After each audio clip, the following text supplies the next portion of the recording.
This is about to be the longest video I have ever posted on YouTube.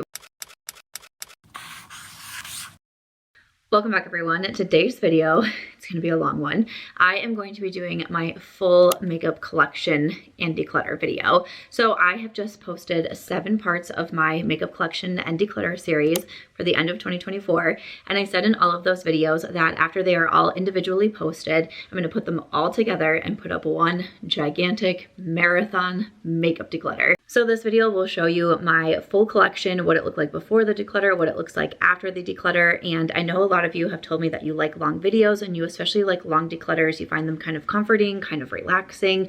And so I thought it would be fun this year. It's my first year doing it. The first year to put all of these 7 parts together. So that is what we are going to do, from foundations to concealers to eyeshadow palettes to lipsticks. The lipstick video alone was over an hour long. So this is about to be the craziest, longest YouTube video that I have ever posted on my channel, but I hope that you enjoy it. I believe this is going to be my final video of 2024, so I hope that you enjoy it, and thank you so much for watching not only the declutter series, but all of the videos that I have posted this year. I appreciate it so much, and I will see you in 2025.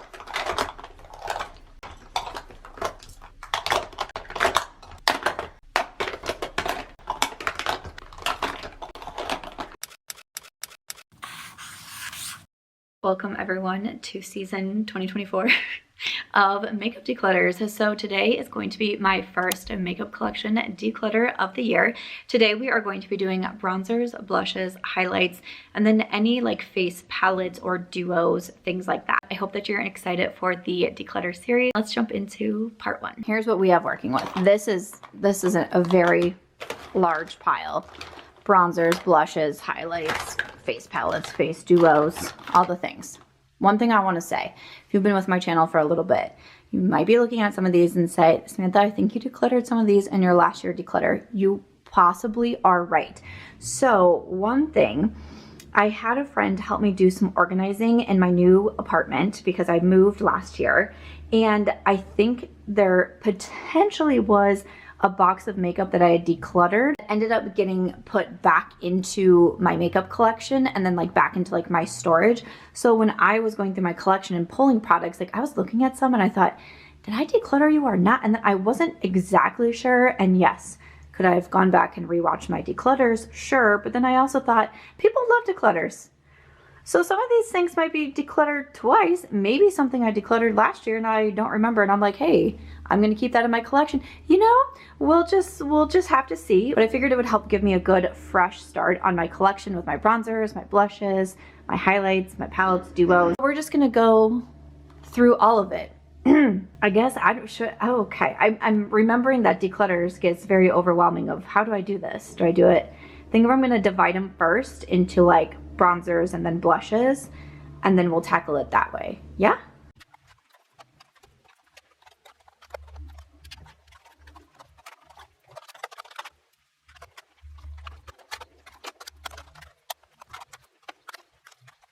Okay, so you can see a semblance of some piles here. So these few are like face duos, bronzers, this big pile is blushes, and then we have some highlighters. Also, my Becca Capri Coast was in here, and this is completely panned. So I think this was just chilling in my bronzer collection, but you can see like I've literally used it all the way up. So we're just gonna put that one to the side. We are going to start the declutter with highlights because I don't wear a ton of highlighter. So usually I keep a pretty small collection. Now I am pretty confident last year I decluttered the Dior. I just really feel in my elbows that I did not keep this one. It is a pretty highlight, but it's not one that like stood out to me a ton. And again, as someone who very, very rarely wears highlighter, I feel like I decluttered this one, and I'm gonna say that I'm good with that decision, right? Because there's some of these that I have a feeling I decluttered, but then it's like, do I want to keep them in my collection or not? And then also, like, why do I have the feeling that I decluttered the Mary Luminizer? I feel like in last year's declutter, I was like, it's time to move on from this one. This was my first ever highlighter and so beautiful. I know a lot of you have said it's your first highlighter, but I feel like last year it was like, okay, it's time to move on from the Mary Lou. I'm feeling very excited about this particular declutter series because I've recently started using a space as like a filming studio and an office. It's my best friend's house, spoiler alert. But I have brought all of my makeup over here to be able to do these declutters, and the only thing that's going back to my apartment is what I am keeping. And I just feel like that's gonna help set me up on a good track, because like I said, everything that I decluttered I have in boxes, because when people come over I'm like, oh, grab anything you want, you know, here's this box, like go through it, what do you need? Or if someone tells me they need a blush, I'm like, oh, I got one for you. You know, I just do things like that with my makeup. But then what that can do sometimes is get a little confusing. Do I still have this product? Do I not? And then when I had help organizing, when I wasn't there in the beginning, it's like, oh, here's a box of makeup, like yes, let me organize it, you know? So this way I feel really good now that I have a separate space between my living space and my workspace. I feel like really good that this is going to help me in my organized girl era, which I've been trying to get into since circa 2022. But this is the year. This is the year. Okay, so moving on. So I recently got this highlight from Sigma Beauty. This is a part of their Little Mermaid collection, and it is just the cutest, like this little seashell. It kind of has like a little shift of a highlight in here, and I love like the little pressed design, and the seashell is just too cute. I'm actually going to save this for my friend Ashley. When we were doing the Little Mermaid collection together, we did a video with them, and she thought the highlight was really pretty and she really liked these, so I thought it would like look really nice sitting on her makeup vanity. So I'm putting this in my declutter pile, and I will be gifting that to a new home. I also have a highlight here. This is from Kaleidos Beauty, one of their Skywalker highlights. Again, this one kind of has like a similar vibe to the Sigma, where it has a little bit of that like shift to it. If you can see, and this one is kind of like it's like purple, but like kind of like blue at the same time. Again, I just don't really wear highlighters like basically ever, so I'm not really gonna keep a lot in my collection. So I will be decluttering that one as well. All right, then we have Rare Beauty, and I was like, okay, did I declutter the Rare Beauty last year or not? I feel like I couldn't remember, but again, I wasn't wearing highlight a lot, but this Rare Beauty highlight is actually so stunning.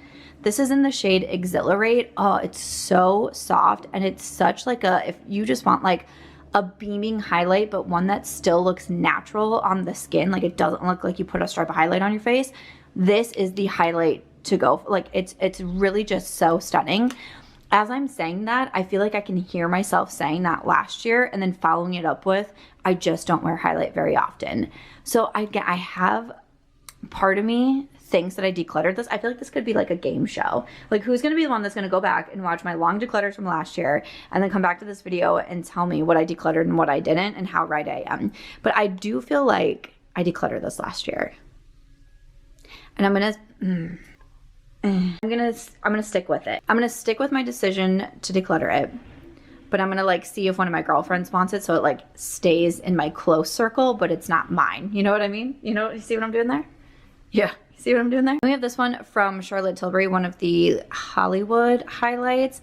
Again, this is pretty. I think I got this at around the same time as the Rare Beauty, and I preferred the Rare Beauty. So I have a feeling I decluttered this one, so we're gonna keep with that, and we are going to declutter that one. So recently I got this one here from Pixi Beauty. This is one of their On The Glow Super Glow Highlight Moisture Stick. So I also have some of their blushes like this as well. This one is in the shade Petal Dew. So you see a nice cream highlight here. This is the one that I used recently in a video where I was doing the candy cane blush. So I did the red cream blush from Pixi, and then I used this as the highlight, and that's how you kind of did like this candy cane trend or like the peppermint blush trend. It is a pretty highlight. Again, as someone who just doesn't wear a lot of highlight, I don't think that I need to keep it in my collection, but I was glad that I had it for the look. It's going to be something that's nice to pass on to someone. I can very easily, you know, sanitize the top of it and pass it on to someone else if they want it. So I'm going to declutter that one. And lastly, I just have my collab highlights. So these are with Ofra Cosmetics. This one is the first highlight that I did in Start Inspired. You can see my little pan on here. So obviously I like to keep around my own collection, and this one is in Dream Chaser. So again, Ofra is like so well known for their highlights. If you love that good beaming highlight, I mean, Dream Chaser is just so stunning. And then Start Inspired, this was the first collab that I did with them. So I took 2 of their very popular highlights and I put it into one. So you can do them separately. You can mix them together if you want, but Ofra still has such a beautiful formula for highlights. So to me, I keep these around. I also have my Life's Draft palette that I did with Ofra, and that has the highlight in it as well. So to me, I feel like I'm pretty good when it comes to highlights because, again, I just don't reach for them a lot, but obviously I'm going to be keeping my own collection. You can still get these on the Ofra website. My discount code with them is Samantha. So for my highlights, I'm keeping my 2 collab highlights and Decluttering 7. This just makes a lot of sense to me as someone who very rarely wears highlight. Gosh, I hope you were not playing a drinking game to that. Okay, next up we have duos. I think this is the only like non-duo in the group. This is from Charlotte Tilbury. Again, I have the feeling that I decluttered this last year. This is the Nudegasm Face Palette. I feel like what I was saying was I think these shades are really pretty. If it was just these 2 in here, I would keep it. Like if this was a duo, I would keep it. Beautiful contour shade, beautiful bronzer shade. But again, with the 2 highlights, and I just not wearing highlights very often.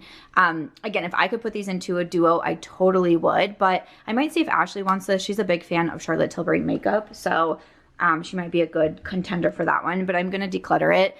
I still continue to enjoy my Film Star Bronze and Glow. I do wish that this, like, if this could be the contour from the quad and this could be the bronzer, I would love it. If this could be a blush, I really like Charlotte Tilbury powder blushes. I would be all over it. But I still, because I like this contour so much, I still cannot give up this palette. I don't use this very often for my face. Sometimes I'll use it on the eyes, inner corner, things like that.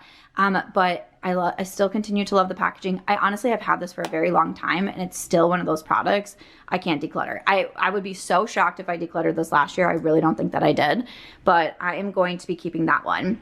Now, next up, I feel like this one from Jouer, I feel like, I want to say I decluttered it. Again, how are we doing? Who's keeping score?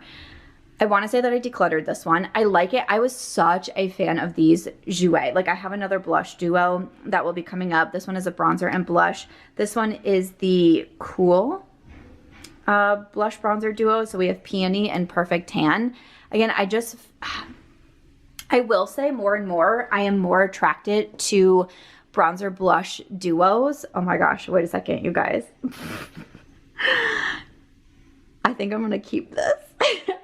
I'm pretty sure I decluttered this last year, but right now and with where my makeup preferences are, I'm like, I think I'm going to keep this. I think I'm going to, especially because I like this bright pink blush right now. I haven't always been a big fan of bright pink blushes, but I will say recently, bright pink blushes and also red blush. I'm all about red blush at this particular moment in time, but I think I could get a lot of use out of this one. And I'm going to show you my Hula Beach Vacay. Like, look at this big pan and this bronzer. Since I have been traveling so much this year, I have been really gravitating towards reaching for duos like this, specifically with a blush bronzer. Again, I don't wear highlight a ton. It's not a make or break for me to have a contour shade with me, but I'm like, once I start to pan up the rest of this bronzer or use up the rest of this bronzer. Okay, wait, hold on. Okay, because this is a bronzer blush duo as well. Wait. Hold on. I think, okay, hold on. I think I only need to keep one of these, right? Because they're not the same. They're not the same. The blushes are different. This is NARS Summer Unrated Blush Bronzer Duo with the Laguna Bronzer, and then the blush is Orgasm. Why did I even look? Really like this duo. I actually was wearing it the other day. I think I used this in my members only Chatty Get Ready With Me. I don't think are either still available. The NARS Summer Unrated is not. This was limited edition. The Jouer, is Jouer even still a brand? Is Jouer even still releasing products? My phone is charging in the other room. I don't actually know that answer, but I feel like I need to keep one. I'm going to keep the NARS. I like the NARS formula a little bit more. Okay. Wow, I really was almost going to keep the Jouer for a second. Woo, whiplash. Woo, that was a roller coaster ride. But I'm going to declutter the Jouer. I'm going to keep the NARS. And then I'm going to keep the Benefit Hula Vacay because I am making such progress on this. But you know what's funny? I decluttered this last year. I put this in, I think it was my like actual declutter series. I did declutter this. And then I snuck back into my declutter box and I took it out. I mentioned this in a video of like, is there makeup I regret decluttering? And I mentioned the Hula Beach Vacay. I was like, I took that out of the box and was like, actually, you know what? Because again, sometimes your makeup preferences change. And this is why I also, because again, could I have taken the time or asked someone on my team to go through my declutters and be like, these are the ones that you declutter? Yes, 100% I could have done that. But I also thought it would be kind of interesting to do this a year later to see, has something changed? And for me, especially because I traveled so much this year and because I'm planning to travel just as much next year, this has been very travel friendly for me. This will be very travel friendly for me. So that is what I'm thinking of. So I just wanted to kind of keep everything in to show that. Now, I'm not saying never get rid of your makeup like me. And again, this is why I'm enjoying having separate spaces for work and life. I think it will really help me, but I thought it would be interesting for the video to do it this way. And then the last one that we have is from Iconic London. Again, I think I decluttered this as well just because of the highlight in it. If this was a bronzer and like a good shimmer bronzer, I would be all for it. The blush is so beautiful. Like I kind of wish I could just like take out the blush, but like that's not necessary. You saw the blush pile, it's huge. So I am going to declutter the Iconic London. So we decluttered 3 and then we kept 3. Wow, that was a doozy of a segment. One quick thing before we move over to bronzers. This was kind of like pushed into the bronzer section. So this is from Sigma. I'm trying to remember. I feel like last year I had a hard time with this one too. This is from one of their holiday collections. It's the Glisten and Glow Cheek Duo, so it's not available anymore. This one is so pretty. Like the blush formula is so pretty. You know what? I think I said because I have individual Sigma blushes, I bet I probably decluttered this. Again, if this was bronzer blush duo, I would 100% be keeping it. But because it's that highlight, I bet I decluttered this one too. So I'm going to keep with that and declutter that one. But then we're going to move over to bronzers. And my bronzer collection is pretty small. And I'm a little bit surprised at this because I have always been such a fan of bronzer. If you followed me for any length of time, like bronzer is that one thing that I've always loved. But I feel kind of proud of myself that I'm looking over this collection and man, I think the last one that I bought was maybe this Pat McGrath Labs. You know, some of these I did receive in PR, some I have purchased. But I think one of the last ones that I bought was the Pat McGrath Labs. And I think I had noticed over time, like I had so much bronzer. And I was like, why do you have this many bronzers? Like you can't even use that much bronzer. And I really kind of made it my mission. I want to say in like maybe 2022 that I was like, stop buying bronzers and try to actually go through some. And I did. I went through the Becca Capri Coast. You're going to see some with pan in here. You know, some have broken, like my L'Oreal Infallible, I dropped it and I broke it, but like I'm still using it. You know what I mean? So like, I feel like I look at my bronzer collection and I'm surprised, but I'm proud of myself. Like, you know what I mean? So this is good. Like, I'm really glad that I can kind of pull everything out and see this and be like, wow, like, you actually kind of, you know, stuck on your goals. Like, good on you, girl. Let's start with some. Because that's, you know, kind of what you have to do. And you gotta start somewhere. I want to say the Tower 28. I feel like I probably decluttered this one. This is their Sculptino bronzer. This one is in the shade Broad. It's a cream bronzer. It's a nice bronzer. Also, it looks just gross right now. I used it a lot, but I'm fairly confident I decluttered this. And I think it's going to be a good thing to stick with that decision. Good bronzer, easy to blend out, all the things. I want to say at this time last year, I was not as big into cream products. I'm still not as big into cream products. I still prefer powder, but I would say I'm kind of coming back around to the cream side of things. So I want to point that out. I also have this little guy. This is from Milk Makeup, and this is one of their, like, when they came back out with their bronzers and blushes, came out in this like really small version. And I remember getting the PR and I was like, oh wow, they sent us like minis of everything. No, this is just the actual size of them now, which is like fine because their other ones were so huge, but like I think the price was like the same and I was like, wait, what? Because I genuinely thought these were minis. Again, this is a nice product if you're looking for a good cream bronzer. This is a good one, but again, as I say in so many of my videos, so many of my declutters, I don't want to keep every single good makeup product because especially these days compared to like 2016, there's a lot of good makeup out there. If I were to keep it all, I would be swimming in makeup. I'd be like that little, what is it, Nemo? Just keep swimming. Like I would be swimming through the makeup. So it's a good one. but I don't need to keep it. Also have these bronze liquid drops from First Aid Beauty. These are the Bronze and Glow Drops Niacinamide. These are really pretty. I think that I got them this year, I want to say.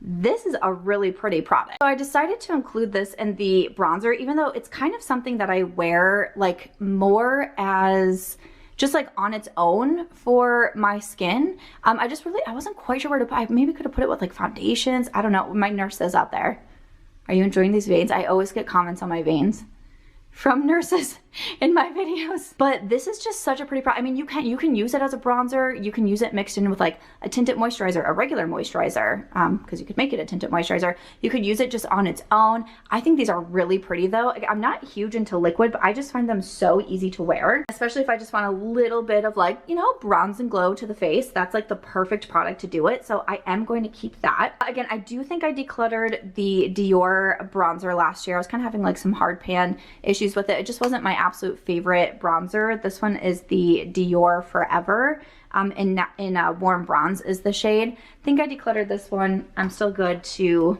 declutter that.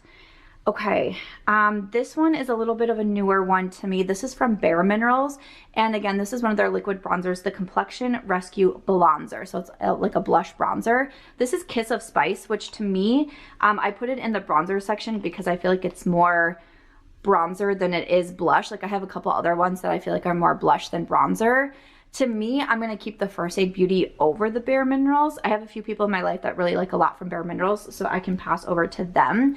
But for me, I find it's not the exact same as the First Aid Beauty, but kind of if I want that liquid bronzer, I can go with the First Aid Beauty, so I'm going to keep that one. This is one that I'm fairly sure I had in like a collection rejection video, and I believe I rejected it. So this is from, this is Beach Bronze from Lottie London in the Outer Banks collection. This to me, I just didn't really love the shade on it. Like it's almost just like more copper than I prefer for a bronzer. And again, it's a cream product and just not my favorite. So again, I believe I had that in a collection rejection video.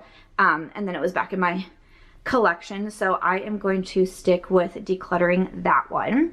One that I know that I liked, I would have been really surprised if I decluttered the Rare Beauty last year. I feel like I probably kept this one, but this is one of the cream bronzers. This one is in Power Trip, I believe. Power Boost.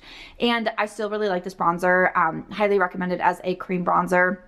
Very easy to blend out, very natural looking. It's been a favorite of mine for a long time. So again, I would be shocked if I decluttered it last year, and I am going to keep it around this year. I had mentioned the Pat McGrath. I bought this. I think this is the last bronzer that I bought. I have in my mind that I kept this, and I feel like I'm remembering from my bronzer declutter last year that I decluttered a lot. Because I was really trying to cut down my collection, have a more minimal collection. So, you know, joke's on me with everything that has happened. But I think that I kept this one, and I am going to declutter it. I don't have a ton of bronzers in my collection, and some of my favorites are like broken or panned or whatnot, but it was always just an okay bronzer. It wasn't one that I absolutely loved, and I feel like there's just others in my collection that I love even more. So I'm gonna declutter this one, and I feel pretty good about that.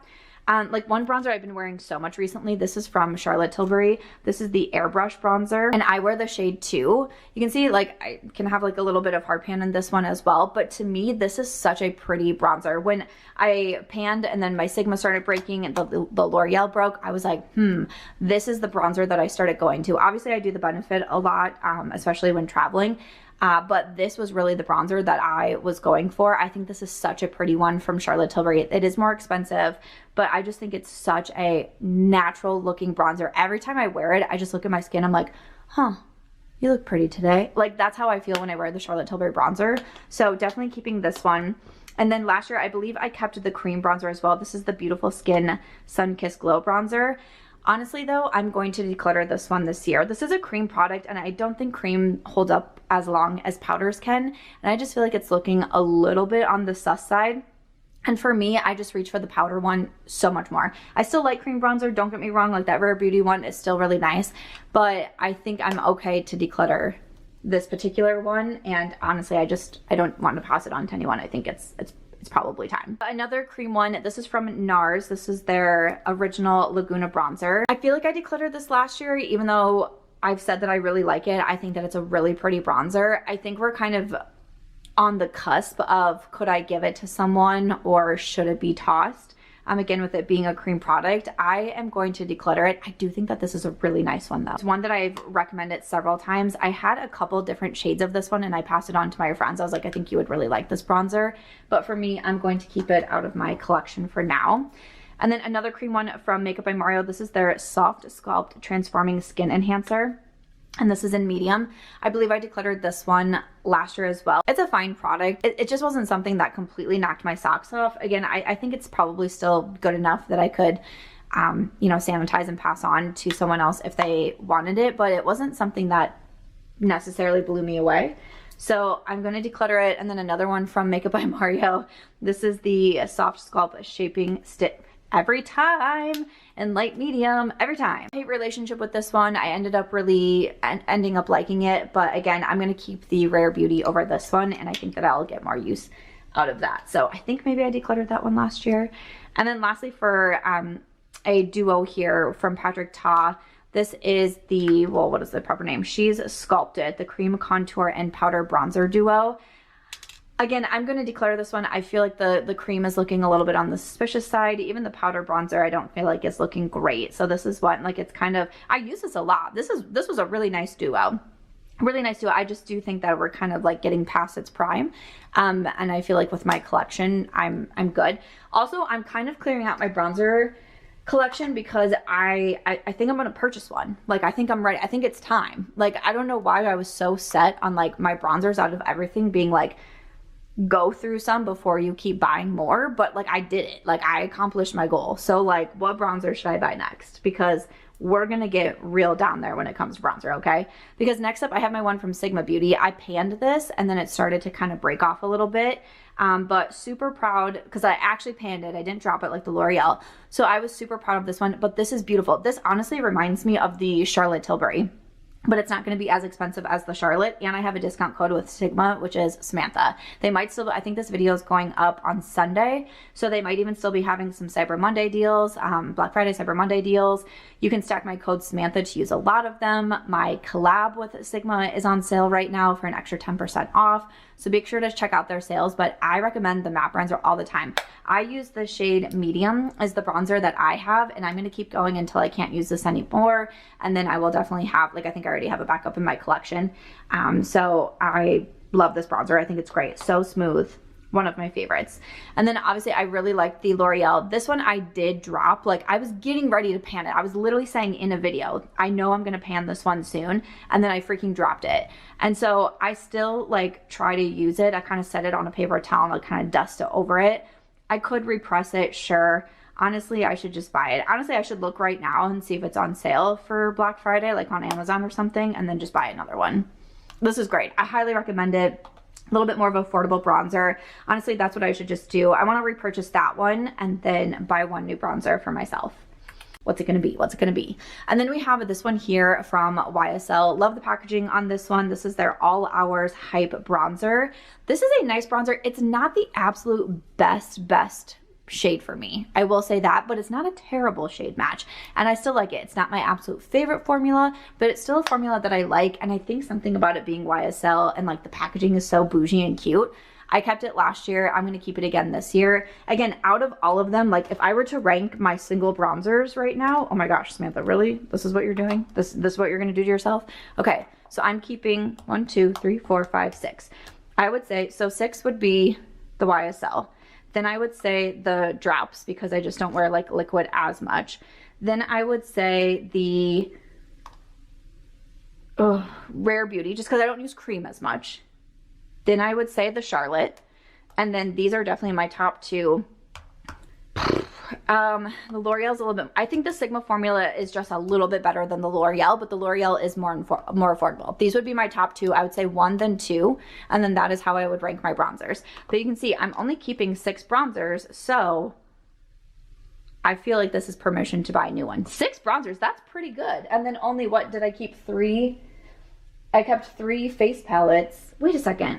Where's my River bronzer? No, where's my River bronzer? I don't see it in my blushes. I do have my my collaboration with Ofra. I have the bronzer. Oh my gosh, where is it? Because my bronzer drawer was totally empty.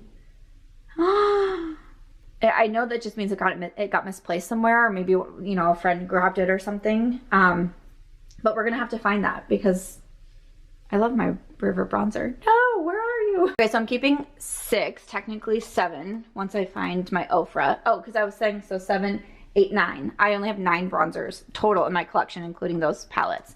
And then this is my declutter pile, and I am decluttering 11. Whew, that was pretty good. Wait, now we have to do blushes.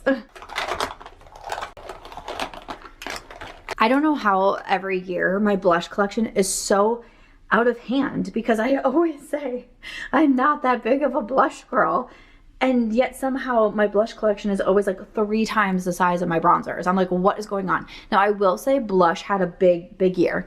Big 2024 for blushes, okay? We had a point in time where it was like every single brand was releasing a blush, okay? So bear with me, but we are gonna try to get through these blushes as well as we can. Okay, great. Let's start with some faves. Let's start with some that I know that I'm keeping. I love the Lawless Blushes. I've talked about the Lawless Blushes for years. I swear I'm the only person that talks about these. I know that's a lie. I know it's a lie. I love the Lawless Blushes. This is just a beautiful, like, natural nude pink blush. This one is in the shade Vintage Love. Love this one. We're gonna keep that. I have a deep obsession with the Natasha Denona My Mini Dream Glow Blush. This is so beautiful. I love how tiny it is, first of all. Like, I love the packaging. I love how tiny it is. You do have like this little stripe of highlight over here and then 2 blushes. I love that they left the highlight to the side and didn't put it in the middle like a lot do, because a lot of times, honestly, I'm just reaching in here. But sometimes I like a little bit of shimmer, and I'll just boop my brush into the highlight, and then you have a little bit of shimmer. This is one of my favorite blushes. I love this. I think it's beautiful. I love the formula. I love traveling with this. You got the little mirror on it. This one is so beautiful. Purchased this myself. Love it. My discount code with Natasha is Samantha. So those are 2 I saw right away. All right. Okay, I do think I decluttered the Drunk Elephant Oblus Rosy Drops. This is a liquid blush from Drunk Elephant. I feel like I decluttered these last year. I mean, it's pretty, but I don't use the liquid blushes a lot. It's not necessarily a shade that I was like, oh wow, like this is my number one go-to shade. And I think that I have a lot of people that would like a blush like this. So I am going to put that one into my declutter pile. I'm also fairly confident I decluttered this one from M Cosmetics, and when I found it back in my collection and I opened it too, it's a cream blush, I was like, I think you have seen better days as well. This was a beautiful blush though. Does M Cosmetics still release products? I feel like I don't really hear a lot about the brand anymore, but this is one that I feel like just needs to be tossed. Also going into 2025 is like our cleanly. We're gonna not keep expired makeup. We're not gonna be a hoarder and just keep things just to keep. Yep. I'm not talking to you. I'm talking to me. Okay. I'm talking to me. But I'm going to declutter that one. All right. What else we got in here? I see some more liquid blushes. Okay. What all do we have going on here? I think I decluttered quite a few Charlotte Tilbury from last year. So again, these are not all Charlotte. We have some Flower Beauty up in here as well, but I feel like the ones from Charlotte, in my mind, I feel like I kept one, and I think that I kept this one. Who's keeping score for me? This one isn't Pillow Talk, of course it is. I'm pretty sure that was the one that I kept, and these ones have the little floof balls on that. I think that I decluttered the other 2 because again, I like these products, think that they're good. I just don't need to keep every single one. So we have Peach Pop and then also Pink Pop. And how do I feel? I still feel fine to declutter these 2, but I'm like, do I really need to keep this one? I haven't. Again, it's kind of interesting to look back of like, did I use this at all throughout 2024? Do I really still feel like I need to keep it? I'm gonna still continue to keep one. Sometimes it can come into play because we have brands that come out with products that are similar to them. Let's see. I feel like maybe this shade might, I don't know, Wildberry. I don't feel like there's any that are gonna be super close in shade. And we have Charlotte at top, which is Pillow Talk, which is just like that nude mauve. Wildberry, yeah, has more of that berry vibe to it. Maybe, I think Toasty is gonna be too brown. These are very, very similar. Yeah, that one's just like nude brown. And this last one is cheeky. So yeah, I don't think any of them are really super close, like shade wise. But again, if you're looking for like something similar. But for the ones for Flower Beauty, Toasty was the one that I was wearing the most. So I would say, again, not wearing liquid products a lot, I could declutter those 4. I got them in PR, so that's why there's so many shades. The Toasty shade, I'm like, do I absolutely have to keep? It's a pretty shade. Ooh, it is a pretty shade. No, Samantha, this is why you end up with so many blushes, because blushes are pretty. I think blushes are like, they're kind of one of those that it's like, it's just like prettier over bronzer. Like bronzer is bronzer, right? Blush, you have different, I mean, bronzer has different finishes too, but like at the end of the day, the shades are pretty similar, and blushes, it's just, you know, they're kind of different. But I'm going to declutter that one because I don't need that many. I don't need that many. I do have another one from Charlotte. This one is in Pinkgasm. So the other one is the matte blush, and these are the like original. I think I kept also like, this is looking pretty. Yeah, I think this one just needs to be probably thrown out. Pretty shade though, super pretty shade. And I always say in my videos that Charlotte Tilbury, her blush and contour wands were some of the first liquid products that I felt were very easy to use. It was a reason why I was drawn to the Charlotte Tilbury brand back in 2016, 2017, when I was very, very new with makeup, was because I felt like her formula was so easy to use even as a beginner. So that is something that I want to say. But the matte blush is newer to me and not as suspicious looking. So there's that. But then we have some other liquid blushes here. So we have one from Rare Beauty and then one from ColourPop. So from Rare Beauty, this one is in Encourage. It really is such a beautiful nude. I feel like I might have decluttered that one last year, honestly. This one from ColourPop is in Super Shy. That one almost has like, I want to say peachy pink, but it's almost like a poppy pink.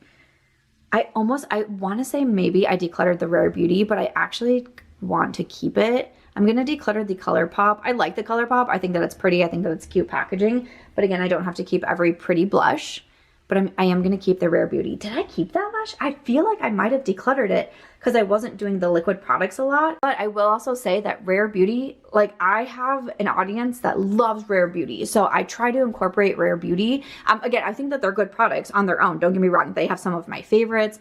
I talk about their mascaras all the time. Like their lip products are so great. I love their eyeshadow sticks, etc. But I also know that my audience seems to really like Rare Beauty products, so I do want to be able to keep some around. So I am going to keep that one.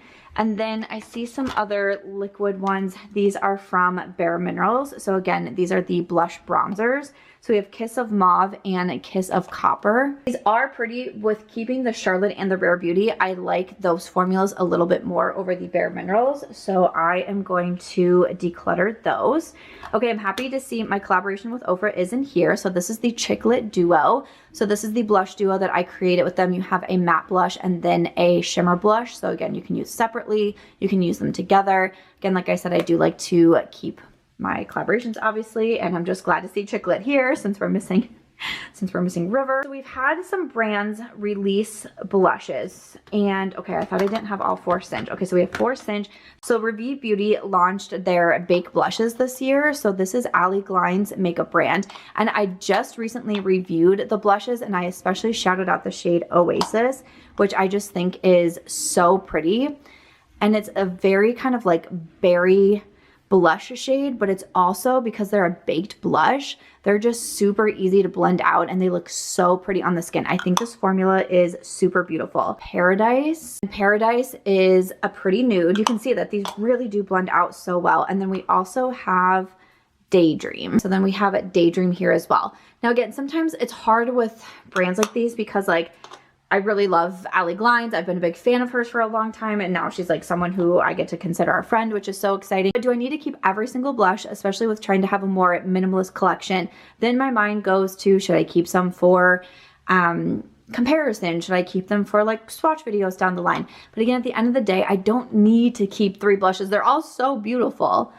And they're a great formula, but I'm going to keep the ones that are my favorites. And from Revie Beauty, it is going to be the shade Oasis. To me, is just so pretty. And again, if I'm trying to stick with my, you don't need to keep all the pretty products, we're going to stick with keeping Oasis. On that token, we also have Singe Beauty, and this brand released blushes this year as well. So we have Persistent Persimmon, which is more on this orangish side, the blush side. And we have Timid Tomato. This is my personal favorite. I also mentioned earlier, like really loving red blushes.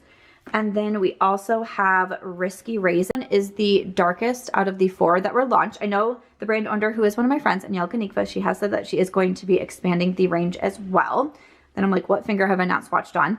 Then we have Riveting Rhubarb, which is this really beautiful pink shade. So those are the 4 blushes from Sin. Like I said, Timid Tomato is for sure my favorite out of these. I really like the packaging on these. I like that they're like very sleek and easy to like fit into places. So Timid Tomato, my favorite. I love wearing red blushes. I think that it is such a pretty formula. I like Persistent Persimmon because to me, it is a different blush. Like I don't really have any other blush like this in my collection. It's not something that I wear the most of, but it's still a shade that I like have fun reaching into. So I want to keep this one as well. Okay, then we have the other 2, Risky Raisin and Riveting Rhubarb. And I would say that these shades aren't like my most used shades, but it kind of comes down to, I have been friends with Angie for such a long time, like almost 10 years or something like that. I have gotten to know her from like her early YouTube days to her idea to start a brand, to actually launching the brand, to expanding the brand. So even though I would say these 2 aren't shades that I wear the most of, I still do want to keep them, even though I might not consider them like a part of like my makeup collection per se. I have this little area where I keep like my friends' collabs and like cool things that they do. And I think that I'm going to add these 2 over into that section because it just wouldn't feel right like not having them, if that makes sense. I know that they were running a Black Friday sale. Again, I'm hoping that this video was up on Sunday. It'll probably depend on how long it takes me to get it edited, but check the website because I know that they are running some sales as well. Okay, I want to say I have these here from Essence. They're Pure Nude Baked Blushes. I think that they had released like shortly before I did my declutters last year. I think I kept this one. Rosy Rosewood is the shade that I'm thinking that I kept. These are baked blushes as well. And then this one is Shimmering Rose. And then we also have Cool Coral.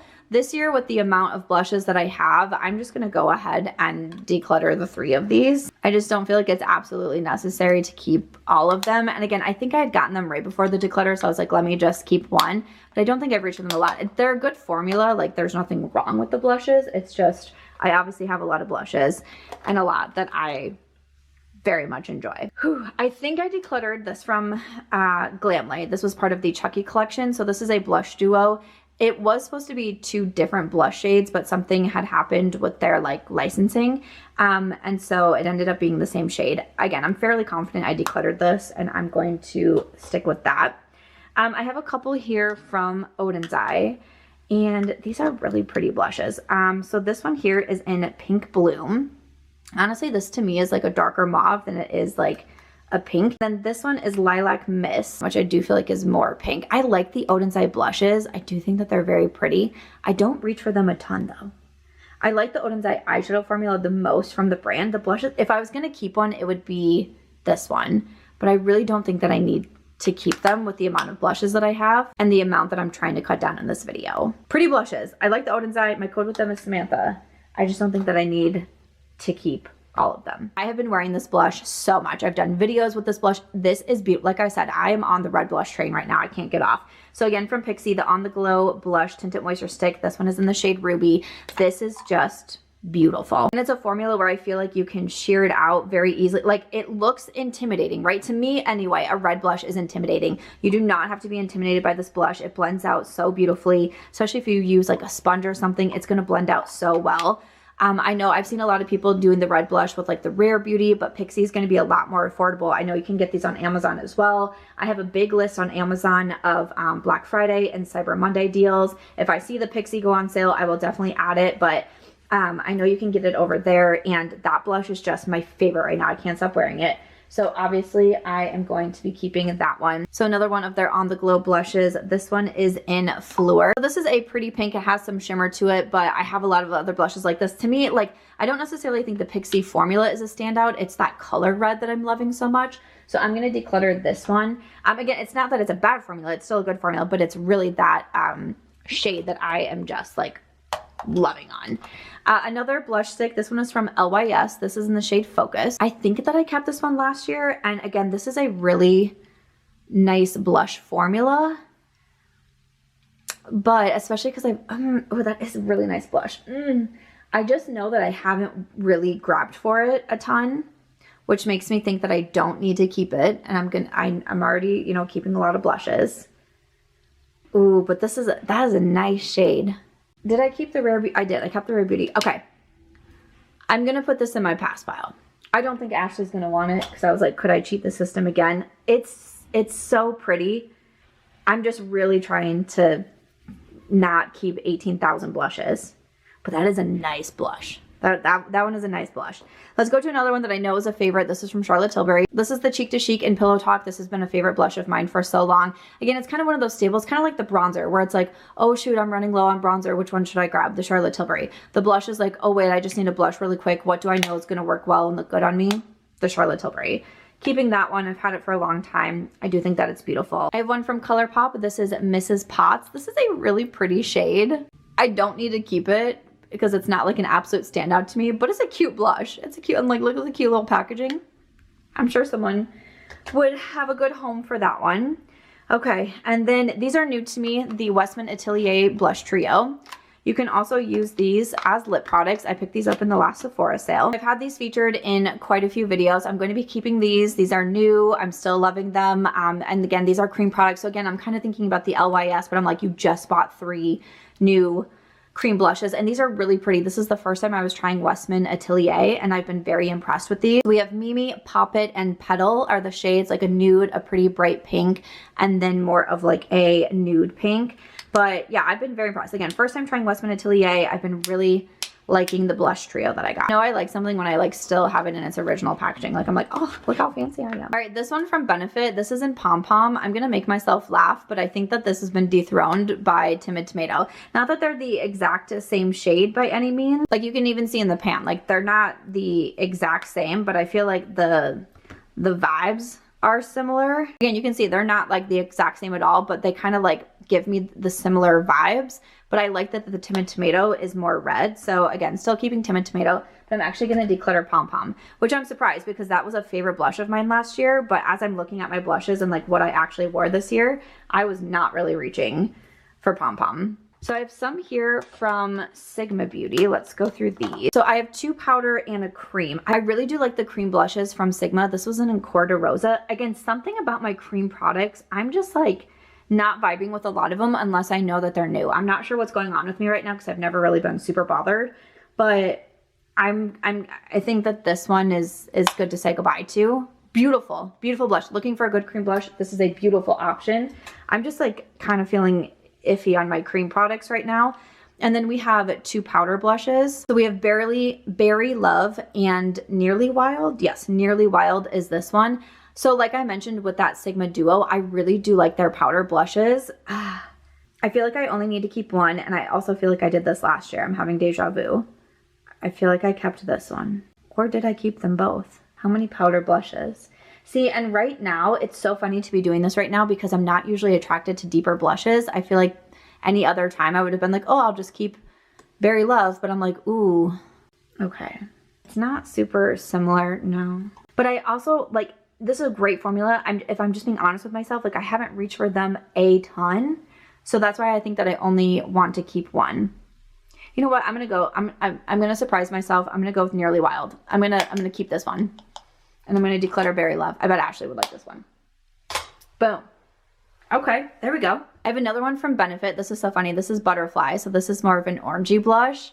But again, with Persistent Persimmon, again, they're not the same. This top one here is the Benefit, which is definitely more orange. And then this is the Singe Beauty, which almost has more of like a yellow like undertone to it. So they're not the same. But to me, I actually think the Singe is more wearable. And the Benefit, I kept it because it was like different and it was fun. But I do think that the Singe is going to be more of a wearable shade. So I am going to declutter the Benefit. I have a beautiful one here from Kaleidos. I love the packaging on these ones. And oh wait, I forgot that they don't have shade names on these. It totally drives me crazy when they don't have the shade names. But you guys, it's so, I feel like I knew what I was doing when I was keeping this one. That I was like, you know, it's just not a shade I wear very often, but it's different. I don't have a lot like this in my collection. I don't think that this one is going to be super similar to Timid Tomato. No, not really. We have the Kaleidos, which is definitely more matte. And then again, the Singe, where you can see like it has more of that like glow to it. But I'm going to have to do a look with the Kaleidos. Yep, I'm keeping that one. I am so into red blush right now. And that one is so pretty. Whew, I don't think I decluttered it last year. I really think that I kept it because I was like, oh, it's just different. And now I'm just like, how many red blushes can I keep? That's good. We got a couple from Dior. I'm a big fan of Dior blushes. Why do I feel like I have a third one? No, I've only just ever had two, right? This was the first one that I bought, the pink one. Beautiful. Such a long wearing blush. Like you want a long wearing blush. Honestly, the Singe is really long wearing.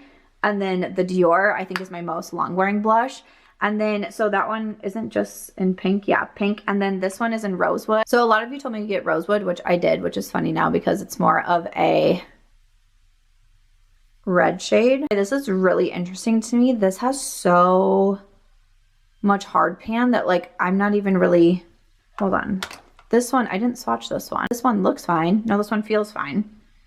Whoa, that's so weird. Can you see that? Like I just feel like the Rosewood looks like way off. And I've had pink way longer than I've had Rosewood. What? That's so weird. Look at that. That doesn't even, what is that? Ugh. This is so crazy to me because it was like 2 months ago, maybe 3. I was wearing this blush all of the time and I had no issues. That is so crazy to me. It's not like this hasn't been used in a year. I was wearing this one so much. That is so crazy to me. I've had this one for way longer. Wow. Okay, I'm gonna have to declutter this. This is this isn't even usable. I'm gonna keep the pink, but I'm gonna declutter the Rosewood. This is really disappointing. These are very expensive blushes, and this makes me like genuinely wonder if I should buy another one. But it's so weird that the pink one didn't do it. What the heck is that about? Has anyone had that experience with the Dior blushes? I'm shooketh. All right, let's do a Jouer blush duo. Again, I'm pretty sure I decluttered this one and I'm pretty sure I'm okay with it. The Adore blush. So we have Adore Me and Hold Me. Beautiful blushes. Again, I almost kept that bronzer blush duo, but I think I am going to still keep that one in my declutter pile. This is a new one from Sigma Beauty, again with the Little Mermaid collection. Like, look at this freaking cute little blush here. This one is in True Love. I did keep the other Sigma blush. Again, I know Ashley really liked these from the collection, so I might just pass this on to my girlfriend as well. I try to keep like my friends in mind when I'm doing my declutters because it's like, oh, like I know some people with like certain blushes or even like foundations or palettes or whatever it may be that I'm like, oh, I think that they might like them. So I think that one will have a new home. So I'm going to put it in my declutter pile. All right, we're getting down there. This one from Physicians Formula is pretty new to me. And this is, I guess maybe I could have put it in like, I don't know, because it's like a blush, a bronzer, and then a highlight. Like this one is a little bit more of like a contour shade and then like highlights over here. This is really pretty. What is this? This is the Muro Muro Butter Bronzer and Blush Healthy Glow. Honestly, I'm going to keep it because it's kind of like a duo, but like all in one. And I feel like it gives me like a little bit of bronze, but it gives me some glow. It's not like totally blush, but this is like one of those products that I would look at and be like, you're not going to like that. But once I was using it, I was like, wait, that's actually very pretty. And just kind of based on my preferences right now, I think it makes sense to keep this one. Again, it's a little bit newer to me. So sometimes when products are newer, I'm still just like not quite ready to say goodbye to them. But yeah, that one's pretty. We have one here from ColourPop. This is in Adore You. This one is a cream blush. I hate the packaging. I can never open these. And for some reason, I'm getting rid of a lot of my cream products. You can see that it is a pretty one, but again, I can never open these. Honestly, it drives me absolutely batty. So I'm going to put that one into my pass pile.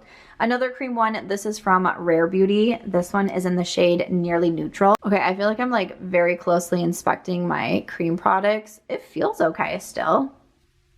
It still feels like creamy and soft. A part of me thinks I decluttered this last year. Yeah, I think I'm going to keep it. I know a lot of you like Rare Beauty. I just posted a Rare Beauty like short form video doing a little haul with them with some of the products that they sent me. I'm going to keep that one. I'm going to keep that one. Yeah. Then another cream blush stick. This is,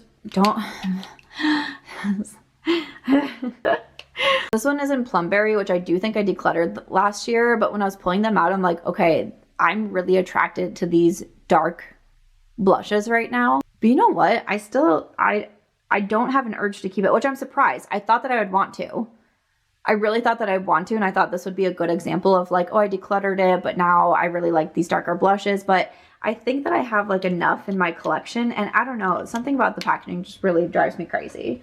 I don't know if it's just because I've been here for a long time and I've been doing a lot of swatches and I'm an Aries, so I have no patience, but like I suddenly have no patience for, and I'm like really, I'm actually like upset about the Dior blush. That was very expensive and I just bought that. So I'm like, what the heck? We're getting down to it. So we have from NARS, this is in Dolce Vita. Again, this is a really pretty darker blush for right now. I think I got this one this year, I want to say.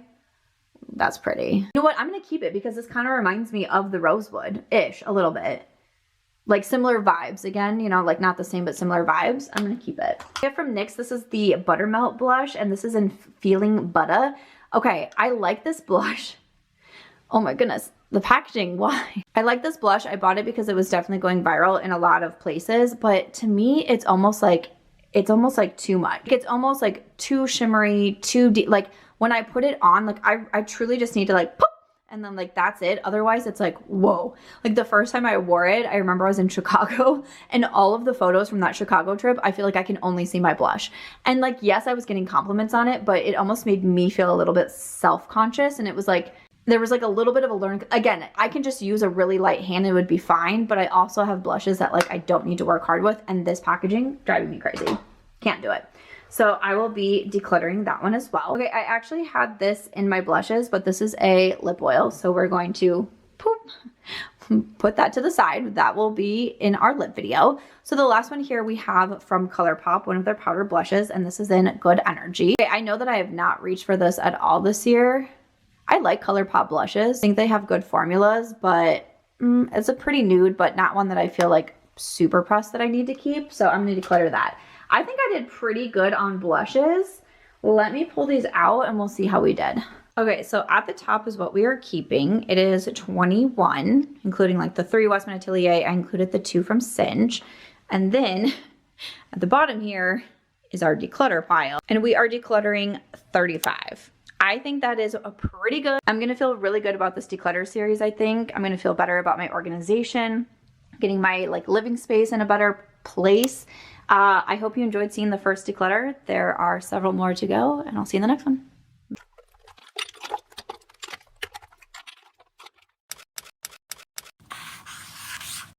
Hello friends, welcome to a new declutter. Today is part 2 of my declutter series for 2024. Today we're going to be working on foundations. Then I also just have very few primers in my collection and also setting sprays. Let's jump into it. All right, so first up I'm going to be focusing on the setting sprays and also the primers because there are so few of them. So for my primers, I think last year with my declutter I kept these 2, and it looks like we've added in the Milk this year. Now I often say I'm not someone who wears primer very often. A lot of times I say like, oh, I put my sunscreen on already, and that kind of like counts as my primer. There are some times though that I do want to wear primer, so I like to have a couple in my collection. I don't know if you can tell with these 2 that I kept last year, like they have been very well loved, well used. Like I feel like this Lawless one is about gone. This one from Lawless, they kind of describe it as like a skincare product as well, where it's like very moisturizing, very hydrating on the skin. A lot of times with this one, it's like I can use it as my moisturizer and my primer in one. I do have more dry skin, so because it's very hydrating, I just really like this. So again, set the stage, the hydrating priming serum. I just think this is such a nice primer and kind of like one of those duo products, so I'm going to keep that one. And then this one from Urban Decay, this is their all-nighter face primer. It's their long wear foundation grip to prep, smooth, and perfect. I like this one because it does really have that gripping effect. Again, how the veins doing? Got a lot of comments about my veins in my first declutter. This is one where like if you have an event or something like that, you really want your makeup to stay on. Maybe you have problems with your makeup kind of sliding around. The Urban Decay is going to be a really good option for that. So I like to keep the 2 for like, I feel like these are the 2 perfect primers for no matter what I need, no matter what my makeup look is going to be like or my night is going to be like. I feel like these 2 really have me covered. So I'm going to keep those once again. And then this one here from Milk Makeup, this is the Pore Eclipse Mattifying Primer. For me, because I do have dry skin, a mattifying primer is not something that I feel is super necessary in my collection. I've only tried this one a couple of times, but I feel like this is one that I could find a new home for. So once again, I'm just going to be keeping 2 primers and decluttering 1. So that gives me 2 primers in my collection. Next up, we have my sprays. Once again, I'm someone who says a lot, like I don't always use a setting spray or a finishing spray. There's still a few that I like to keep around in my collection, but it's not like an absolute must for me, so I don't feel like I need a gigantic collection of these. This is the Airbrush Flawless Setting Spray. It says party all night, stay all day.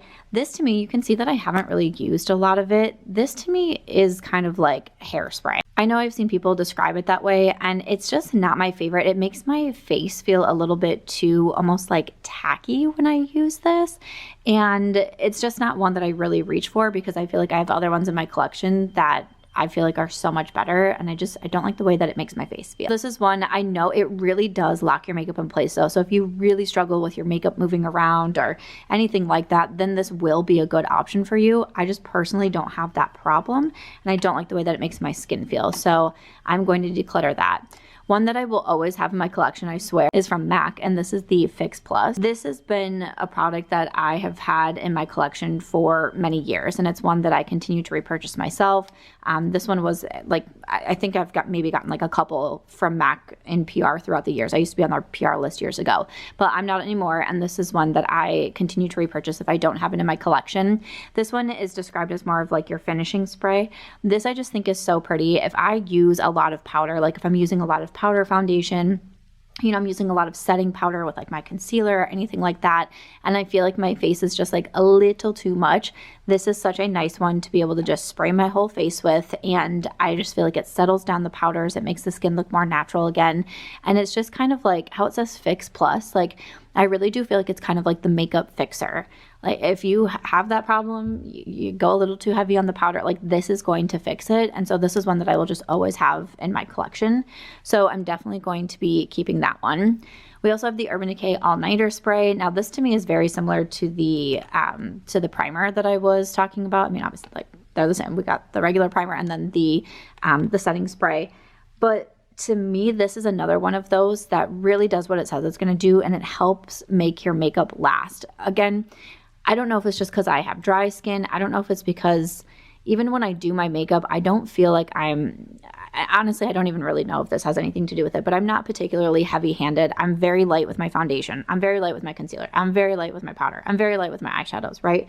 But I just don't feel like I have issues with my makeup like really moving that much. But if I know I'm going to be gone for a long night or something like that, I often find myself like, oh, let me just give myself a little extra insurance with the All Nighter from Urban Decay.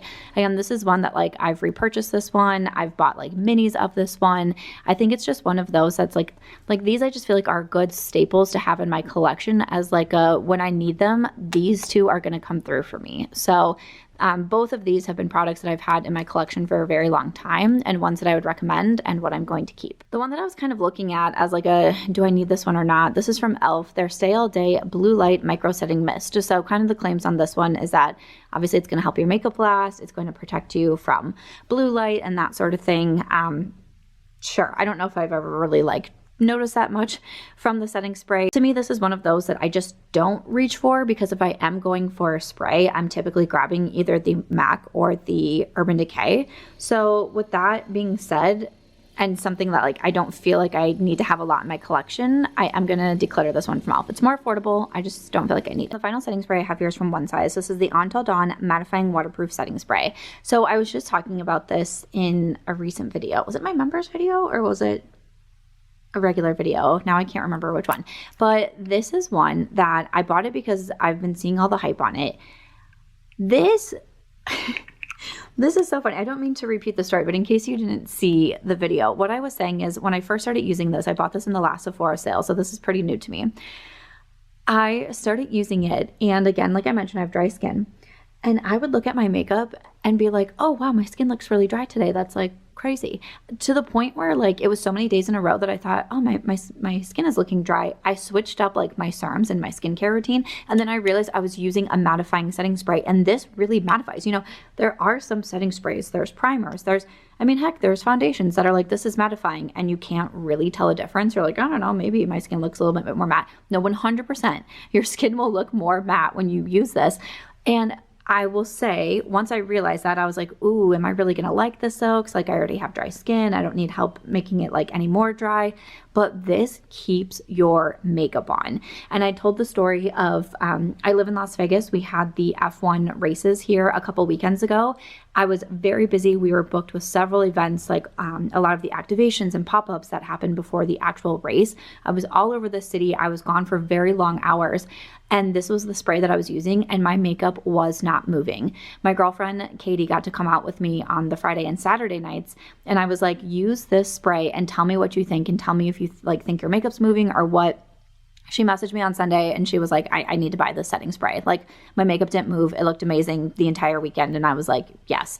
So I sent her the link. She already bought the setting spray. So again, this is one that I'm just very impressed with.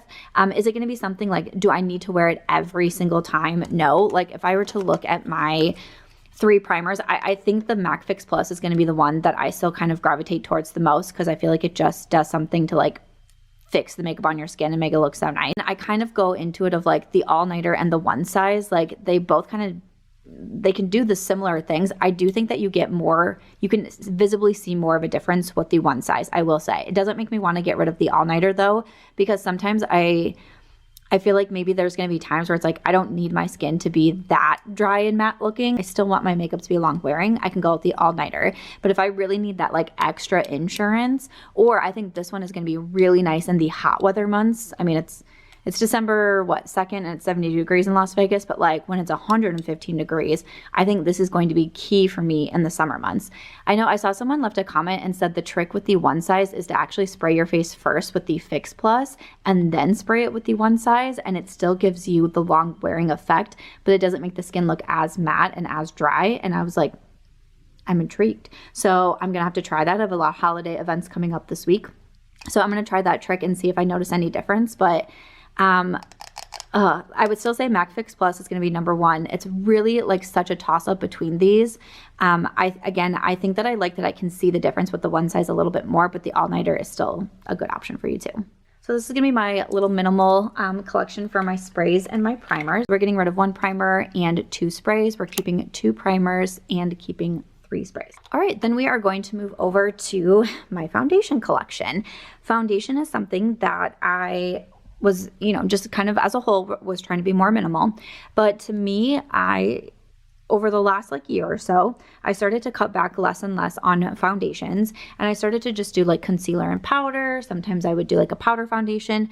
I will say I do have some powder foundations as well, but I'm just keeping everything, like everything powder wise is going to go in its own separate video. So I wanted to say that. I know some are technically considered, the powder foundation, but just to make it easy on myself, I'm going to keep all the powders and do powders, and I believe it's concealers that are going to be together.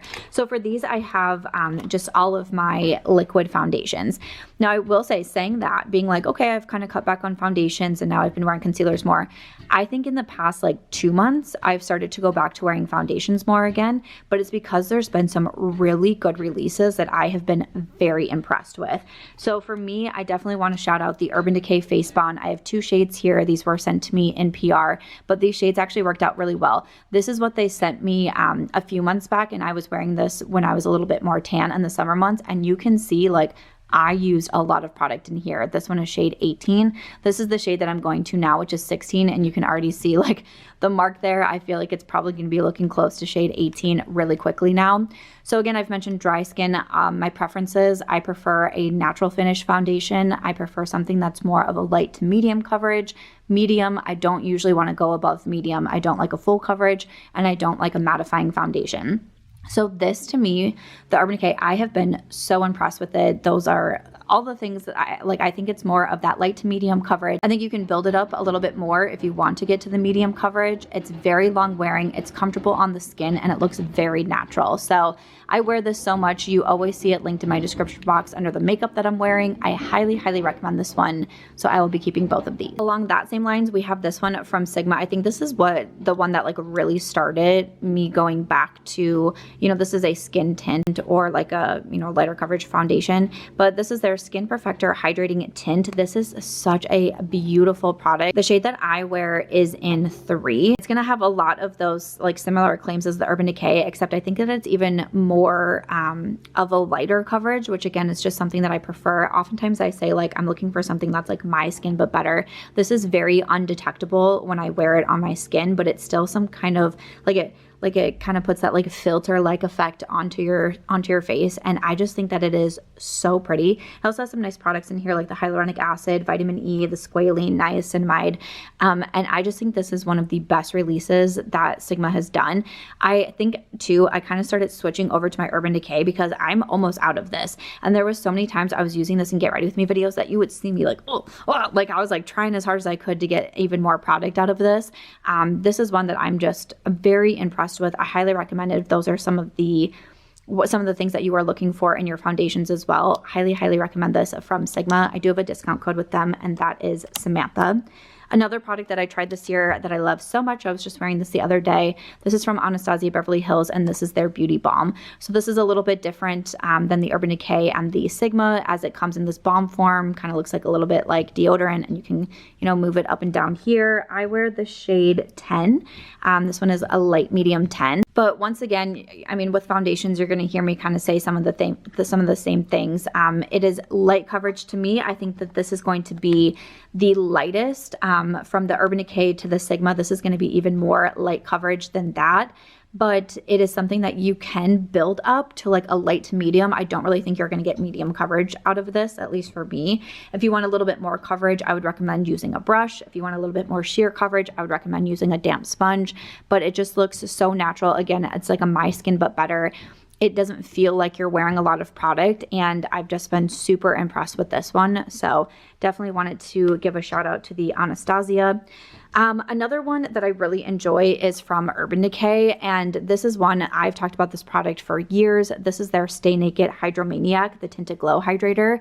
I have to say, like, Urban Decay, I feel like knows what they're doing with their complexion products, especially as of recently, because this one to me was such an interesting product that I felt like when I was recommending this, I was hearing this from so many people with dry skin, with oily skin, acne prone skin, I mean, rosacea, like, even so, like one of my aunts, was telling me how much she loves this foundation. And, she has more mature skin. Some of my friends who are quite younger than me have used this foundation and said how much they love it. I was like, this is really like a very universally loved foundation, or a tinted hydrator, if you will.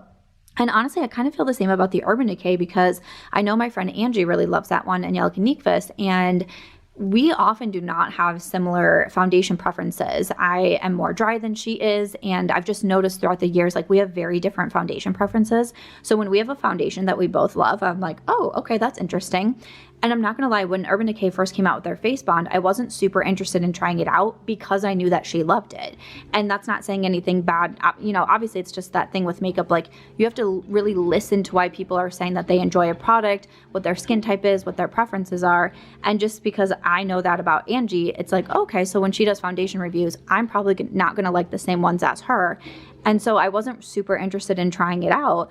But it's just so funny to me that now this is with the Face Bond, that's another product from Urban Decay that I think is being universally loved amongst a lot of people. So that being said, I don't have a lot left in my tinted hydrator. I use the shade 41. I'm going to keep it until it's gone. And then I do have another one of these. Maybe I finally gave it away because I bought one when it was on sale.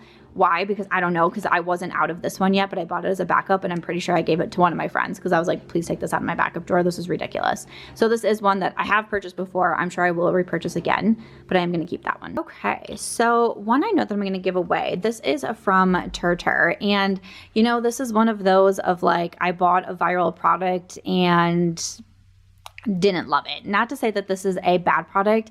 It's just, again, it's one of those things of listening to the reviews on it, I was like, meh, I don't know if this is really going to be for me, but I still bought it anyways. This is the Mask Fit Red Cushion Foundation. I got the shade 24 and Latte.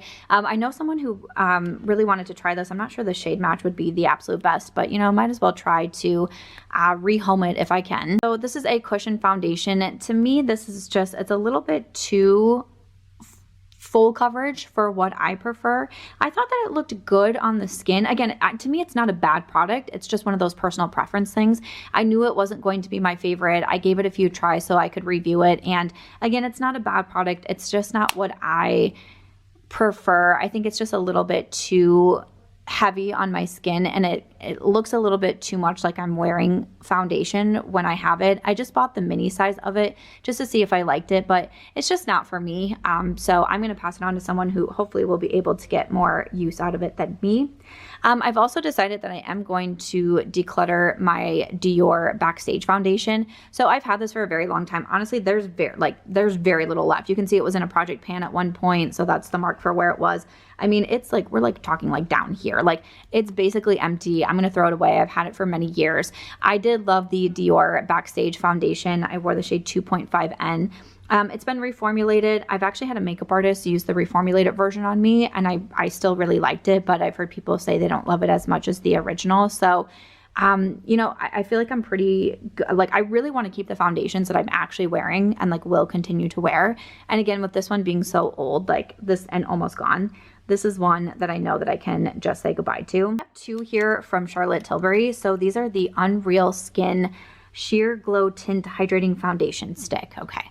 It's a little bit of a mouthful from Charlotte. I have the shades 3 and then also 5. 5 is the shade that I wear that I think works out really well for me. I don't think I've used the 3. No, the 3 does not look like it's been used, so I'm going to pass on the 3. Actually, I have some family who was interested in the Tartar, and then I'm just going to pop the Charlotte Tilbury into a box for them as well and see if they like this foundation. But I do like it. It's not an absolute favorite. I was kind of looking at it like, do I need to keep this one? Do I not? But I feel like I like it enough. I think I got the Anastasia and the Charlotte around the same time. I definitely like the Anastasia more. If you're like been kind of going back and forth between the two, for me, my preference is definitely going to be the Anastasia. But the Charlotte Tilbury is still nice. It glides on very easily. It blends out very easily. Again, it's going to be more of a light to medium coverage. To me, though, this is very hydrating. If you do have more oily skin, you might not love this one. For someone with dry skin, even, there's sometimes where I look at my makeup when I wear it, I'm like, ooh, okay, like, this is one where I feel like I would pair this with the One Size setting spray, because even on my dry skin, I feel like this can get a little bit shiny at times, but I still think that it's a really pretty foundation. I also like the packaging. I feel like it's easy to travel with. So I'm going to keep one, declutter one. You also see that I have two here from Catrice. I really like this one from Catrice. This is their Nude Drop Tinted Serum Foundation. So the shades that I have is 40N and 30C. So actually, Catrice sent me 30C. I tried it out. I love the foundation so much, but I was like, this is too light for me. I bought the 40N on my own, and this is a much better shade match for me. So the 30C, I'm trying to decide like if I feel like it's still going to be too light for me even right now, if 40N is going to be a better match for me. I still feel like 40N is going to be the best. I really do. I'm like trying to decide. I just think the 30C is going to be too light for me, like no matter what. I think 40N is just going to be better. And you can see I have used a lot of the 40N. So this is a really good one. I mean, this is, to me, I got this in PR and I was like, yep, but I'm going to go ahead and get my correct shade in it. I just bought this one off of Amazon. So I am going to declutter 30N. One of my girlfriends is quite fairer than me. I might see if she would like this one, because she kind of has similar foundation preferences where she doesn't like anything that's super heavy or like super full coverage. And especially with this being the dropper foundation, you can kind of build it up as you want to. You can have it a little bit lighter if you want to. You can build it up a little bit more. Again, I don't think you're going to go past the light to medium coverage. Again, some nice skincare products in here like hyaluronic acid and vitamin C. But to me, I think this is a very slept on foundation. I don't hear a lot of people talking about it. I think it's a great option, and especially one that's more affordable. Oh, I actually have 36C too. Ooh, and look at that one. Okay, actually 36C I think I am going to keep, because this might be a good winter shade for me. Yes, I'm going to keep 36C and also the 40N, because I think 36C will be a good. Oh, good. I'm super happy, because I was like, I feel like I can pull off 40N, especially maybe if I used a little bit lighter of a concealer and like did a little bit of, you know, something something to kind of help it all blend out. But 3060 I think will be a good match for me right now. So I don't often keep a lot of like multiple foundation shades, but you know, the one with the Urban Decay, I think the Charlotte Tilbury honestly to me is like light enough to get me like by through all of the different months. So I think that will be fine, but I'm super happy to have 2 shades in the Catrice. One that I do want to say goodbye to is this one from Patrick Ta. I have the shade Light Medium 1 for this one. I liked this product. To me, if you saw my bronzer blush declutter, I'm just like very iffy about all of my cream products right now. I feel like I'm looking at them real closely and I don't know, I just feel like the cream is looking a little suspicious in here. I have a little bit of hard pan on the powder, but again, hard pan isn't something that like scares me, to be honest. But with my cream products, I've had this one from Patrick Ta for quite some time now. I thought it was a good product. I have quite a dip in the cream foundation. The powder I also thought was very pretty. There was a lot of times that I actually went into the powder, like, I don't know if Patrick Ta, I don't think they have a single powder, right? I feel like if he were to release just like a single powder like this, I might buy it because I really did like this one.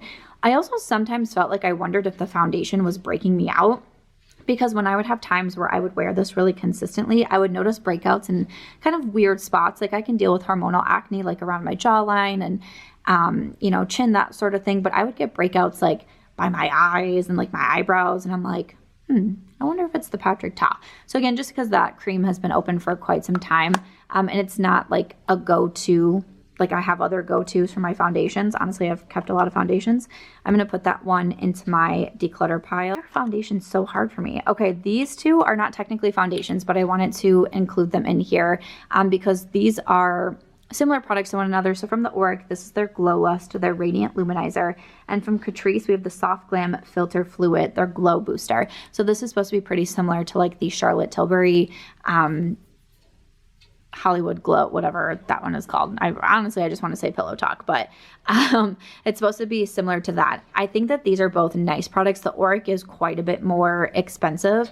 I don't really use this very often. It's something that you can like mix in with your moisturizer. You can mix it in with a foundation. You can use it on its own as a highlight. So there's a lot of different ways that you can use this product. And then the Glow Booster is pretty much the same. And a lot of times with this one, I would put it on before the Tinted Serum foundation. But for me, this isn't a step that like I absolutely have to do. Even with my dry skin, like it's just not something that I feel like I have to do. And I'm someone who's talked about like not needing to do 100 steps in my makeup routine and surviving just fine. And this is one of those that I don't feel like is super necessary for me. So I am going to declutter the Catrice. I'm going to keep around the Auric. And honestly, it's one of those things of like, it's Sam Ravindal's brand. I was a fan of hers for a very long time. She sent this to me in PR. I did declutter the other ones, but I kept around this shade, which is in Selenite. I did keep this shade and I still want to continue to at least keep one shade because I think it's really cool. So it's not something that I wear the most of. If it's something that you're looking for in your routine, it's a good product. It's just not something that I feel like is super necessary for mine, but you can see the shade Selenite does give you that beautiful glow. All right, so we are getting down there. I've been staring at this one from Ilia like, what do I want to do? What do I want to do? This is the C Beyond Triple Serum SPF 40. Again, some ingredients like vitamin C, niacinamide. So this is kind of like your tinted sunscreen. I have the shade 2.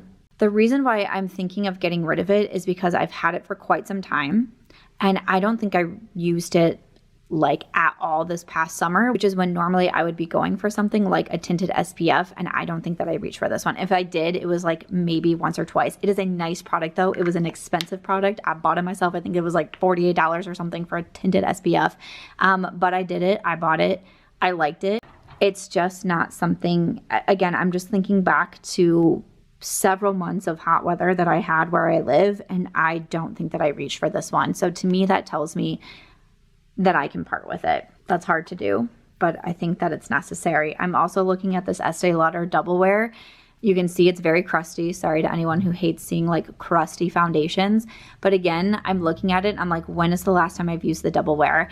I like the double wear. I don't think it's as full coverage as a lot of people say it is. I think to me it's a nice medium coverage.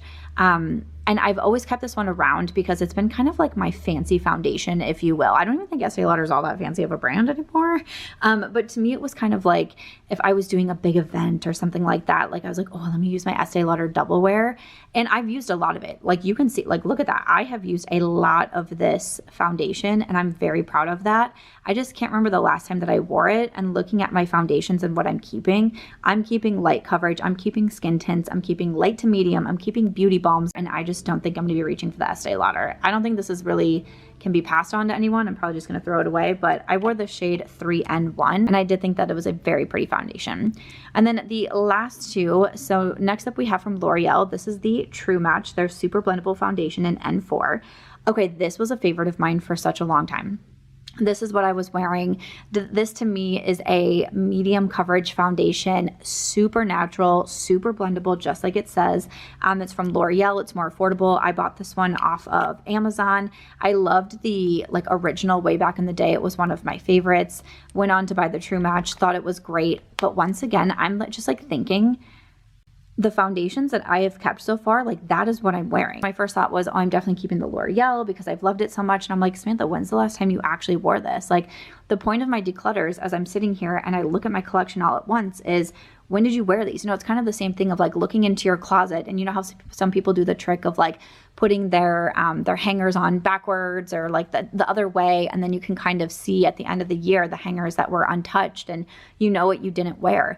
And this is kind of the thing for makeup collections. You get to come here at the end of the year and look at everything and think, okay, when's the last time I really wore this? And do you really need to keep it? So for me, even though I'm like, I want to keep this, it's a really nice product. What I always say in my declutters is I don't need to keep all of the good makeup because there's so much good makeup. This is a great product. It's one that I really recommend.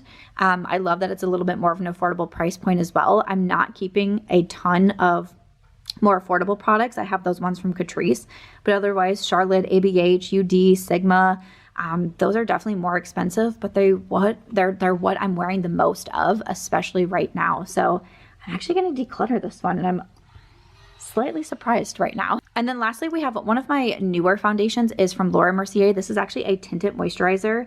Their Natural Skin Perfector. It does have SPF 30 in here. I have the shade 3N1 or Sand. This is a really nice tinted moisturizer. Again, this one is a little bit newer to me. but I think that it's really beautiful. I had this in a recent Get Ready With Me.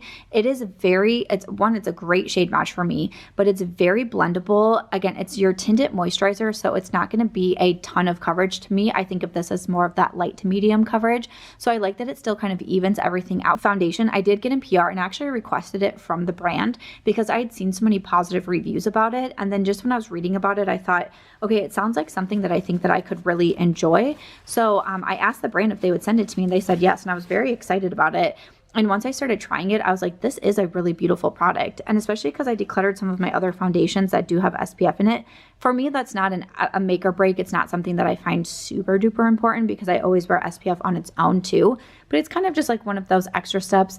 This hasn't been something, sometimes people can complain foundations with SPF can break them out. I do have more sensitive skin and I haven't had any issues yet with this Laura Mercier.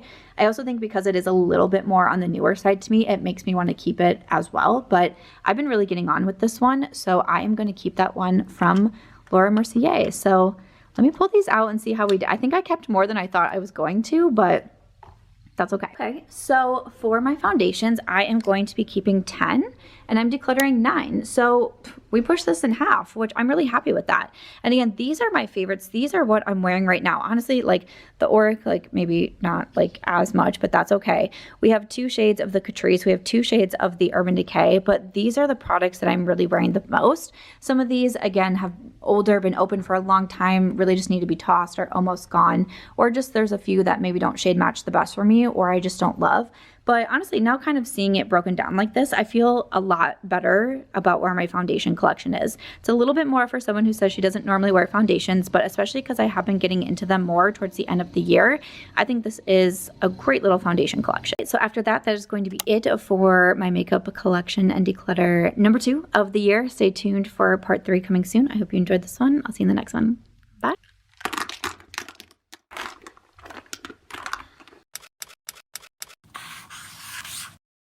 Welcome back, everyone. It is time for a new declutter. This is part three in my declutter series. Today, I honestly think this is going to be a pretty easy peasy declutter. We are doing concealers, and then we are also doing powders. Now, some of these are powder foundations, some of these are like finishing powders, but I had said in my foundation video that I was just going to do all of the powders together just so I can kind of see them, see what we got working with. So that is going to be the declutters today. Let's get into it. Okay, like I said, I feel like this one is going to be a pretty simple declutter because, as in all of my declutters, I've said how I've been trying to keep my collection pretty minimal, and I feel like I've been doing a good job. And I feel like these are two categories that haven't really gotten real away from me, so happy about that. But with my powders, I will start off by saying I like to kind of talk about my makeup preferences in declutter videos because I feel like it helps make sense to, in my foundation videos, I was saying I have dry skin. I prefer a more natural finish foundation. And then also like in blush bronzers, I was talking about, do I like cream more? Do I like powder more? Do I like liquid more? So for me, when it comes to powders, I've been on a big powder kick for over a year now. I really went into powder foundations. I had a torrid love affair with the Do Our Powder No Powder for a while there. Then I moved over to loving the Lawless Beauty powder. Right now, I would say I'm definitely loving the Tower 28 powder, but I am just a powder girly. So for me, when I look at this collection, I actually think that this isn't too bad, especially for someone who does enjoy powder as much as I do. But powder to me is a regular step in my routine. Even though I have dry skin, I do feel like powdering is a regular step in my routine, but I do want something that feels very lightweight on the skin. I want something that doesn't look super heavy or feel super heavy. I still do prefer more natural finishes. I kind of am more into no makeup. A lot of times I wear concealers with powders, like I skip liquid foundation. So that's kind of my go-to. So those are a little bit of my preferences when it comes to my powders. So like I have mentioned, I would say right now, my favorite powder is going to be the Tower 28, and I have two different shades.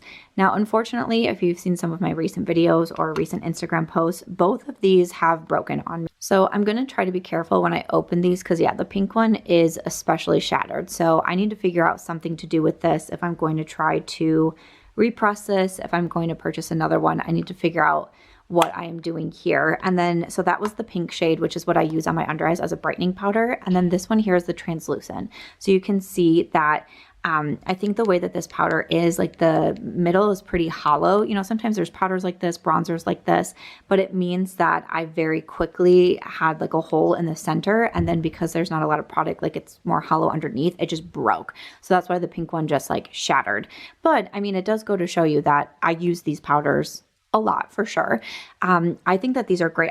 Once again, I think that these are kind of slept on products. I think Tower 28 has some really nice ones. I'm going to talk about their concealer when we move over to that portion. But these powders, I don't hear a lot of people talk about them. I do hear some talk about them, but I don't hear a lot of people talk about these powders. And I'm like, these are very nice. For me, again, I got both of these in PR. Do I need to do a pink on my under eyes and a translucent on my face? No. And with the pink being so shattered recently, I have been using the translucent on my under eyes, and that works just fine. So for me, if I were to repurchase them, I would just repurchase one shade and I would get the translucent because that way I can use it for both. I don't really like to use pink on my whole face because to me, pink gives you a more brightening effect, which I don't necessarily need across my entire face, you know what I'm saying? But this is a very nice powder. I'm going to keep both because I'm going to try to repress the pink and see. Sometimes I don't love doing that. I don't feel like I'm the best at it. I don't feel like I'm the most skilled at repressing products, but I'm going to give it a shot and then I'm going to keep using the translucent. But this is one of those powders that once I do use this one all the way up, I will repurchase the translucent powder. I think that one is really nice. So I'm going to be keeping both of those. Like I'd mentioned, I also have loved the Lawless Beauty. So this is my second Lawless powder. I did pan one and I used it all the way up and then I repurchased, I don't know, what is this, eyelash glue or something? And then I did repurchase a second one. And this is a beautiful powder. I actually just I was going through some giveaway boxes because I am doing Santa Sam. Santa Sam comes every year in December, doing daily giveaways for 12 days on my Instagram. So if you're not following me over there, I'm March Beauty Word. And I was going through some giveaway boxes the other night, and I found this powder in the light shade, and I gave it to my friend Ashley, who was with me. I was like, here, use this powder. I think you'll really like it, because I use the shade light medium, and she's just a little bit more on the fair side than me. But this is another beautiful powder. This is very, again, it's very lightweight. It makes the skin look like, yeah, I feel like I say the same things when I come to like my powder reviews, but it almost makes you look like you're having like a filter on your skin. This was one of those that to me was the closest to the Dior that I could find. After Dior, they reformulated and then like they disappeared and all the things. The Lawless to me, I felt like was the closest one that I could find to the Dior Powder No Powder. Like I said, I've gone through a full one. I've repurchased another one myself. I think I got the first one in PR, but I did go on to repurchase it myself. And I think that this one is beautiful. So do not want to give up the Lawless yet. One that I am going to declutter, but it's mostly because of shade matching. So this one is from Rare Beauty. This is one of their newer products. This is in Buff, the Tinted Pressed Finishing Powder in the shade Buff. This to me is just, I mean, you might be able to tell because like the Lawless, like the Tower 28 is more of like your finishing powder. The Lawless is a powder foundation. And I would say the same with the Rare Beauty, but you can see like those are very different shades. So the Rare Beauty, I really think that this is pretty, but I definitely need a different shade in this. And this is one, I want to do this declutter. I want to see how many powders I end up with, but this is one that I really would consider buying for myself if I can find a better shade match for me. I think this is just like a touch too dark. And I also started trying it in the summer when I had a little bit more of a tan. So I know especially right now, it's going to be way too dark on me and just not match me at all. But it is a really pretty powder. It does describe this as a finishing powder. To me, this almost seemed more foundation like I felt that it was a little bit more, not, I don't want to say that it was on the heavy side, but to me it kind of reminded me of like the Lawless Beauty as well, where it feels like it has a little bit more oomph than just like a finishing powder, a setting powder, or something like the Laura Mercier, the Nakia Joy. So to me, that's why I think that it's really important to have the correct shade match. So for me, this one, I'm just decluttering it because of the shade match, but I would love to be able to find my correct shade. Another pressed one that I have and I really enjoyed, this one is from Huda Beauty. This is the Easy Bacon Snatch. This, okay, if you can see, I really enjoyed this powder as well. Man, to me, this kind of reminded me of the Lawless also. This is in the shade Pound Cake. I bought this because a lot of people were raving about it, and I think that it's a great powder. I feel like I'm keeping too many powders. This is the hard part. I think it's so funny that I was like, this is going to be such an easy peasy declutter because I don't have a lot of the products, but I have kept a lot of the products that I enjoy so much. Okay, this is tough. Like, a part of me thinks that I should declutter it because I reach for the Lawless more than I reach for the Huda Beauty. You can see I do have a little bit of like hard pan on here too. I don't really have that issue with the Lawless. I mean, hard pan is hard pan. Hard pan doesn't necessarily scare me. You can take it off with tape. You can take it off with cotton balls, all the things. I think it's going to make more sense for me to declutter the Huda Beauty and keep the Lawless. I don't feel like I need to keep them both. I don't want to keep, even though I love powders, I don't need to keep like 8 million. And I'm looking at this. I'm going to put this in the declutter pile because I'm looking at my one from YSL. And I also really like this one from YSL. This is their All Hours Hyper Finish Powder. And this is a great one. So the white might look like a little bit intimidating, but to me, it's just a translucent powder. It's kind of similar to the Tower 28. But to me, this is super lightweight. It's one of those that like I put this on. How do I describe it? It's like I put it on and it's just, I feel like I say the same things. I like, you write words for a living, Sam. Like, think of something different. But how I, like, when I swipe this on, and it comes with this, which this really needs to be cleaned. Like, I shouldn't be using this, but I actually do use this, obviously. This, it's like I swipe it on my forehead and I swear, like, the before and afters, you're like, oh, something just happened to her skin. It's just a very pretty powder. And it was one that I don't want to say that I was skeptical of it when I first got it, but I was like, I don't know, YSL, like, I know them for their lippies. Like, is a powder really going to be all that good? I actually really ended up enjoying their bronzer. I kept it in my bronzer declutter, but I also really enjoyed this powder. So again, it's why, like, I'm looking at Like, I'm looking at the YSL, the Lawless, the Huda, the 2 from Tower 28. I'm like, okay, I don't need to keep all of these. So that's why I do think it's going to still be good to, yeah, I'm going to declutter the Huda. I'm going to keep the Lawless, and I'm going to keep the YSL. I know that's like a little bit excessive, but okay, this declutter is already a lot harder than I thought it was going to be. And then we have some of our loose powders. So I will say right now, I'm more into my pressed powders, and this literally goes back and forth so much. I'm into pressed powders, and I'm into loose, and I'm into pressed, and I'm into loose. Right now it's pressed, but I know it will be loose one of these times.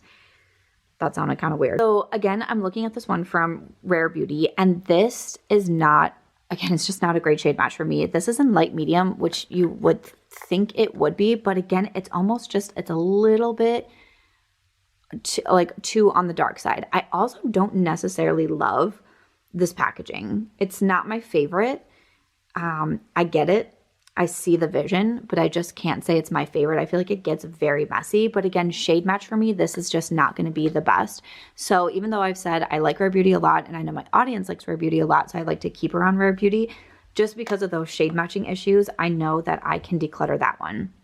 Another one that I don't necessarily love and I'm kind of bummed about, this is from Givenchy. It's their Prism Libre powder. So it has like the different sections in here. This one is the mini. This, I bought it because a lot of people were hyping up this powder. And when it came out as a mini, I was like, okay, this is when I'll buy it. But again, being a powder girl, I was like, you know, I do want to try it out. I just didn't really get the hype on it. It's a fine powder. I don't think it's bad, but I didn't really get the hype. And I know that this has been reformulated and people don't like it as much with it being reformulated. And I think that's what I got, because even when I was on a creators and friends trip just a couple of months ago, and I asked some of the creators there who are mostly beauty creators, I said, what is like one product that like got away from you? Like a limited edition palette you didn't buy, a foundation that's no longer in stock. But multiple people said the Prism Libre before it was reformulated. And I was like, I totally get it. Again, I think that it's a nice powder. If I had like one loose powder and then this one, I would keep it, I would wear it, it would be fine. But I have multiples, and honestly, there's still a lot hidden here. I can rehome this to someone super easy. All right, one that is a staple for me is the Laura Mercier, and this is just her OG translucent powder. I love this powder. It's one I've had in my collection for many years. It's just one of those that like will not let me down. For my loose powder, I would say I do this more on my under eyes than I do for my full face. I kind of like to do like the YSL or the Lawless or the Tower 28 for the full face, but the Laura Mercier is one that I feel like I get a similar effect to a pressed powder, where it just makes my skin look so good. It makes it look more flawless. It makes it look a little bit filtered. The Laura Mercier, I feel like has a very, like, this is one of their, I was going to say pivotal products. That's not correct. This is one of their hero products and has been for a very long time, and I completely understand it. I just don't feel like I will have a makeup collection without the Laura Mercier powder in it. Like, it's so good. So I am going to be keeping that one. Okay, so this is way harder than I thought. So next up we have from Hourglass. This is their Veil Finishing Powder. I think I had this in my last like project use up video, because there is not, listen, look at that. Like, Samantha, this is your, like, you have to finish this up. Like, you have to. There is not that many uses in here for powder. This is a really nice powder. I think it had like the little stopper in here. I took it out so I could try to get even more product. I really do like this powder from Hourglass. I think that it's a nice one, and I'm determined. I know I put this in a project pan and I was like, I'm about to use this all the way up, but now we're really determined. Because again, like I've said in my declutters, I have started using my best friend's house as like my filming studio and my storage and all of the things. So all of the makeup that I'm decluttering is staying here. The only products going back home to my actual apartment with me are what I'm keeping from this declutter. I think it's going to help me out so much, and I'm very excited about it. So we're going to use up that Hourglass powder. All right, I only have 3 left. These are hard. Okay, I have this one from Sigma, and I will say I like a lot of the Sigma complexion products, but I don't think the powder necessarily blows me away. Like, it didn't become a favorite like the Laura Mercier. So for me, I think I've actually decluttered the Sigma powders in the past, and then I got it again and I was trying it out, and I still don't think I love it as much as the Laura Mercier. I do love their skin tint. Like I just mentioned that in my foundation declutter. You're going to see their concealer duo coming up. I really love that. But from me, for their like complexion line, the powder wasn't my absolute favorite. This one is in the shade Buttermilk. So I'm going to put that in my pass pile. Okay, so then we have the Nakia Joy and the Benefit, and I don't feel like I need to keep both of these. For the Nakia Joy, this is the Velvet Setting Powder. This is a very nice powder. To me, it's kind of similar to like the Laura Mercier. I think that it's very pretty. But to me, since it's so similar to the Laura Mercier, I actually don't think I'm going to keep this one. I think I'm going to keep the Laura, because like I said, I just can't imagine my makeup collection without the Laura Mercier in it. And I still think that this is a nice powder. I can easily rehome this to someone. So I'm going to put that in my pass pile. And then I do want to keep the Benefit. I just started trying this one this year. This is their Professional Power Powder, their Matte and Blur Loose Setting Powder.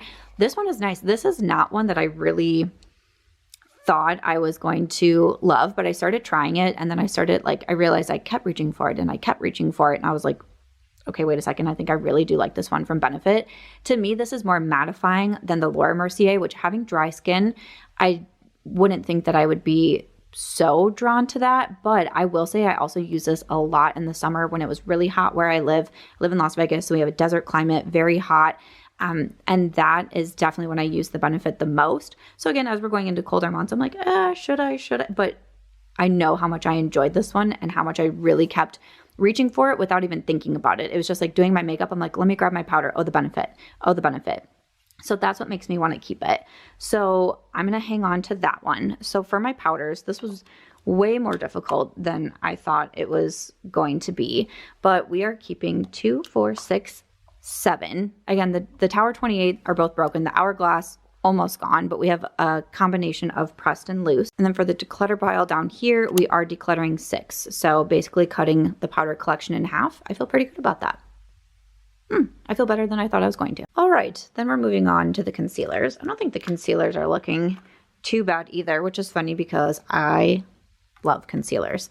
I just really do. I think I've always really loved concealers. I have a memory of me like back in the day talking about like favorite makeup products, or like if I was stranded on an island, what makeup products would I want? And I think I said concealer, because to me, you know, it can obviously help with the under eyes, can make you look more awake, less haggard like I am currently looking at this moment as we're in the middle of the declutter series. There's a reason why I haven't been on camera in a hot minute, but also obviously with the skin, I am more acne prone. So concealer obviously helps with spot concealing, all those fun things. So I'm just a big fan of concealers, but also when I find a great concealer and a favorite concealer, that is what I tend to wear. So even though I think that this is a pretty minimal collection, I think that we can cut it down even more. So first up, we have the one from Haus Labs, and I bought this one myself. I was hearing some good reviews about it. It just didn't blow me away. I don't think that it's a bad product. I say a lot in my videos these days, there's just a lot of good makeup out there, right? But I also always say, even though there's good makeup products, I don't have to keep all of the good makeup products. And this to me is one that is good, but not a favorite. I have the shade 22 Light Medium. I think the shade match was fine. Again, it's a good concealer. Like if you're looking for a good one, I think this would be it, but it's not one of my favorites. So I am going to declutter. I have 2 different shades from Makeup by Mario, and I know that I only need to keep one shade. This is the Surreal Skin Concealer. So I have the shades 160 and then 180. So 160 and then 180. And you can probably see that the 180 has definitely been very loved because that is a better shade match for me.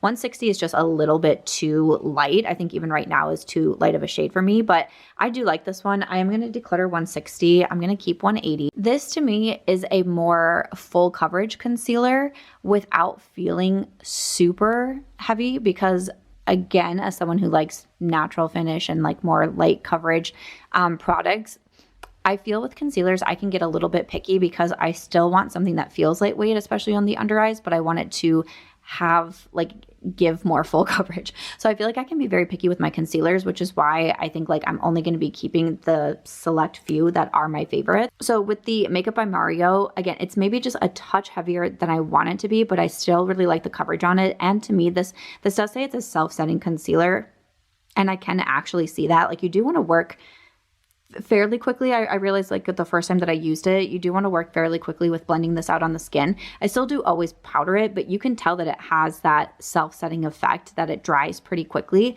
and it looks really good on the under eyes. I don't really deal with a lot of creasing with this one. I think this is a really good concealer. So I am going to be keeping that one. From Rare Beauty, this one is their under eye brightener. I've talked before that like, it's just not really a product that I need. It's not a step in my makeup routine that I'm like, oh, let me make sure that I have this under eye brightener on. You can see it comes with like the cooling metal applicator here, which is like nice, but again, I feel like I have concealers that also are brightening, or you can use a brightening powder, or even just like, I don't know, a regular setting powder. Like, to me, it's just one of those. I don't like to have a lot of makeup steps, and I don't like to have unnecessary makeup steps. And for me, that's an under eye brightener. Now, for you, that might be like a step you can't miss. Might be something that you really struggle with, you know, dark circles, things like that. Maybe that's a step that you don't want to miss. Then this is a nice product for you. But for me, it's not something that I feel like I need. So I'm going to declutter that one. I had mentioned a favorite being the one from Sigma Beauty. This is their concealer duo. I have the shades light medium. So you can see obviously that this one is very loved. So you have two different shades, one that's a little bit more of a brightener for the under eyes, and one that's a little bit more of like my skin tone. So this is why I've hit pan in this one so quickly, because I do use this all around my face to spot conceal. Sometimes I just use it as like a concealer and powder duo. So I've hit pan in this one. But this is also really nice for the under eyes. And I like the duo that it's like you have those two options instead of, because kind of like how I was saying with the Tower 28, like I have the powder that's translucent for my face and the powder that's pink for the brightening. But this is like you get it in your own little concealer duo. You can mix the shades if you want. I mean, I just think that's really cool. And this is also such a nice formula. It's very blendable. It's very easy to use. I will definitely be keeping this one. I do have my code with Sigma, which is Samantha. But I will be holding on to that duo. Another favorite one that I talk about all the time, I've already mentioned in this video, this is from Tower 28. This is a fantastic concealer. I am scraping at the sides of this. I have the shade K-Town. You can see the line in here. To me is my #1 concealer at the moment. This is definitely one that I will repurchase. I really like that Tower 28 also has a more affordable price point at Sephora, but this is a fantastic concealer. It's a little bit more liquidy. You still get great coverage. I use it on the under eyes. I use it all around my face. I mean, I've raved about this concealer for sure this entire year, if it came out last year. This is just, it's truly my #1 concealer right now. So highly recommend this. Of course, I'm going to be keeping it. So if the Tower 28 is my favorite, just a touch behind that is going to be the Natasha Denona, but like seriously, like just a touch behind. Again, I've been talking about the Natasha Denona for a very long time. I have the shade N4 in this one. To me, the reason why I put it just slightly behind the Tower 28 is because this one, it's also for reasons why I like it. This is a very like liquidy, almost more, I think it's called the serum concealer, right? High glam concealer. I thought it had the word serum in it, but this is more of like a serum concealer. It is so easy to blend out. Like if I need something that is just super blendable, I can get it with this one. But sometimes I can almost go a little bit too overboard with this concealer. Like it's like if I've been using the Tower 28 for a long time or the Makeup by Mario, like I go to use the Natasha and I just kind of forget. And then it's, when you use too much, I do think that it is more difficult to blend out. But if you don't use a lot of product, it's very easy to blend out and just like, boom, you're on your way. That's what it's like I have like a love-hate with that part of the concealer, because I do think that it has a lot of benefits, but also like it is, if you do too much, you're probably going to regret it. And when I first started talking about loving the Natasha concealer so much, I was getting comments from people of being like, it's too much, like it's too hard to blend. And I was like, no, really, use the lightest amount. And when you do that, then it looks beautiful, then it blends easily. And then this to me is one of my favorite concealers to use all over my face, to spot conceal, to use in place of a foundation. This to me is absolutely beautiful. So it continues to be one of my go-to concealers, but just know if you get it, if you try it, use a very light hand. Why are concealers so hard for me? I love that I went into this being like, this is going to be the easiest declutter for me. And I'm like, oh, okay. So I do have 2 shades in the Laura Mercier as well, and I don't think I need both. So I have 2N1 and then also 3N1. This is a fairly newer concealer to me. So we have 2N1 and then 3N1. So 3N1, I believe, is what I used in my last video that I think is going to be the better shade match for me. I know they're both neutral, but this to me looks a little bit more on the neutral side. But I have been liking the Laura Mercier complexion products. Obviously, I love the powder, but I just talked about the tinted moisturizer and I really liked that one. For me, this is like the Real Flawless Weightless Perfecting Concealer. This one has been really nice as well since I got it a month or so ago from the brand, maybe 6 weeks ago, 2 months ago, somewhere in there.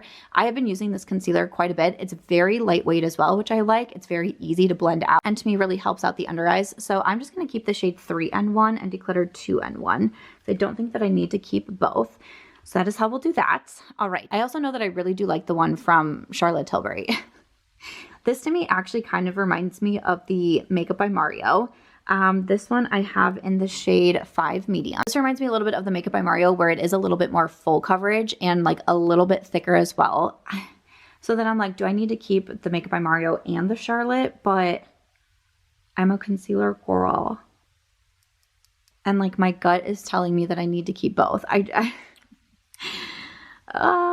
It's like I really don't think that I need to have both, but I wanted to keep both. So I'm going to keep the Charlotte. Again, it's very similar to what I said to Makeup by Mario. I like that it's more full coverage. This to me, I kind of actually like more for my under eyes than I do for like all over my face, but I can definitely do it for both. But I just feel like I would be upset if I decluttered it, so I'm going to keep it. Great. Okay, then we have this one from Armani. This one is in the shade 3.75. This is not a bad concealer. I reviewed it recently and I said I don't think it's going to turn into a favorite of mine, but I thought it was a nice concealer. It is more serum-like again, I would say. It's very lightweight. It's a lot more liquidy. It's easy to blend. The first time that I used it, I wasn't like blown away by it. And the more times I tried it, I was like, oh, okay, I do like this.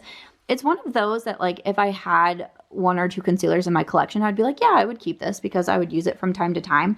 But I really want to keep my favorites and the ones that I'm reaching for the most. And I don't think it's going to be this one from Armani. So a part of me wants to keep it because it's still a little bit on the newer side to me. But another part of me is like, no, you can declutter it. So that's what we're going to do.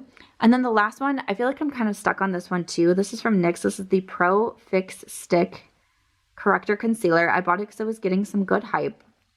Does it say the shade on here? This one is in 06 Natural. To me, I almost feel as the stick concealer, it's like a little bit too drying. Like it's a little bit too dry for my under eyes. This, one thing, as I'm sitting here, like why? Why am I making concealers so dramatic? This might sound really random, but I reach for this if I want to spot conceal. Like if I'm having like a breakout like on my shoulder or back or chest or something along those lines. For whatever reason, I feel like this is the concealer that covers those well. And I don't know if maybe it's just a weird thing in my mind of like not wanting to mix like face with body. Like I don't know what it is. I'm just trying to guesstimate here of like why I kind of put one concealer in a category of like if I have body acne, like this is the concealer that I'm going towards. I really have no idea. But that's kind of when I'm thinking of like, when did I use the NYX last? I'm like, oh yeah, I was wearing like a strapless dress and I had like 2 breakouts like near my shoulder blades, and this is what I reached for. So part of me wants to keep it for that reason, and it's like easy to throw into my purse. You know, I think I would be mad at myself if I got rid of it, and because I kind of have like a specific use for it, it's like, why not keep it? Why not keep it? You know what I'm saying? Like, the point of declutters is to get rid of products that you're not using or you think that you won't use, and I still use that product. So we're going to keep it. So there is my little keep pile for concealers. 1, 2, 3, 4, 5, 6, 7 concealers. And we are going to declutter 5. So, you know, very similar to Cut in Half as well, but these really are my favorites. Like I'm looking at these, like, again, we have a couple that are just shade matching, but like these are the concealers that I use.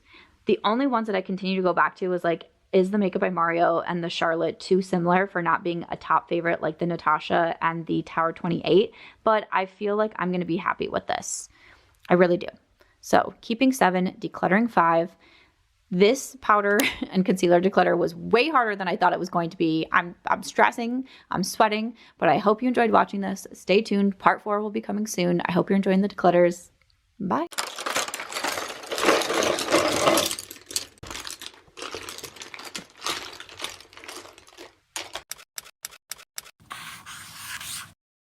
Welcome back, everyone. It is time for a new declutter. We are continuing on with my declutter series, and today we are doing makeup brushes. I'm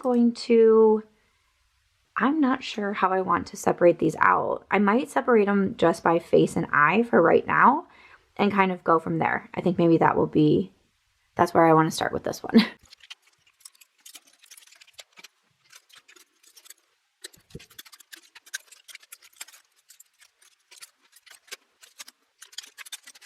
Okay, so here's what we're working with. We have the eye brushes over here and the face brushes over here. For some reason, I'm being called to do eye brushes first. So we're going to move face brushes over and focus first on the eye brushes.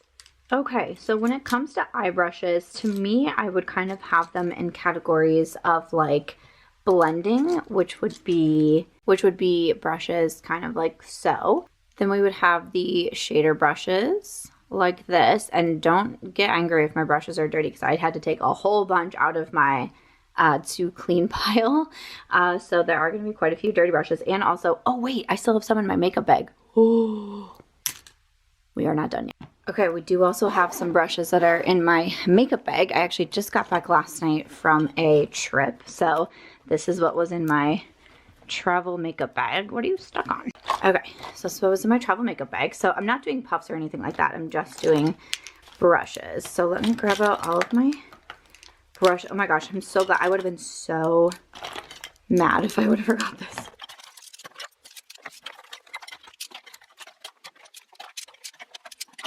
Okay, I would like to say that this might seem excessive for a 2-night trip, but wait, this is actually Ashley's that I borrowed in one of my previous videos.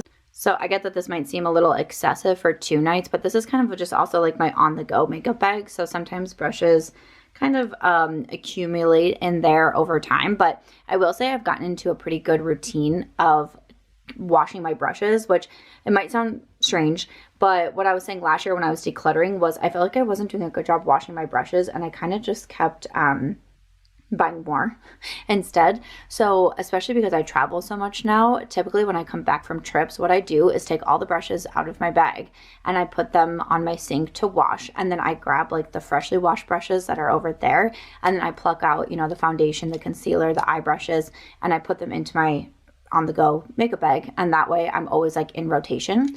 So that's kind of what I've been up to. So this is gonna throw me off just a little bit with my cleaning schedule, but that's okay. We'll get back on it. But these are the brushes that I've accumulated over the last probably, I'm gonna say 2 weeks in my makeup bag. So let's get them sorted. Alrighty, so here is the eye brushes that we are going to be working with. Okay, so I showed blending, and then I showed shader brushes, and then I would also say my other ones is like the detail brushes. So what I mean by that is these like smaller brushes, like for lower lash line, again, like any sort of like detailed work, or also liner. I'm a big fan of liner, so I have a handful of different like liner brushes as well. So those are kind of my 3 categories. So from this pile, I'm going to go ahead and grab all of my blending brushes first, and we'll start with those.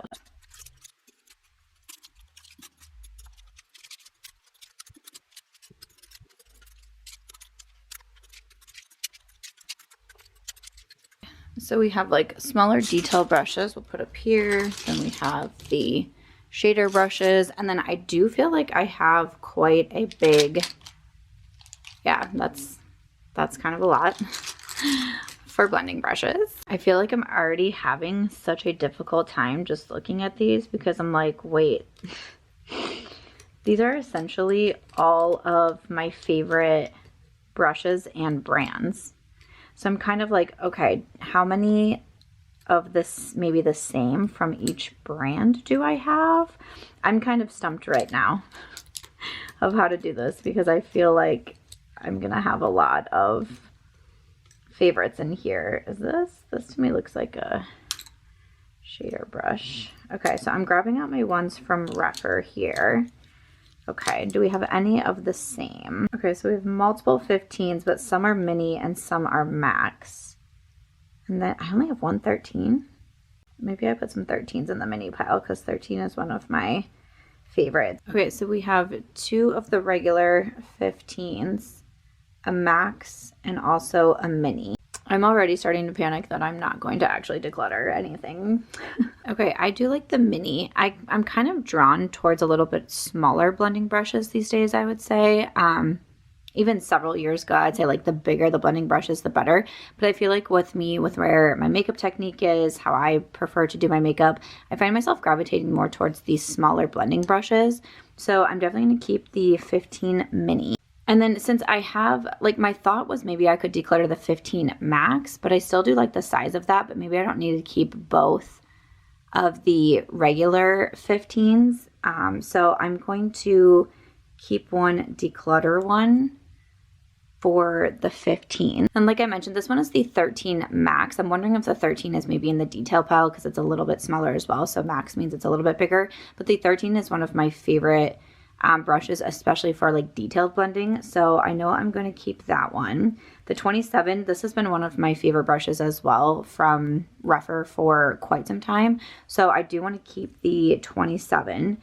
Then we have the 14. I love the size of this as well. Okay. And then we have the 01 Max. Like, to me, this looks kind of like a good hybrid brush. Like, you could use it for blending. You could use it for a shader brush as well. I clearly used it for a yellow shade. Honestly, though, okay, I'm going to keep these three. And I'm going to declutter the 01 Max.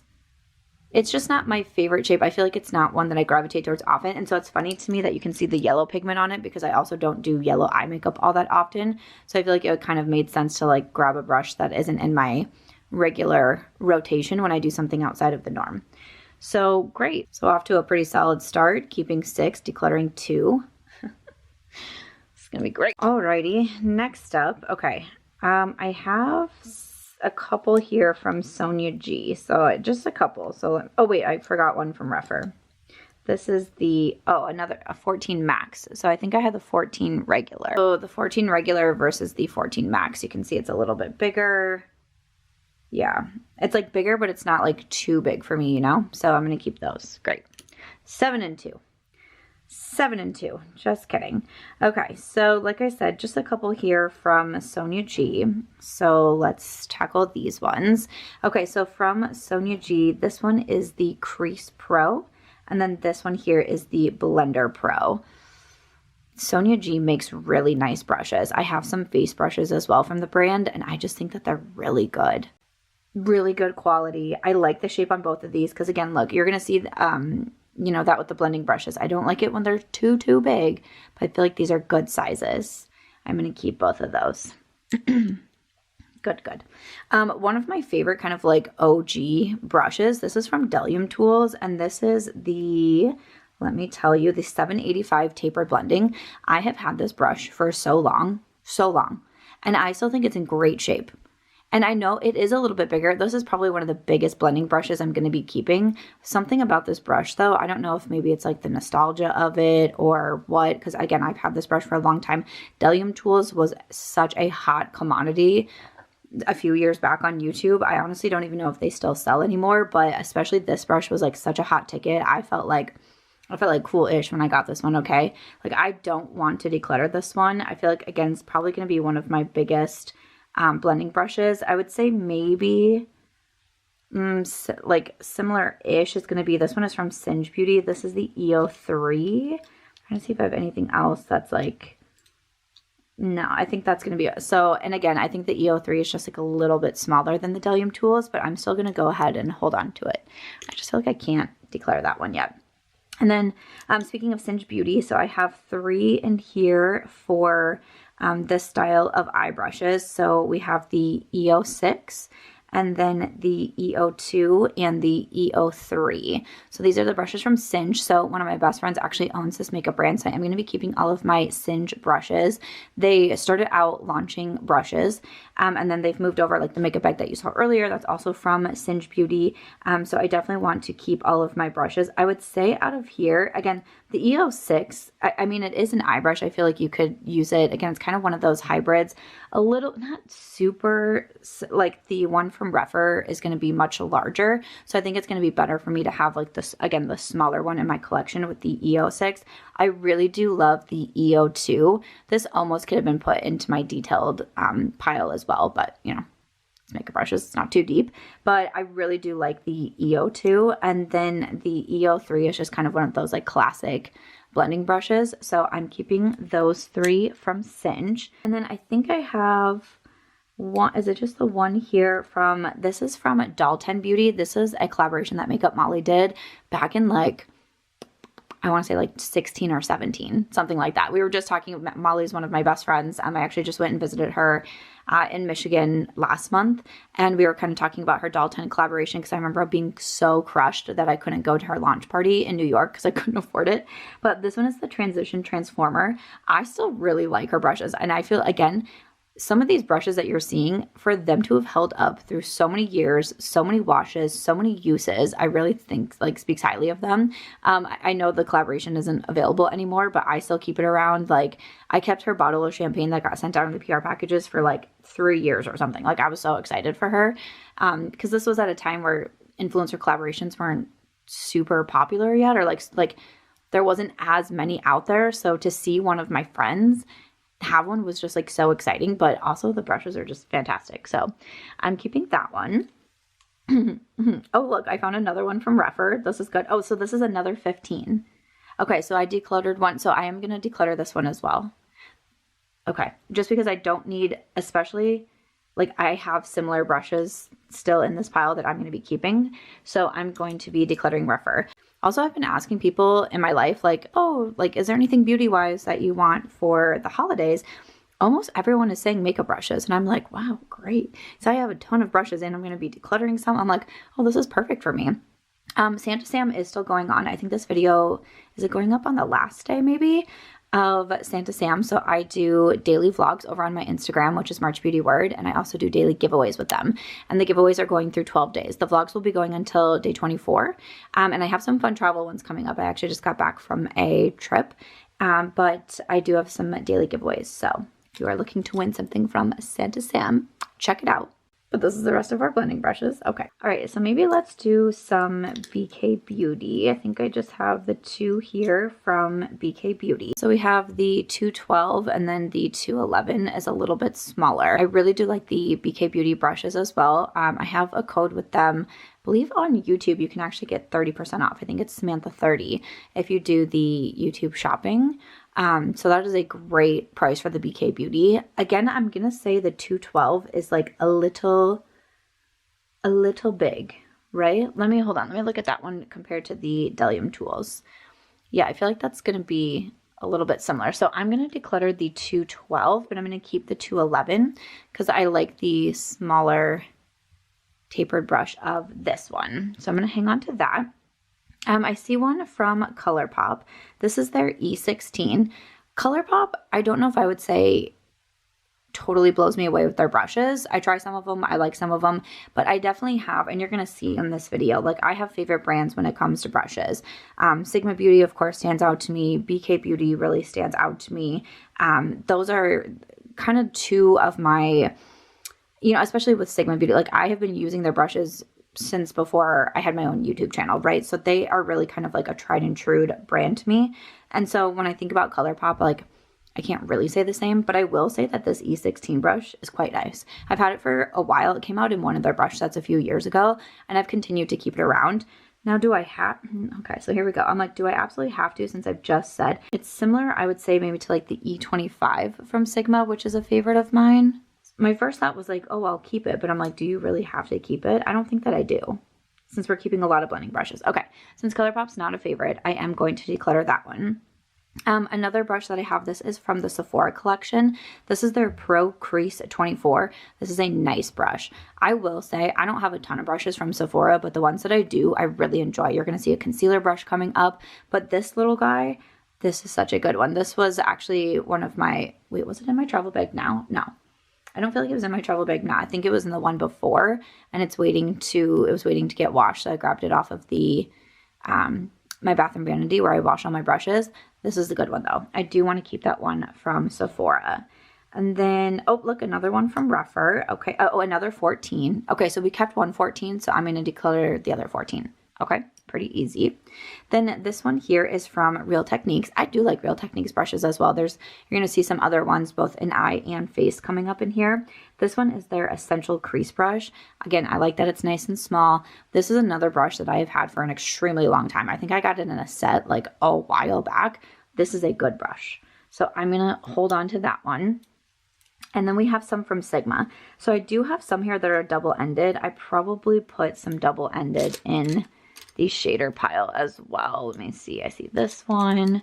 Okay, because we have a few like this. These typically come in their palettes. They come with a double-ended brush, which is so nice. So you have a blender on one side and a shader on the other. These ones are all the same. You have the E54 on one side and then the E38 on the other. I don't feel like I need to keep all, I do like the double-ended because sometimes it's just so handy, especially when traveling. You're just like, oh, boom, I have 2 brushes in one. So this one is from the Beauty and the Beast. This one is from the new like cool neutrals. I think I'm going to keep these 2 and declutter this one. I'm not sure what collab. I feel like it came out in some collab, but I'm not sure which collab this came out in. So I'm going to declutter that one and I'm going to keep 2. And then we have the rest of the Sigma brushes. So I know we're going to have a lot of the same, right? Okay, so these 2 are the E27. This is one of my favorite brushes from Sigma. This is the detailed blending.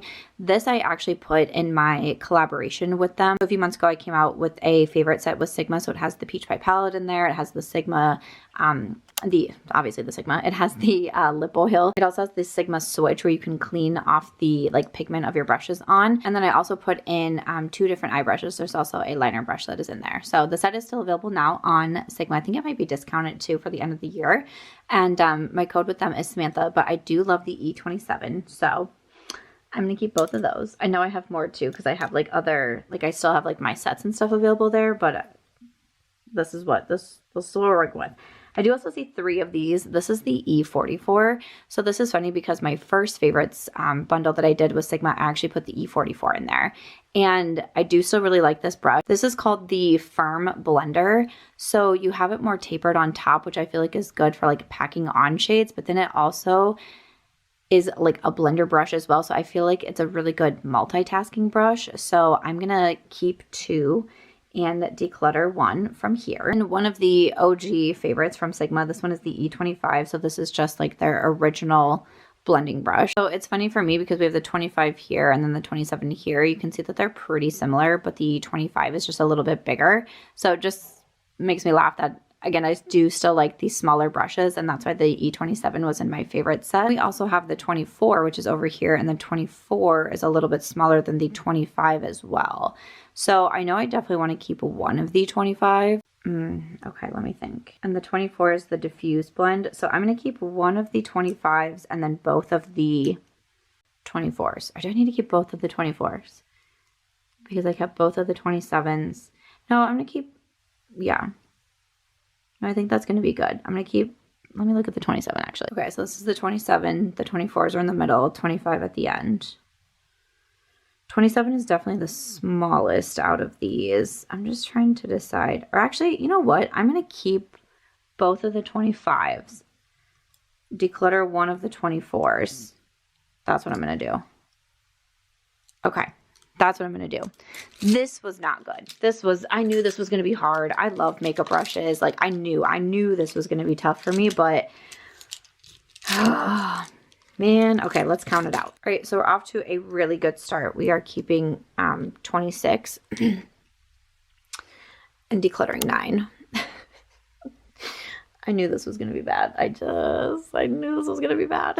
But let's keep moving. Okay, so I don't have as many shader brushes as we did the blending brushes, right? I don't think we do. So let's start again. Let's see how we do with this one. Okay, start the same pattern. We'll pick up some here from Refer. So right away, I see that I have 2 of the O2. Okay, so this is both the O2. So I'm going to keep 1, declutter 1. We also have the O2 Max and the O2 Mini.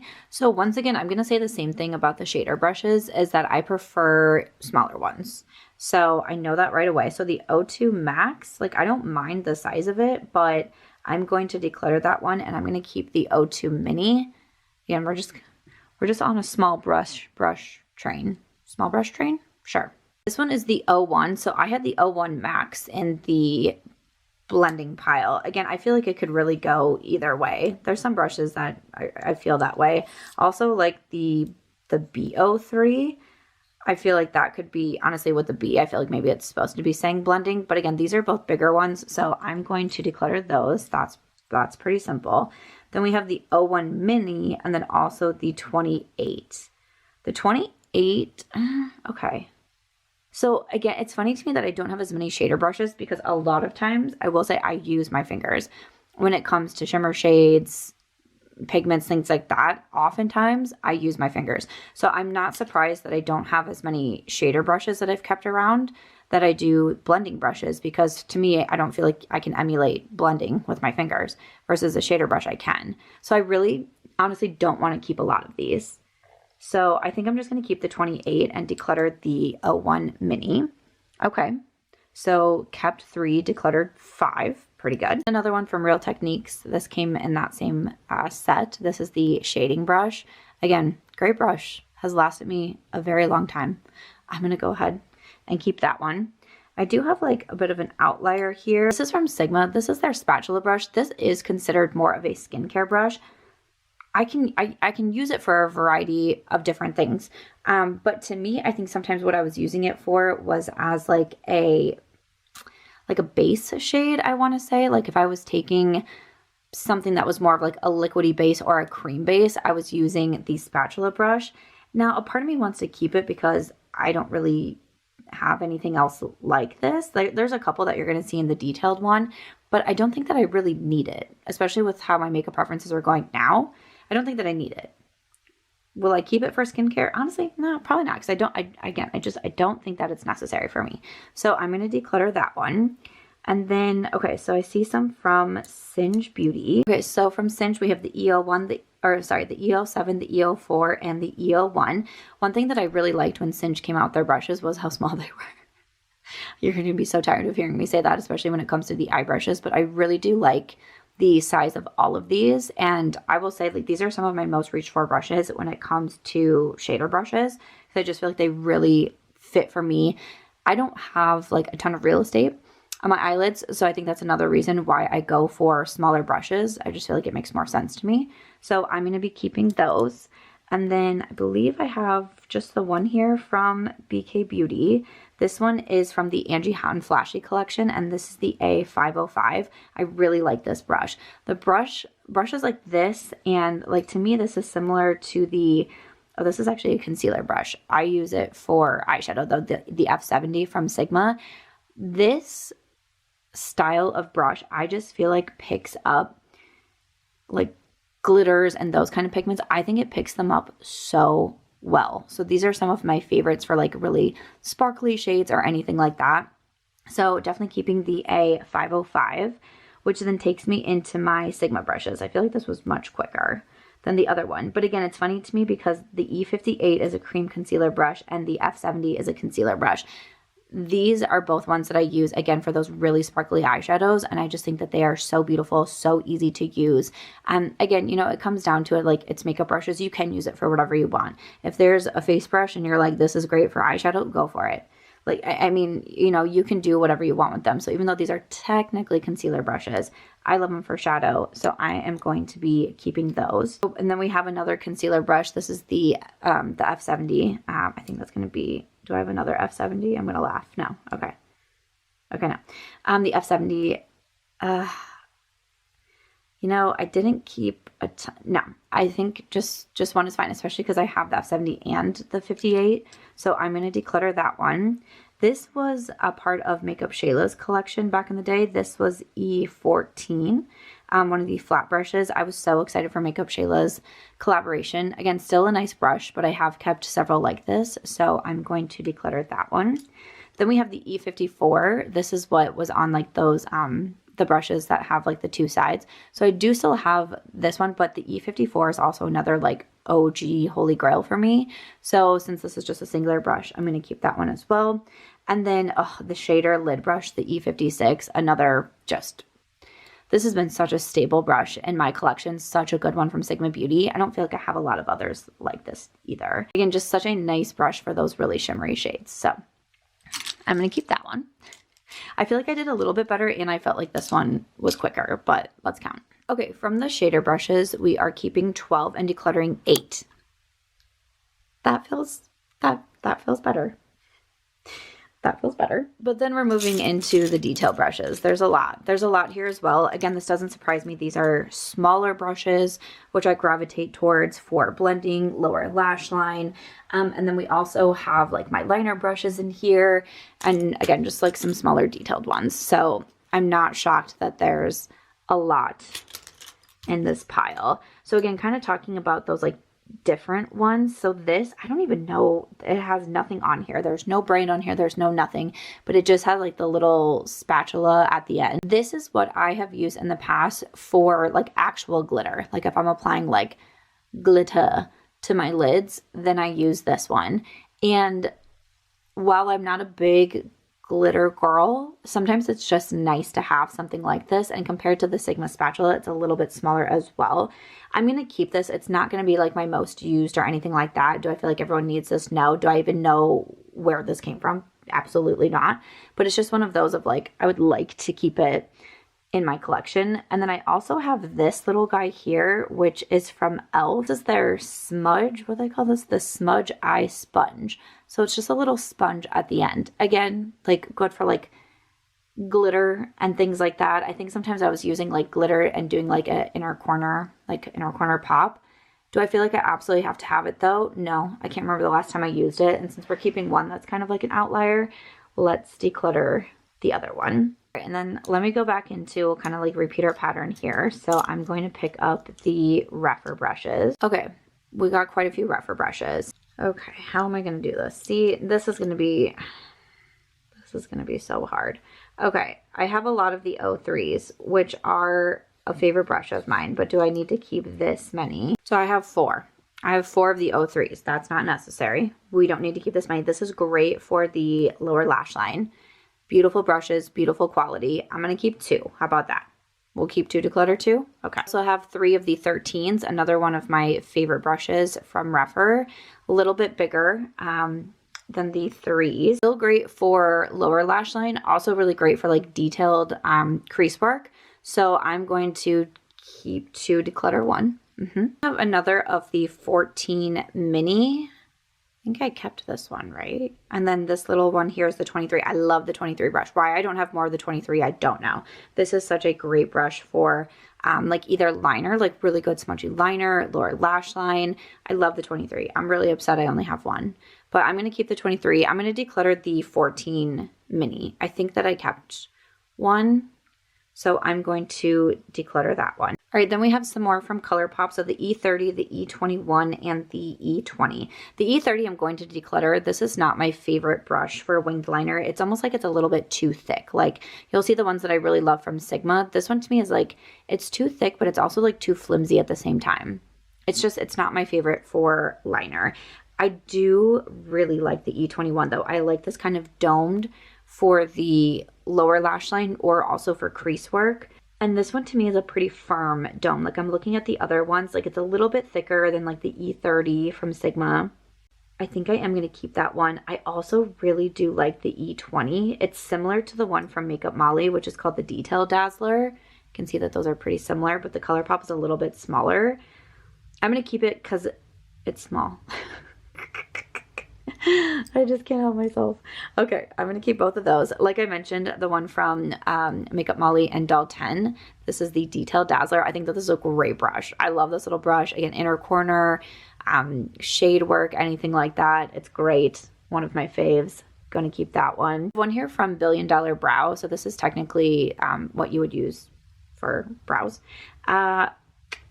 Again, I have a lot of winged liner brushes. The ones from Sigma really are my favorite. I'm like trying to look and see how many I have. Okay, it looks like maybe I have like 4 from Sigma, so I'm going to declutter the Billion Dollar Brow. I just have one from BK Beauty, but this is one of my favorite ones. This is also from the Angie Houghton Flashy collection, the A504. This is, I feel like I maybe could have put this into the blending pile as well, but I really like this size. I feel like this is, for me, this is such a good multi-use brush. And that's kind of like what I look for, especially because I do travel so much. I am on the go so much. I can use this for crease. I can use this for lower lash line. So I love a good multi-purpose brush like this. So I'm going to keep that one. Find a little guy from Rougher. This is the 34. So this could be a very sharp wing liner brush. You're going to see my other wing liners. I'm like, can you even see that? My other wing liners are a little bit more, I'm going to use the word traditional, but I don't really know if that's the correct word. I do kind of like how fierce this little guy is though. I don't have anything else like this in my collection, so I'm going to keep that one.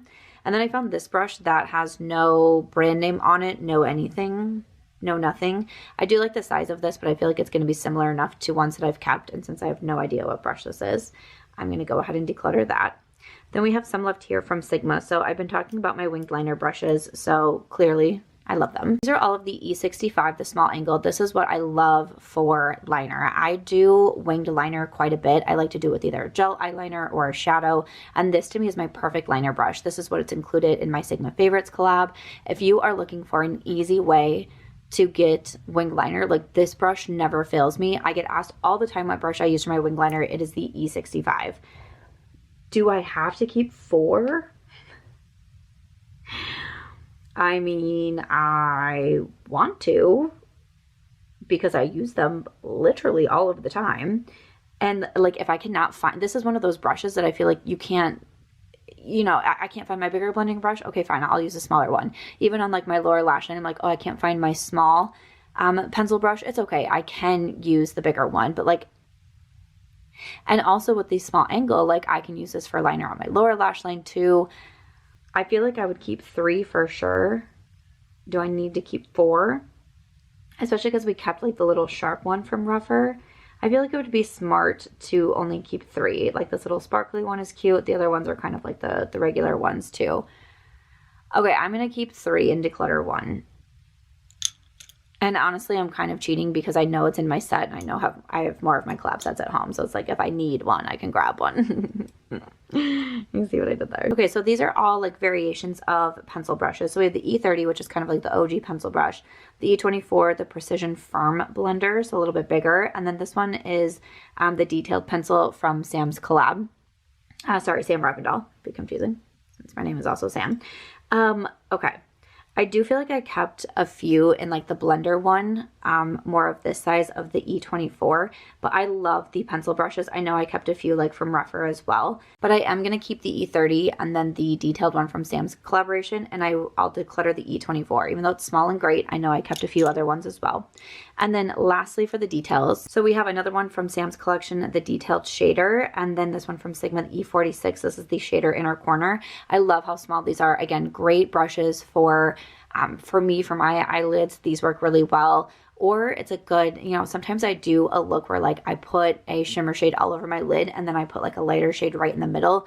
These are the kind of brushes that I go for that, and I just really like them. So I'm going to keep both of these. Who knew the brush declutter was going to be so hard? Honestly, I think if you know me, you would probably know that it would be hard, but man, this was a doozy. Well, here we go. So keeping 18, decluttering 10, which puts us at keeping 56 eye brushes and decluttering 27. Not great if you love big declutters, but that's where we're at, and I'm going to be happy with it. I love brushes, okay? I can't help myself. I love brushes. So let's move on to face brushes, which I do think will be equally as hard. I'm staring at the pile now. I wish you could see my face. It looks tortured. Okay, I'm like, how to sort these? Maybe do by like foundation, concealer. Yeah, maybe we should do that. It's like me having to give myself pep talks during this whole video. It's just really something. So I ended up breaking it into 3 different piles. So one pile is like unclassified.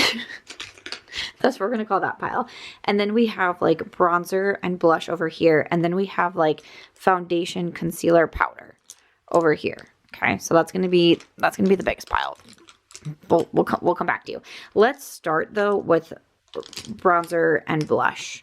We definitely have a lot going on here. I love bronzer. I always want to say like I'm not a blush girl. I think I have to then follow it up with yes I am. I always end up having a lot of blushes and I have a lot of blush brushes. So we need to do something about this. Where to begin? I honestly wish that I had a second camera on me so you could be watching like how uncomfortable I am. Like I'm like fidgeting a ton. Like I keep like messing with like my sweater. Okay. I'm sure that I cut this, but I literally just said, let's think about this. And then I stared at the brushes like frozen. Like I couldn't do anything. Okay. I see a couple here from BK Beauty. So these are going to be bronzer brushes.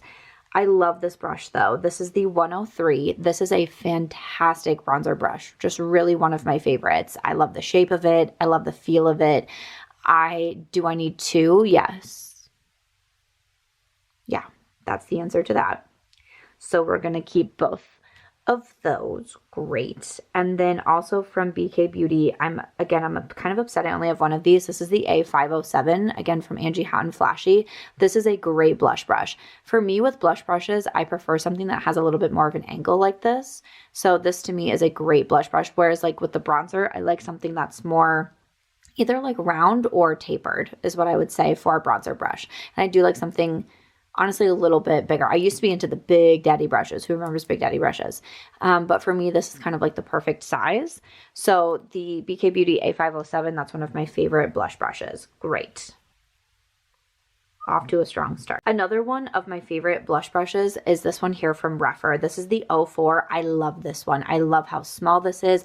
I feel like there used to be a brush maybe from, I want to say like Morphe and Jaclyn Hill had a brush like this for a blush, and it was just such a favorite of mine. And then Rephr came out with this one and I was like, oh heck yeah. I do have a code with Rephr, so I'll have a link to, I feel like for my description box, I'm probably going to put links to the brands in them, but I do have a code with Rephr. Like if you use the link, you'll get a discount as well. But this to me, I love this blush brush.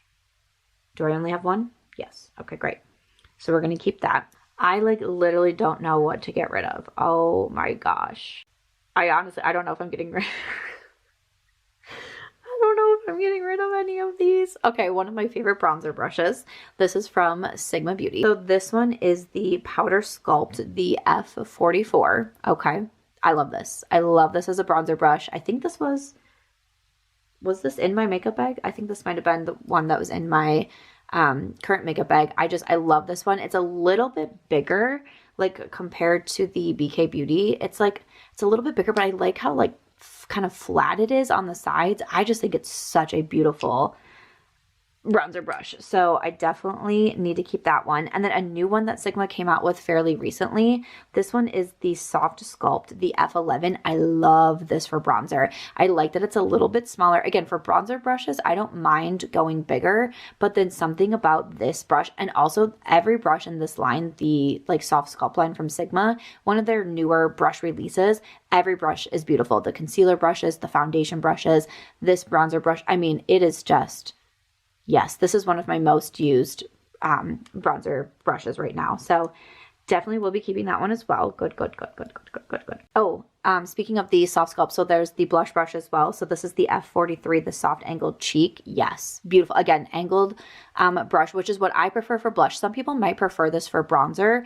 Some people might prefer this for foundation. I mean, really totally up to you. For me, this is what I prefer for blush, but I like that this one has like a little oomph as well. For me, kind of the OG blush brush that I would use from Sigma is the large angled contour. This is the F40. I mean, I started using the F40 again before my YouTube channel. It's just a great brush. For me, I think I'm going to declutter one of those, and then I'm going to keep one F40, and then definitely going to keep the F43. Definitely a line to check out is that soft sculpt line. Another one I have from Sigma, this is the contour slash blush. This is the F53 Air. For me, when it comes to cream products, I like something that's a little bit more like dense like this, like not as fluffy, if you will. So as of right now, I don't use cream like blush and bronzer a ton, but it is, I want to keep a brush around for that reason. And a lot of times when I do use those kind of products, I am using makeup sponges instead, but I do feel like it's important to have a brush like this as well in my collection. That's kind of like, to me, kind of specific for the liquids.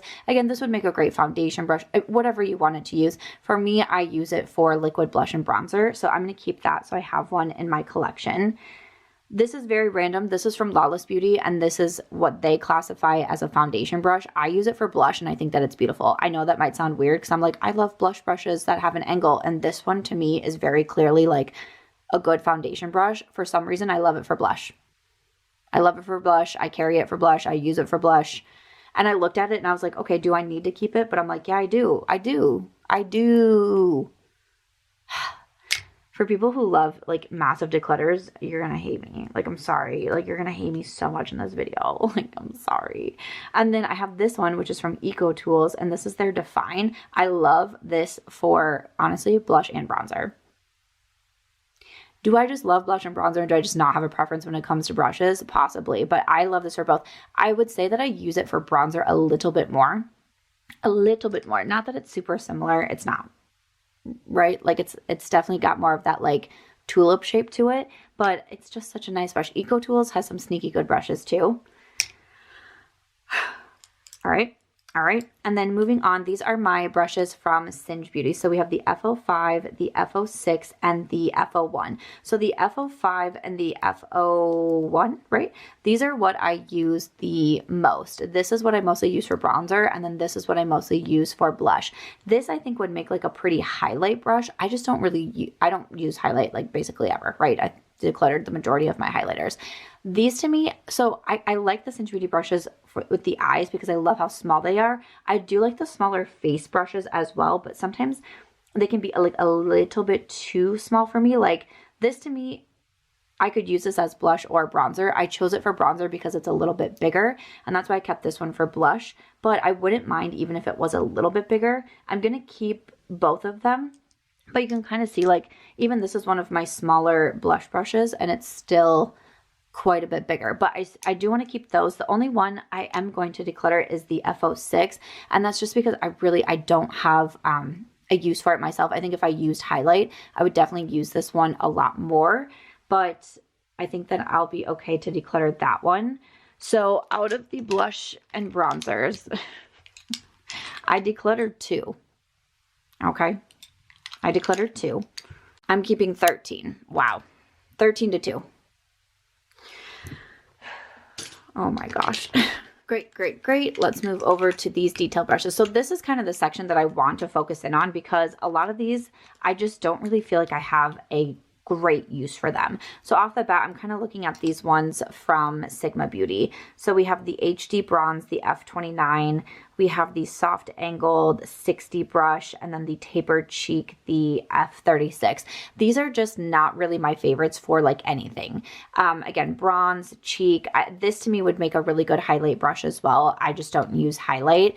These to me are pretty easy declutters. Also, this one here from NARS, this came with some of their blushes that they came out with recently. I'm pretty sure I was able to link it at Sephora once. I just don't love it. I feel like it's kind of scratchy. I believe that I used it in a Get Ready With Me at one point, and I wasn't like a huge fan of it. So again, kept a lot of blush and bronzer brushes. I'm going to declutter that one. Then I have, I think these are both from Refer here. So this came in a collab. No, the AA01 came in a collab. And then this was like around the holiday time they came out with this brush. Just again, brushes, I just don't really use these style of brushes a lot, right? So for me, these ones are pretty easy to declutter as well. Good brushes, beautiful brushes. Brushes are one of those things that I can easily pass on. I can clean these brushes, again, because I had so many people in my life say they need makeup brushes. Great, I got you, boo. I'll clean these brushes up, I'll put them in something nice, and I will give it to you. Okay, and then, so next up I have a couple here from Singe. So we have the F04 and the F07. Again, they're just kind of like, again, this I think would make a pretty highlight brush. The F04, this is going to be good for me if I was someone who like kind of wanted to like paint my foundation on. I feel like that would be a good brush for that. They're just, I put these in this particular pile because I just don't really have steps in my makeup routine that I use these for. So I think I'm going to declutter both of those. And then I'm looking at these ones from Eco Tools. Again, just kind of same thing. Like I just don't use, like I just never really use these kind of brushes. So this is the Skin Perfecting and the Wonder Color Finish. Like I just don't use them. So I'm actually going to declutter that whole pile. That makes me feel a little bit better. Makes me feel a little better. So that's 10 brushes. 10 brushes right there I'm decluttering because I just simply don't use them. Alrighty, and then I know this one is going to be difficult as well. I feel like it's has something about foundation brushes, powder brushes, especially concealer brushes. I love concealer, so you know, there's that. So I know that this one is going to be a bit of a doozy. So I'm like, where do I even okay, where do I even start? And it's so funny to me because I do use makeup sponges a lot that I'm like, how did I get this many? Okay. For me, where should I start? Okay, one of my favorite concealer brushes. We'll start here. One of my favorite concealer brushes. This is from Sephora. This is their 57 brush. I have had this brush for such a long time. I love this brush. It's one of my top recommended concealer brushes. I think I bought it because Jessica Braun recommended it like years and years ago. It continues to be a favorite of mine. I've washed it so many times. Me and the 57 have been through a lot together. It's amazing. I love it. Got to keep it. Another favorite concealer brush, again from the Angie Hot and Flashy BK Beauty line. This is the A506. This is a very viral, hyped about brush, and I think that it's amazing. I love the like kitten paw shape of it. I just think that it's fantastic. Definitely got to keep that one. I had mentioned before the Sigma like soft focus line. So this one is the soft angled concealer, the F72. Freaking love this brush. I have talked about this so much recently in some of my like chatty get ready with me videos. Love the shape of this. Love the size. Love this for concealer. Big yes for me. One that's kind of similar to that is from Singe Beauty. So this is the FO2. You can see this I grabbed from my vanity because she needs to be washed. This is another great one. I use it all the time for concealer. I love concealer. Just so everyone knows, like I love concealer. So I need to have like good concealer brushes. Those are some of my top ones. I also really love from Sonia G. This is the soft concealer brush. Oh my gosh, this is such a nice one as well. Again, it is very soft. This is a very high quality. I like that it's a little bit smaller as well. Just a great one. So definitely keeping that one. I know like some that are over here. So this one is from Moda Brushes. This is what I used to use for concealer a ton back in the day. What is the name of this? Super Crease. I think this is considered an eye brush, the crease brush. I would use it for concealer and loved it. Not so much anymore. I feel like I have my other concealer brushes that I love. So I am going to declutter that one. And then this one here is from Makeup by Mario. This is the F5. So again, concealer, powder, something along those lines. Not my favorite, a little scratchy. So I'm going to declutter that one. I loved this one from Real Techniques. This is the Deluxe Concealer Brush. Again, I feel like I bought this way back in the day because Katie or Luster Lux recommended it. I will say though, I don't feel like I use it for concealer as much. Kind of my first thought was like, oh, I'm going to keep it for sure. And I'm like, I don't really think that I need to. I feel like my 5 concealer brushes that I've kept so far, those are what I normally go for. So I'm going to declutter that one. This one here is from Refer. This is the 36. You can see that this has been very used, very loved, needs to be washed. This to me, you know, we're kind of like similar-ish to the Sigma or to the Singe, like in like shape kind of thing. Maybe kind of similar to the BK Beauty. I feel like I use the other ones more. I don't reach for the 36 as much. So actually, I think that I can declutter that because we're definitely keeping a lot of concealer brushes. Again, kind of along those lines. Oh, we have another, you know what? I'm okay to keep the F72. I really am. I'm going to keep 2 of these. This is a really good brush. I'm going to keep that one. And then we also have the B01. Again, I probably should have put this in the other unclassified one. I'm going to declutter that one. I do have another one from Sonia G. Again, this is the Detail Pro. So to me, I think this is more of an eye brush. I use it for face, but it's kind of one of those in-betweens that like, I feel like it's too big for eyes, but not big enough for face. So it's beautiful. It's such a nice brush, but I don't think that I need it. So I'm going to declutter that one.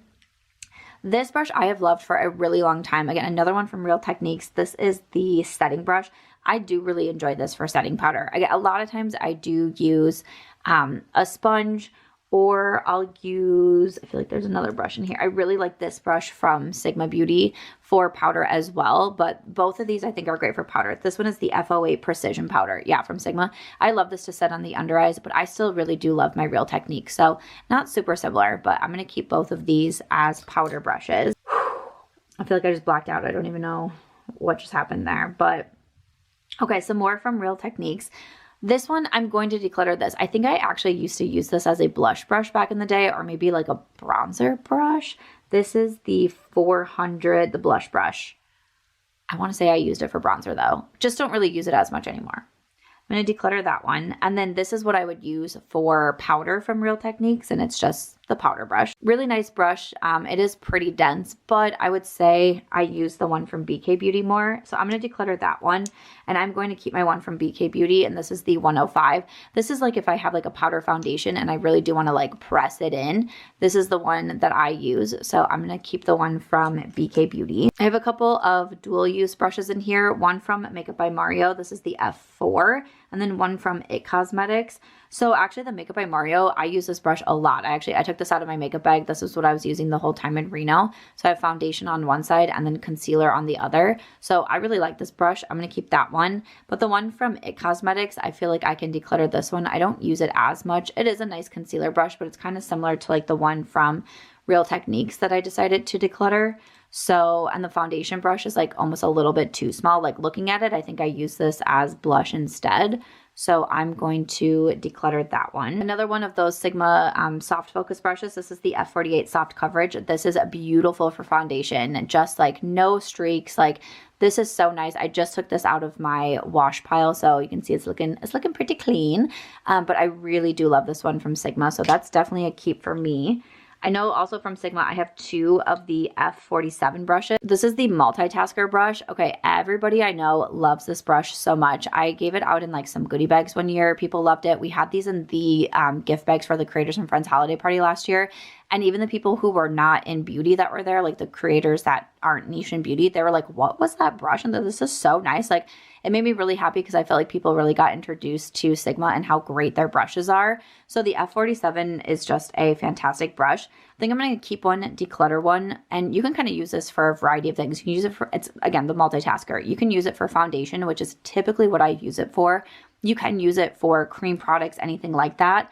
And I think because I have some of the other ones that I really do love from Sigma, both for concealer and foundation, I'm good to keep one, declutter one on those. Also from Sigma, we have the F46. This is the angled foundation brush. This is another one that I just washed pretty recently. Okay, this is a nice brush. I'm like, what do I have left? One from Rougher. I have these two from BK and the one from Sonia. I would say that I like the soft focus brush a little bit more. So I'm going to continue to keep this one. I will declutter the other one. And then from Rougher, this B02. Again, it kind of like reminds me a little bit in shape of the Sigma, but I like the Sigma more. So I'm going to declutter the one from Rougher. I have the two 101s from BK Beauty. This is a very popular brush, a very viral brush. I think it's great. You can see one obviously really needs to be cleaned. One is like a little bit needs to be cleaned. A lot of it needs to be cleaned. But I do love the 101. I do want to keep both of these. I would say like if I had another one of this one from Sigma, I think I would keep both. But kind of like the Sigma concealer brush that I'm keeping both. Like some of my favorites like that, when one's like being washed or in the lineup to get washed, I want the other one. So I'm going to keep both the 101s. And then lastly, this one from Sonia G is so nice. This is the jumbo base. Yeah, I have to keep this one. Great quality, super soft. It doesn't leave your foundation streaky at all. It's just a beautiful brush. So, okay. Maybe not great, but we did it. We did something. All right, actually not too bad. So we are keeping 15 and decluttering 12. That's not terrible, right? For foundation version. I feel like that's pretty good, but honestly, let's pull them all out, right? Let's pull them all out. Okay, looking at my totals, I'm not super upset. So this is my declutter pile. We're decluttering 51. That's a lot of brushes. These are my keep. So this is everything going back home with me. I'm keeping 84. That's still a lot of brushes, don't get me wrong. But not having over 100 brushes for me somehow is like a win. I mean, obviously I'm close to 100, but I'm not there and I'm not over 100. To me, that seems like a win, especially coming from someone who had 400 brushes last year. I feel like this is still pretty positive. If you've heard me say that my 2025 goal is to keep my makeup collection tidy and organized. So one thing that I've been doing has been filming from my friend's house and essentially bringing my entire makeup collection here and only taking back what I keep for my declutters. So that's why everything is in here, because this is what will be going back to my apartment with me. And then everything else I'm keeping here, cleaning them, you know, letting my friends obviously choose whatever they want, putting things into giveaways and all the things, which again for brushes is pretty easy to do. But 84 brushes, I'm pretty happy with this. This was a hard declutter for me. I've been sitting here for a while now. But I hope it was enjoyable to watch. We have a few more declutters to go before we come to the grand finale, the Big Daddy declutter of them all. I hope you enjoyed this one. I'll see you in the next one. Bye.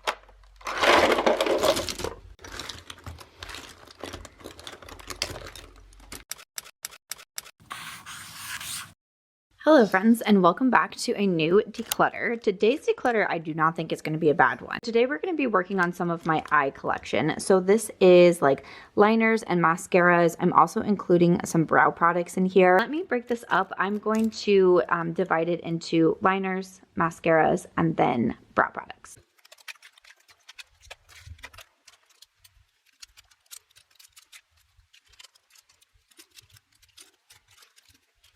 Okay, 3 piles here. We have mascaras, we have brow products, and we also have liners. Let's start, I don't even know where to start.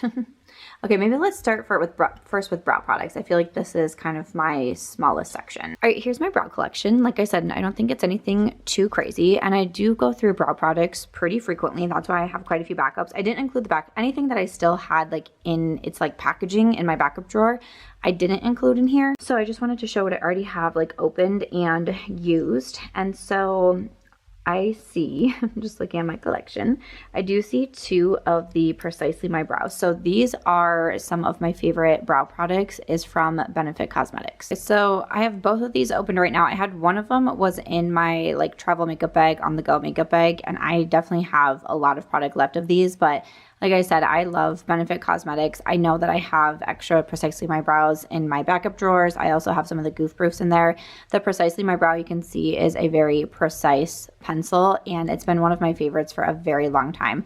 I use the shade 2.5 if you're looking for a good brow pencil and a similar shade match to me. I use 2.5, and these are just some of my favorites. So keeping both of these are ones that I go through pretty often. Another one from Benefit is the Precisely My Brow Detailer. Okay, so this one is a really small pencil. If you can see like how thin that is. For me, I just need something a little bit more. Like for me, I prefer, when it comes to brows, I prefer pencils. I prefer pencils over like pomades, or even like I have a few like waxes and things like that. I just prefer pencils, and I like something that's a little bit more precise, but this is actually just a little, it's too small for me. It's too small for me. I need something a little bit more when it comes to my brows. Otherwise, I just feel like it takes me too much time. It has the spoolie on the other side, just like the Precisely My Brow. This is not one that I reach for, so I am going to put that one in the pass pile. And then I also have another one from Benefit. This one is the Gimme Brow and Volumizing Pencil. So this is an actual pencil like you would sharpen. Honestly, I completely forgot about this one, and I kind of like it. With this, I do think that it needs to be pretty sharp to be able to fill in and get like the hair-like strokes in the front. But I remember really liking this. Again, this is 2.5, which is my best shade match for Benefit. I remember it was like, what was it, maybe like 5 years ago or something, that they did expanded shade ranges, because I was always between the 2 and the 3, and they came out with 2.5. I was like, score. But this is a nice one, and I totally forgot about this pencil. Oh wait, oh, I wonder if it's like super dried out. Okay, maybe I can bring it back. Okay, I feel like we were able to revive it a little bit. Might just need like a good, you know, sharpening and all of the things. I'm gonna keep it, and this is my reminder to actually use this one. I wouldn't say that I feel like it gives me as like defined brows as like the Precisely My Brow, but I still felt like it was a good one, and it was like quick. Maybe the days that I want a little bit more of like the almost like the feathery undone brows, that would be a good option to use. Okay, one here, this is from LYS, and this is their Secure Brow Pencil. I have the shade Taupe, so you get a little spoolie on one side. And this one is a pretty small brow pencil as well. It has more of like the diamond shaped, kind of similar to like the Goof Proof. But for me, I remember this one is I didn't love that it was quite a bit smaller. Again, I just sometimes if it's too small, I just feel like it takes me too long. And so I also didn't necessarily love the shade. I didn't think it was the perfect shade match for me. So I remember this one from LYS. I didn't think it was bad. Like I don't think it's a bad product. It's just not what I prefer. So I'm going to put that one in my pass pile. Same as the one from Give Beauty. I remember not loving this one either. Again, spoolie on one side. And then you have the brow pencil on the other. And then this one was in the shade. This is the Hella On Point Ultra Fine Brow Pencil. I have the shade 2. Once again, just a little bit too small. Oh, we just broke it right off. Okay, that's a bummer. So a little bit too small, and I remember again not loving the shade match. And I remember when I bought this in store, the shade that I was going for, they didn't have. Vein check. I remember they didn't have it, so I grabbed this one and I just didn't love it on me. So again, just not one that's a favorite of mine. So I'm gonna put that one in the pass pile. Okay, so I have a couple here. Let's look at these. These are both from Lawless, and these are the Hold Up Soft Set Creamy Brow Wax. So one is in the shade light medium, and one is in medium dark. Now, this is not a product that I use very often. Okay, this one is the light medium, and that one there is the medium dark. Honestly, I don't know which one. I feel like medium dark would be better for me, but I also feel like it would be too dark, but the light looks too light for me. I'm going to declutter both of these. I like the Lawless Brow Pencil. I believe I have another one in my collection. I just don't use these a lot, and I actually have another brand that I prefer. Like if I'm going to go for something like this, I'm going to actually go, so those are going to the pass pile. I'm going for the ones from Milk Makeup. This was a very surprising product for me this year. I got these in PR from Milk Makeup and instantly kind of thought, okay, you know, these aren't my favorite when it comes to brow products. I'm probably not going to get a lot of use out of these. And these ended up kind of stealing the show for me. And I actually use these quite a bit. So this one, I use both shades. This one is in the shade MJ. Actually, this one is in the shade Dub, which Dub is not the right shade match for me, but I have another one and now I'm very confused because I have MJ and Haze and I go back and forth between those two. Where Dub came from, I truly have no idea. And I'm like, where's Haze? I took everything out of my makeup bag because I almost forgot that with my brushes. And MJ was in my makeup bag, but I know that I have Haze somewhere, so I am going to declutter Dub because that's just not the right shade match for me. I would have kept both though, so when I find Haze, I'm going to be keeping that one too. But I was just very surprised that I liked this. This is also a brow product that stays. This is the Kush High Roll Brow Tint. It really does kind of tint your brows and stay all day. Like when I take my makeup off after using this, I have to really kind of like pay extra attention to my brows. But this is one of those, like I put it on and it gives me just like such a fast, easy look. A lot of times I don't think these are easy to work with. And I feel like my brows kind of look messy and undone and just like not quite there. But something about these ones from Milk, I feel like are so good. So this was a very surprising product to me. I'm glad that I still gave it a shot. And it's one, like I said, I have this in my travel makeup bag because for me, it's great on travel days where like maybe I don't want a full face, but I still want a little something with my brows. I often put the Milk in, or like maybe I'm out traveling somewhere and I'm going to be outside a lot or it's cold, I have a hat on type thing. I don't really need a full face of makeup, something with my brows. Boom, I'm using the one from Milk Makeup. So I'm going to keep that one. I'm going to keep my other like actual shade that I have. And then I had mentioned Lawless, and I have their Shape Up Soft Brow Pencil. I'm missing the cap for the side of the spoolie, but this one is a fairly new one to me, and I repurchase this pencil consistently. This is like maybe my 5th one. This is one that I really, really like for myself. I use the shade Oak, and I think it's a great shade match. This to me is really similar to something like the Benefit Goof Proof, where you have a little bit more of that thicker like a diamond shape for the brow pencil, but the Lawless, I've been using it for a couple of years now. Again, one I continue to repurchase. I think it's really fast and easy to do my brows, and my brows always look good.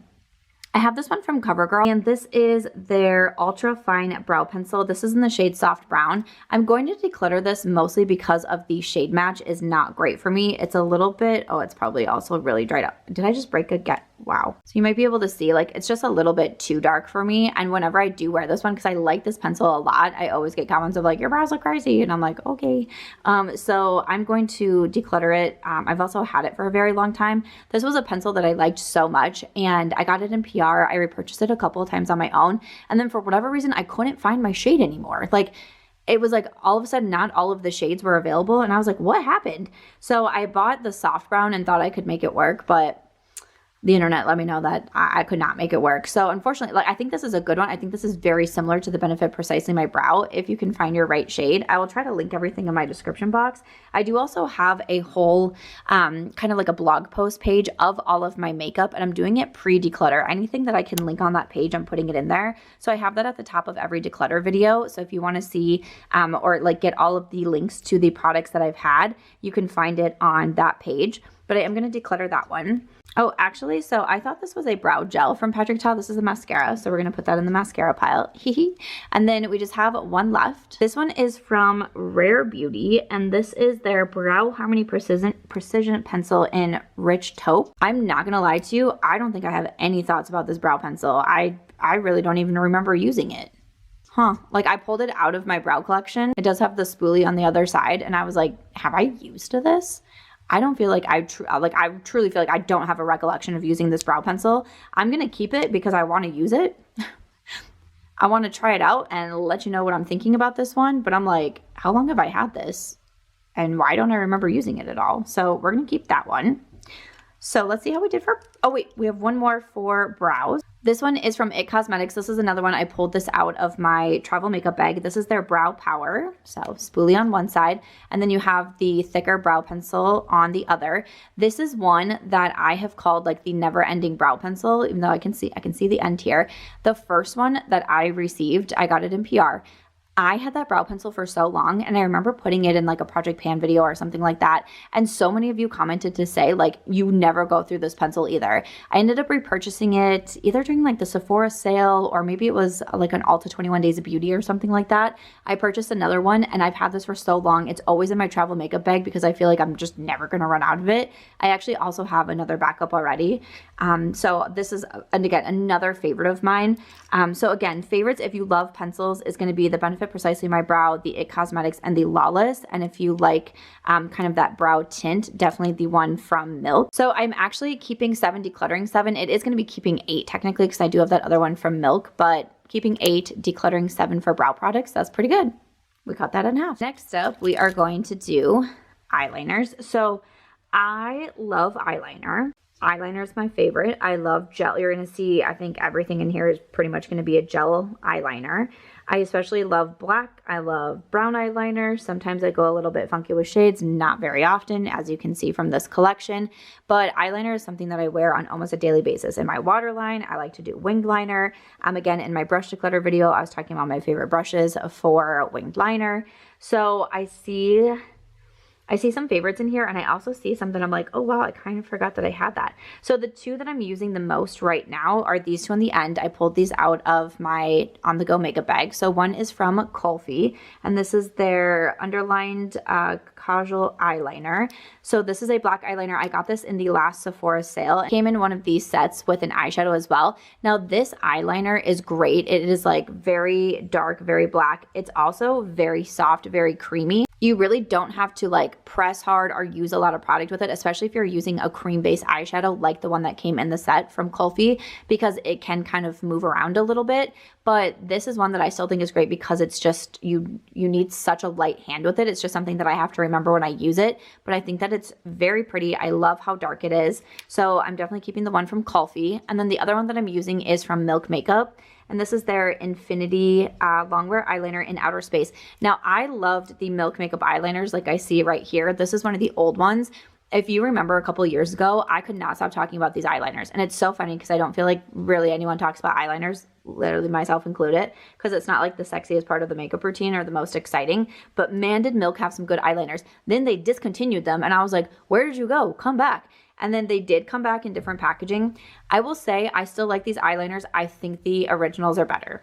I really do, but I do still like this one. Again, this is going to be another black eyeliner, but another solid one. Again, it's the one that I'm currently using in my collection. I think it's nice and long wearing. I think it's very dark.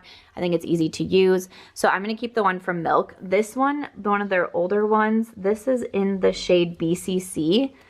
And I liked it. You had like a smudger on one end, which I thought was cool. And then BCC is more of a nude shade. But again, I know that this one is a pretty old pencil. Like I've had it for a long time. And I think that I am safe to declutter that one. But another nude that's pretty new to me, this is from Surratt. This is their Inner Light Bouton in like Musex or something along those lines. So this one is just like a nude eyeliner, but then you can also twist it in the middle. And then you have kind of like a topper shade or inner corner or something along those lines. I think this product is really cool. I got this at a Creators and Friends event and I was like, heck yeah, sign me up. I also like that it's a little bit different because sometimes I like to do like a beige or a nude or a cream or something like that in the waterline. It can kind of help open the eyes a little bit. Again, most of the times I'm going for black or brown, but sometimes I like to mix it up. This one from Surratt I think is really cool, and I like the double like the dual purpose of that one. So I'm going to keep that one. And then my other one that I have that's more of a beige, this is from ColourPop. This is one of their cream gel liner. This one is in the shade Honey Dude. So this one is even more of like a light beige than the one from Surratt. But again, as someone who like, I don't use the shades super often, I go for the black more. I'm going to declutter the one from ColourPop. They do have really nice gel liners though, and they're a lot more affordable too, especially if you want shades that you don't necessarily use the most of. I would check out the ones from ColourPop because they're very good, and if you can get them for a little bit more affordable, then you know, that's like a nice thing. Okay, so I'm also looking at this one from YSL. I just feel like having a YSL eyeliner is such a mood. This is their Crush liner, and this one is a blue liner. Now, I don't wear blue very often. Like I said, sometimes it is fun to mix it up and do colors, but blue is just not something that I wear very often. I wasn't necessarily blown away by this one. I remember using it in a Get Ready With Me video, and I didn't think it was very smooth on the waterline. So I am going to declutter that one from YSL. I know a green one that I have is from Glossier. The Glossier #1 pencils are so nice. You can get these at Sephora. I'm a big fan of them. The green one, I don't know if I can even see the shade. Yes, it's in Fresco. Look at this little guy. I'm like, can I even swatch it to show you? But this green, it is a very dark, like kind of hunter green eyeliner, and it's beautiful. I've kind of been giving my Glossier pencils a break because they were so teeny tiny, but I do want to keep the green and get some more uses out of it. I think this looks really cool when I do like a neutral eye look, and then the green eyeliner just kind of like adds a little bit of an oomph to it. Okay, then I also have another one. I might have finally retired my black one from Glossier. I think that one is in my empties bin. I finally said goodbye to that one. But I also have Frame from Glossier, and this one is a brown. You can see it also has to be sharpened. I'm going to keep this one too because I don't have a ton of browns. I mostly have black in my collection. And again, the Glossier pencils, so good. Like I said, I've used the black all the way up. I think that it's great. So wanted to keep that. Another brown that I have is from L'Oreal. This is the Infallible Grip eyeliner, and this is in brown denim. These ones from L'Oreal are so nice. Again, they're going to be more on the affordable side. Oh, it's so creamy. These from L'Oreal are so good. So good, very creamy, very easy to apply. Like, I'm glad that I'm doing this declutter because I'm like, wait, I haven't been using the L'Oreal in a minute. I think I had the black one as well, and I went through that one, and then I got the brown one, but I want to, like, in my on-the-go makeup bag, maybe, would you want to see a video of, like, me packing my on-the-go makeup bag?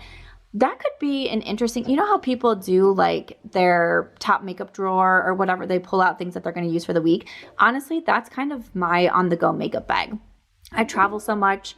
I'm also just truly on the go a lot, especially because I've been using a house as a studio. I do my makeup over here a lot. I'm always taking my makeup bag, and I try to switch out the products, right? I try to switch out blushes and lip products and eye products.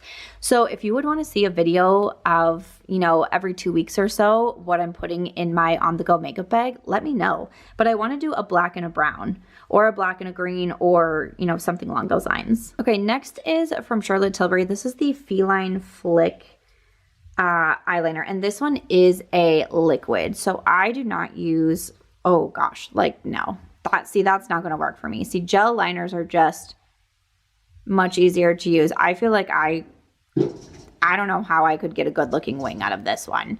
This is one that I could pass on to someone because that's just going to be messy for me. So I'm going to put that one in my pass pile. Another one that I know that I really love is from Kokie Cosmetics. This is another one I pulled out and I was like, oh, my Kokie. So again, that's why I try to be good at switching out my makeup bag. So this is their Velvet Smooth Eyeliner in Deepest Black. This is a really nice eyeliner too. I'm definitely going to be keeping this one. I love eyeliner. Is it obvious? And this one from Kokie is very affordable. And then, of course, an OG. This is from Urban Decay, one of the 24/7 pencils. This one is in Perversion. So this is like their OG black shade. This is such a dark black, the one that stays all day. It's great in the waterline. I wasn't planning to swatch all of my eyeliners. This is so funny to me that I'm like, look at this eyeliner. But I have to keep that one from Urban Decay. And then again, I must have gotten like a Rare Beauty package with like the brows and then this eyeliner because I'm like, do I remember? Like, I feel like I remember trying this eyeliner. I'm not loving it. The Perfect Strokes Long Wear Eyeliner. I think that this one was a brown. Wait, that feels really smooth and creamy. I was thinking that I remember using it in a Get Ready With Me and I didn't love it, but that feels really nice. This is a brown and I haven't kept a lot of browns. So I'm keeping way too many eyeliners. But I'm going to keep that one from Rare Beauty and like actually try it out. And then this one is from Wonder Skin. It's their Longwear Eyeliner. I think I've only tried this a couple of times. It's very smooth. It's very creamy, but I've kept a lot. I've definitely kept a lot of eyeliners and a lot of black liners. So, I mean, this is a good one I could pass on to a friend. So we're going to put that one in the pass pile. So for eyeliners, we are keeping 9 and we're going to declutter 5. This doesn't shock me at all. And we got a lot of eyeliner swatches going on. Doesn't shock me at all, but that's fine. I feel good about this. And I have some new ones that I want to put into my on-the-go makeup bag. Alrighty, then all we have left is my mascaras. So again, mascaras is one of those that I feel like can kind of get a little bit sneaky on me. Like I forget to put them in my empties bin. I forget to clear them out and then they kind of build up and I'm like, okay. I try not to keep a lot of mascaras at one time because they are one of those products that can go bad fairly quickly. And for me, I do have more sensitive eyes and sometimes I can tell if I'm wearing like a really old mascara, like my eyes will be a little bit irritated. So it's something that I do want to like be better at. For me, the L'Oreal Panorama, great mascara. I think I've gone through a couple of these now. I've always bought this one myself and I think that it's great. I think the L'Oreal mascaras are really nice. I think a lot of drugstore or affordable mascaras are very good quality. Like I used to be such a Maybelline mascara girly back in the day. I still think Maybelline mascaras are really nice. L'Oreal mascaras I think are nice. CoverGirl mascaras I think are nice. I do like higher end mascaras as well, but to me, I don't see no harm in saving you some coin on mascaras. But this one from the L'Oreal, I know that this is very old and I know that it can be decluttered from my collection and I know it's one that I will purchase again, but it needs to go for right now. So we're going to declutter that one. Also, this one from CoverGirl. This is the Lash Blast Cleantopia Mascara, and this one has like a bit of a blue tint to it. It's like a black blue tint, and I think it makes the lashes look very cool. You got a thick wand on this one. This is a super nice mascara. I'd want to repurchase this one as well. I thought it made the lashes look so good. This is one that has been open for a very long time. I feel like the last like 4 times I wore it, I was like, ooh, Samantha, like this is not feeling very good on the eyes. And then I just kept putting it back in my collection. And I'm like, what are you actually doing? So we're decluttering that one, but it is another one that I would repurchase. Also, the Milani. This has been in my on-the-go makeup bag, and the last few times that I've used it, I'm like, okie dokie. This is their highly rated anti-gravity. This is another affordable mascara and one that I've gone through multiples of these. I think Milani has really good mascaras as well. The highly rated, they also have the... there's another one from Milani that I think is such a good one as well, but this is a great mascara, and this is one that like does not move. One of my things with mascaras is like, I want my lashes to be longer and fuller and darker, and then I also want absolutely no transfer, and this one, such a good one. So that one from Milani, that just also needs to get put in the pass pile because she's gone. All right, I see 2 here from Benefit, and I'm like, they're both the Fan Fest. One's a mini and one's a full size. I feel like one of them I've had for quite some time and one's a little bit newer to me. Actually, I think the Fan Fest, I just bought the Lash Stash. I don't have all of the mascaras from the Lash Stash. Or it might just be the Fan Fest that I have in this one, because I'd wanted to go through some of them. And then also I purchased another set that had the Rare Beauty and I opened that one right away. So instead of having a ton of open mascaras, which I already did, I was hoping to be able to go through some, get rid of some, also do this declutter, and then start to incorporate the bajillion mascaras that I bought from the Sephora sale. I also bought the new Charlotte Tilbury. So I think it's the full size Fan Fest. Yeah. It's one of those, I can tell when I open it. I don't even know if you can tell by the wand, but this one has been open for quite some time. So the full-size Fan Fest, I'm going to declutter. This one is newer to my collection, and this is one that I will keep in. I really do like the Fan Fest. Benefit has a lot of different mascaras. Not all of them are like an absolute favorite of mine, but I think the Fan Fest is really nice. It almost makes your lashes like a little bit curly, which I think is cute. So I'm going to keep that one. I also have the Bad Gal Bang from Benefit, and this one has been open for a very long time as well. I like this mascara, but to me, I do get quite a bit of transfer with it. So that makes it not an absolute favorite to me. Like this one is a pretty wet formula, which I don't always mind a wet formula, but even like when I'm actually like just trying to apply it to my lashes, I'm kind of getting it all over my face. But again, this one has been in my collection for a while. I'm going to declutter it. It's not one that I would repurchase on my own. Like if it came in like a little sample like the Fan Fest did, like I would use it, but it's not one that I'm like rushing out to repurchase. Like this, like I have 4 of the Rare Beauty mascaras here, okay? All right, 4 Rare Beauty mascaras. This is one of my favorite mascaras. If you haven't tried the Rare Beauty mascara, I highly recommend you do. I have gone through like, I'm gonna say 20 at this point. I buy them all the time. I buy them in sets. I buy them individually. I buy them on sale. I buy them full price. Like I just love the Rare Beauty mascara. The mini I got in a set recently that I picked up from the Sephora sale. This just does all the things that I said. It makes my lashes thicker, darker, more voluminous. It doesn't transfer on them at all.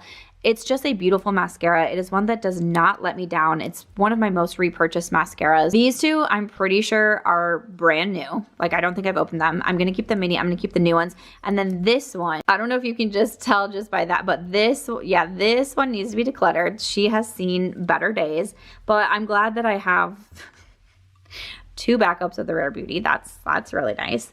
Let's look at this one from Patrick Ta. And I actually thought this was like the clear brow gel, but this is the Major Volume Mascara. Okay, this is one that like when I opened it, it just feels, how do I describe when you open a mascara that you know is old? Like it just feels expired when you open it. Honestly, I can't really recall any thoughts about this mascara. I'm not gonna lie to you. I don't really recall any thoughts. But to me, I like trying out mascaras, especially because I don't do like lash extensions. I don't really wear false lashes a lot because my eyes are so sensitive. So I like to try out mascaras, but I also have my favorites that I always go back to. So the Rare Beauty is one of them. I also really love the Lawless mascara. I think I have one like in the package as well that I can take out once I wanted to declutter these mascaras. Again, L'Oreal, Maybelline, CoverGirl. I typically always have one of those in my collection. I also love the Tarte mascaras. I have the Tarte, the XL tubing mascara that came in the Lash Stash, and it also came with a voucher to get a full size. So the next time I go into a Sephora, I don't go into Sephora stores very often, but the next time I go into a Sephora, I'm going to take that little voucher and get the full size. So I feel like I'm really cutting down my mascara collection at this moment, but I know that's okay because I do, again, like I said, kind of with the brow products, I have some in my backup drawers at home. I just didn't want so many open all at one time. I feel like that's just kind of unnecessary with mascaras. But these two I've also had in my on-the-go makeup bag. One is from e.l.f. and this is this is their collaboration with Tinder, which I didn't realize the other day until I was filming like a get ready with me, and I was like, oh, this is their Tinder collab. But this is their tubing mascara. So I got this from my friend Miranda, or Slashed Beauty. She brought it as a favorites to the Last Creators and Friends retreat. I like this for my bottom lashes. I'm not a huge fan for it for my top lashes. I feel like it makes them longer, but I need like a little something more. Like I need a little bit more volume. I do love because it's a tubing mascara. It really doesn't move, which is nice, but that's why I like it for the bottom lashes so much, because I don't feel like I'm getting any transfer there. But for my top lashes, I need a little something more. I'm going to keep it in my collection, and what I've been pairing it with is the Charlotte Tilbury. This is the Exaggerize Volume Mascara. So I bought this in the last Sephora sale as well. This mascara, like packaging is beautiful, but this really makes the lashes voluminous. This makes my lashes look like a doll. It like curls them and makes them longer and fuller and darker. The wand is a little bit thick though, which is why I don't love it for the bottom lashes, but to pair it with something like the one from e.l.f., Or I'm thinking like the Maybelline Sky High, the L'Oreal Telescopic. Those are all really good mascaras as well. Those are great for the bottom lashes. I think also for the top lashes. This one for me, it's very rare for me to be like, oh, I'm going to use a separate mascara on top and bottom lashes. I'm not normally that type of girl. I'm like one mascara and I'm done. But because this makes my lashes look so beautiful, I do it. This is one that I'd repurchase. I've tried Charlotte mascaras in the past and haven't been totally blown away. This one is fantastic though. I would repurchase this. This was a really good purchase for me from the Sephora sale. The last one that I have is from Typology, and this is their Serum Mascara. This is a mascara that's a little bit newer to my collection, and I was really intrigued that they called it a serum mascara. When you put it on, it is like, I want to say it has a wet formula, but like not really.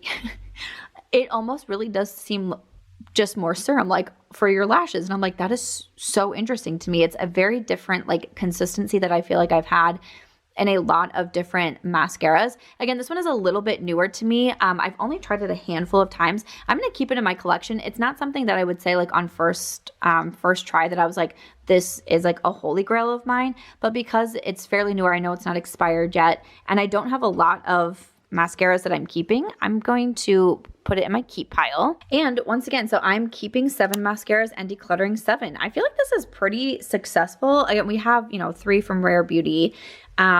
The e.l.f. one, honestly, I think is about to be done. Charlotte has a few more good uses left in here. And then the Benefit and the Typology are a little bit newer to me. And then again, I have my Lash Stash. I have some other backups. I have some that I want to repurchase. Now that I can actually like see my full mascara collection, I'm like, oh, I would love another L'Oreal CoverGirl Maybelline in my collection. Obviously, would love to get the Tarte back in my collection. I did a video recently talking about how I really want to try the Thrive Cosmetics tubing mascara. So this gives me a good idea. It also is like my reminder that I can kind of change up my mascaras for my on-the-go makeup bag. So I'm really happy about this. I feel like this was a pretty successful declutter. I feel like for the liners and brow products and mascaras that I am taking back home with me, like that is pretty decent for my minimalist collection. So I hope you enjoyed another declutter. Stay tuned because now all we have left is lips and eyeshadows.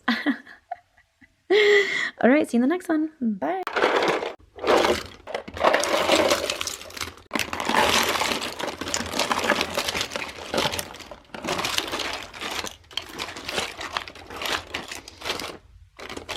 Help. Welcome back everyone, and welcome to a new declutter. Today's video is going to be my entire lip collection declutter. Okay, I know this looks like a lot because it is. We're going to try to make this a good declutter. I'm going to first section things off. I'm going to do lip liners, maybe like your matte lips and glosses. We're going to kind of see how it goes and how I end up putting these, but let me try to do something here.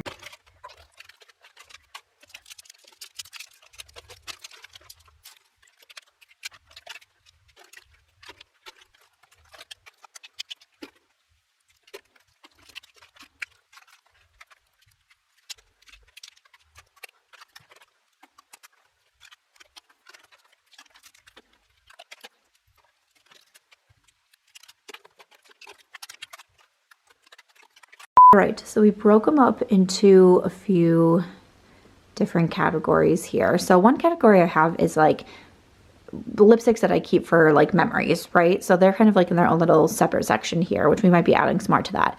We have a lot of glosses and oils going on over here.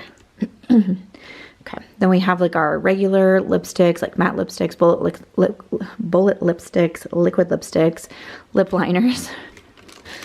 Okay, and then we also have like lip balms, and then these are like lip treatments. So I kind of put those together. So I can't wait to like see the final, like how many I had in my collection, but let's get started. I'm trying to choose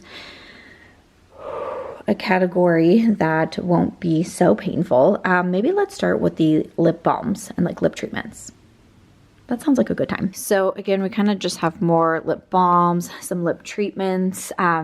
You know, I'm just going to say, like, as I'm filming, everything might not be in the absolute correct category, but at the end of the day, it doesn't matter because everything will be getting looked at. So to go through some of my balms, let's just start it off with the YSL, okay? Let's just start it off with the YSL. Most of these, if not all of these, are going to be the candy lip glaze, but let's check out all the different shades. Okay, so these three are the candy lip glazes, shades 02, 03, and 06. And then we also have one of the Love Shine shades, but I don't really see a shade name on this. Like, I'm looking at the numbers, it says like 122, so that's interesting. This one is the Love Shine, so it kind of matches my nails. That's a pretty shade, but do I wear it a lot? No. The 02 from YSL, I mean, it's really just a clear gloss, like a little bit of pink to it, like a little bit of pink, but it's one of my favorites. I recommend this so much. I wear this so much. It's one that I constantly reach for. I think it's a beautiful formula. I love the packaging. I love like pairing this with like a light pink or a nude lip liner is just so pretty, and it makes the lips look so luxe. I know I'm definitely keeping 02. We're going to keep thinking about the Love Shine one. Then we have 03 and 06, which you can see are dark. Why do I have I need to take my hand chain off because we're going to be swatching a lot. So we will remove the hand chain. Nobody panic. So 03 and 06, you know, honestly, I'm going to declutter both of these and I'll keep the Love Shine because, again, I really want to cut down my lip collection. I really want to keep the ones that I reach for. Like, having the YSL in my collection is so pretty, but if I'm going for a YSL lippy, I'm going for the 02. I think it would be nice to keep the Love Shine formula as well. These are just deeper shades. If you don't know my channel, if this is my first collection video, declutter video that you're watching, I'm definitely more of a nude lip girl, so you're going to be seeing a lot of nudes in this video. I don't wear a lot of deeper reds, but sometimes, you know, a few shades are nice to keep around, but this is kind of like a fun, almost like a burnt orangish color, so I'm just going to keep 2 of the YSL and declutter 2. Okay, next up, I have 6 of the Lawless tinted lip balms. Now, I love the Lawless lips. You're going to see so many glosses from the Lawless lips as well. They have nice lip liners too. The tinted balms are such a good formula. Again, I recommend these a lot. Do I need to keep 6? Probably not. I don't even know. There might be some repeat shades in here. Let's check. Okay, it actually doesn't look like we have any repeat shades. We have Amaretto. I love that one. Cupid, Posy, Pink Marshmallow, so pretty, Whisper, and Georgie. This is a very comfortable formula. One of my favorite tinted lip balms because, again, the balm is like a little bit thicker than what their gloss is going to be, but such a good one. Let's swatch all of these. I'm wanting to keep like 2 or 3, I'll say. All right, so 6 different shades here. We have Pink Marshmallow, Cupid, Whisper, Georgie, and then Posy and Amaretto. So Pink Marshmallow is, again, very clear. Cupid, Whisper, Georgie. So Amaretto has been a favorite of mine. So has Georgie. I also really like Pink Marshmallow. It kind of reminds me of like the YSL, just like that clear gloss with like a little bit of pink to it. I know I can declutter Cupid because it's just like one of those pinks that I don't really wear. So that can be decluttered. Same with the other pink. I'm not a big pink lip girl, but Posy. So we're also going to declutter Posy. This one is so cute. Whisper, Pink Marshmallow, Georgie. You know, I do really like Amaretto, but the darker lip, which is, I'm going to try not to declutter a ton of darker lips.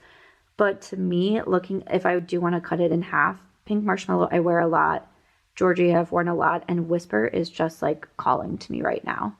So I think it's going to be these 3 that I end up keeping, and then I'm also going to declutter Amaretto. Really pretty shade. I can pass it on to a new home, but I'm going to keep those 3 and declutter the other 3 from Lawless.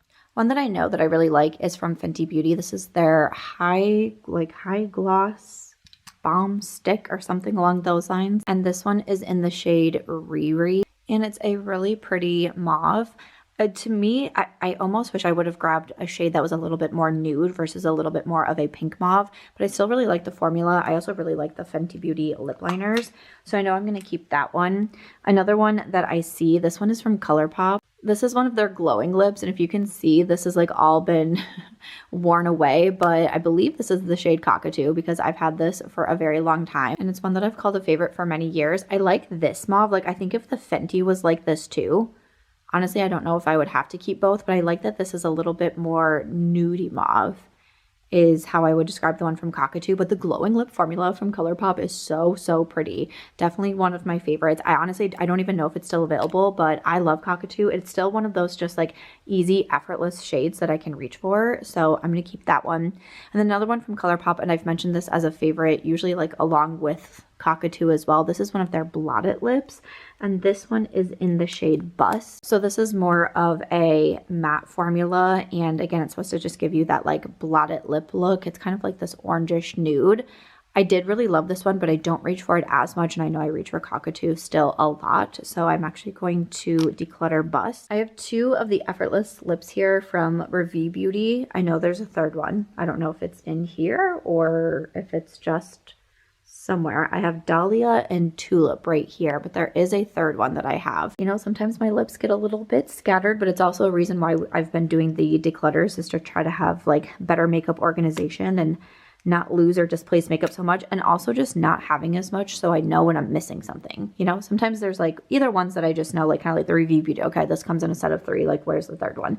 But sometimes like I find a lip product and I'm like, oh, kind of forgot that I had that, just because I have such a large collection. So for the shades, we have Dahlia and also Tulip. I'm missing Lily, which is a really pretty nude, and I know that I would keep that one.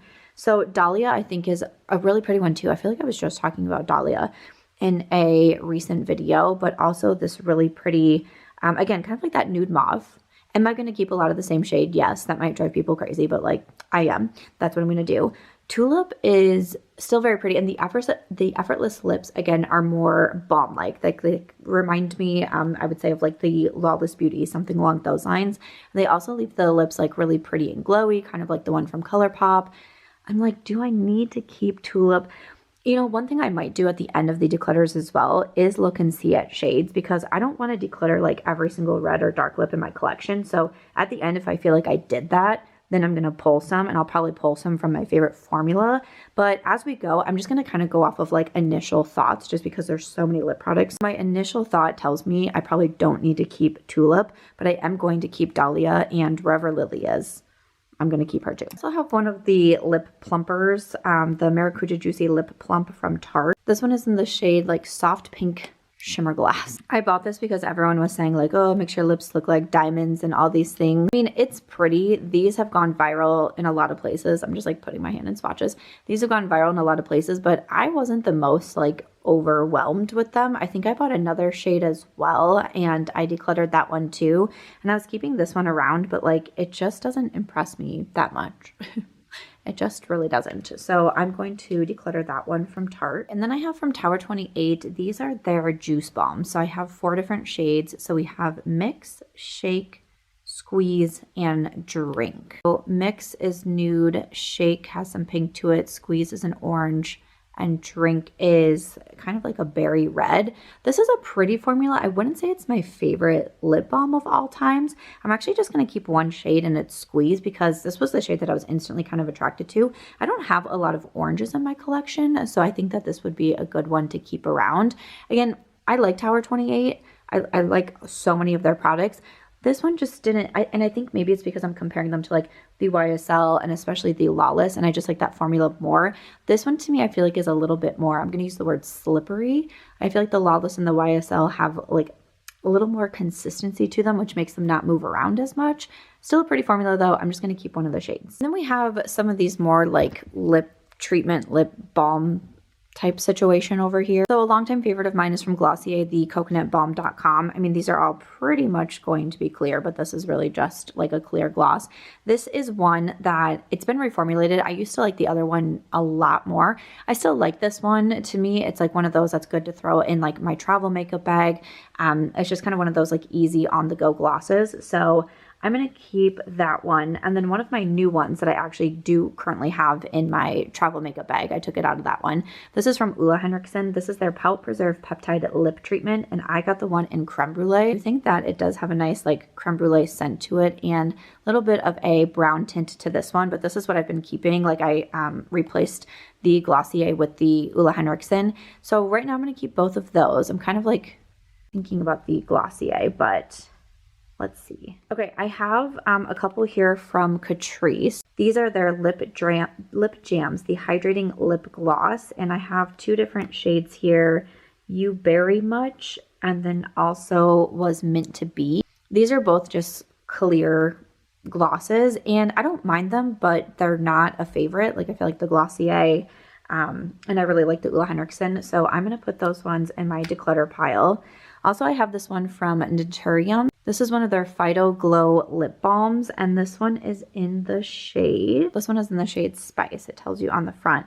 I tried this one. I just didn't really love it. I almost think it's like it's a little sticky to me. Like, it's a little thick and just a little bit on the sticky side, and I don't really like anything like super sticky on my lips, so I'm going to declutter that one. A very viral product is from Summer Fridays, and this is their lip butter balm. I bought mine in the shade Brown Sugar. Why is it so hard for me to find the shades on here? Again, this one is a pretty clear gloss. It does have a nice scent to it, but I just didn't lose my mind over the Summer Friday lip balms. Like, I feel like I want to try again, but I'm like, is there really a reason to? Like, I just feel like I'm doing something wrong because everyone loves it. But to me, I'm like, okay, it's just like a gloss. I don't know. I just don't see anything special about it. I think it's fine. I don't think it's a bad product. Like, it's not sticky or anything. I'm not overly wowed by it. So, like, I want to keep it to be cool, but like, I'm going to give it to someone else and they can be cool. They can be cool for me. And then lastly, I have one from Kopari. This is one of their lip glossies. I have been using these lip glossies for years. I love them. I remember back when I first found, like the glossierbalm.com. Around that time, I also found the Kopari lip glossies. These make your lips glossy all day long. Like, a lot of times I put this on as like my skincare in the morning with my lip products. Like, before I go out on a walk, I'll put a lip product on. And when I put the Kopari on, this could stay on the rest of the day.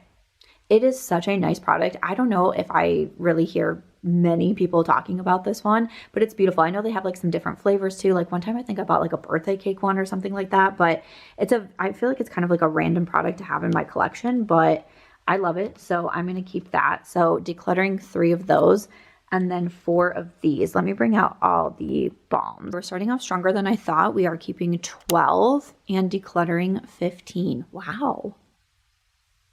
Wow. Okay. Don't let your ego get too big now here, Samantha. Stay focused. Next up, I wanted to do my kind of like keep for memories collection. So I have in here mostly Charlotte Tilbury lipsticks, so we'll get to those. And I do have one that was a collaboration with my friend Mel Thompson. This was in collaboration with Christian Audet, and the shade name is Puffin. And it's such a beautiful orange shade. Mel loved the shade orange, and she looks beautiful on the box on here. So I keep it in her memory. So she passed away a couple of years ago, and there's a few things that I keep like in memory of her, and the lipstick is one of them. So not that I don't consider this a part of my collection, but I have it in a separate space, like where I keep my collection. I have it a little bit separated out, so I'm going to keep it, but that's why we have that one.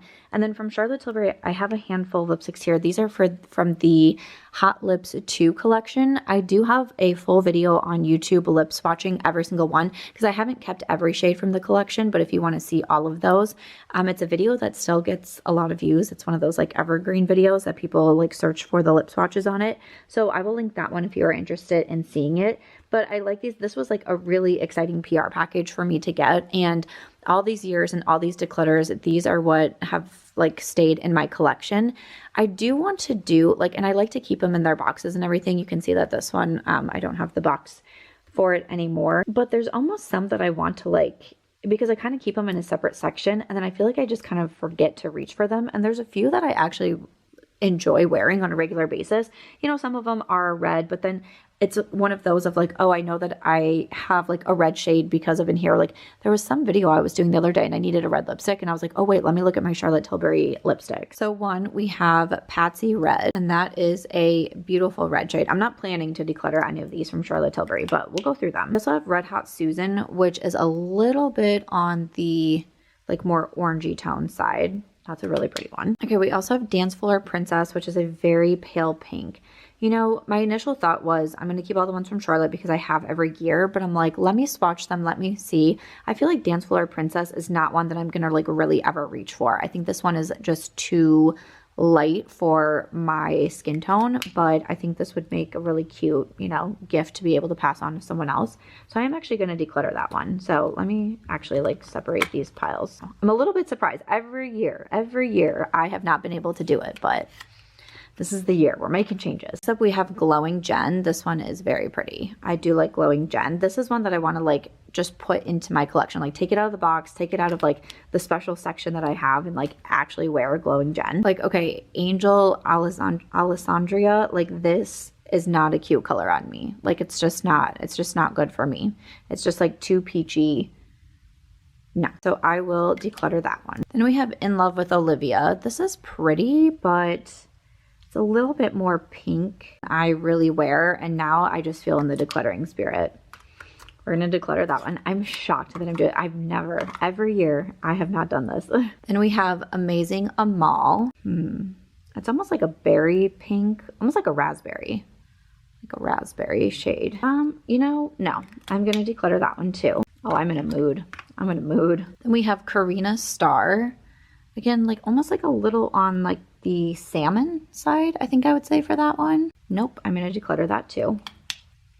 She is serious about keeping this minimalist makeup collection. Then on the end here, we have Viva La Vagara. You know, not my favorite. I'm still kind of digging these two over here.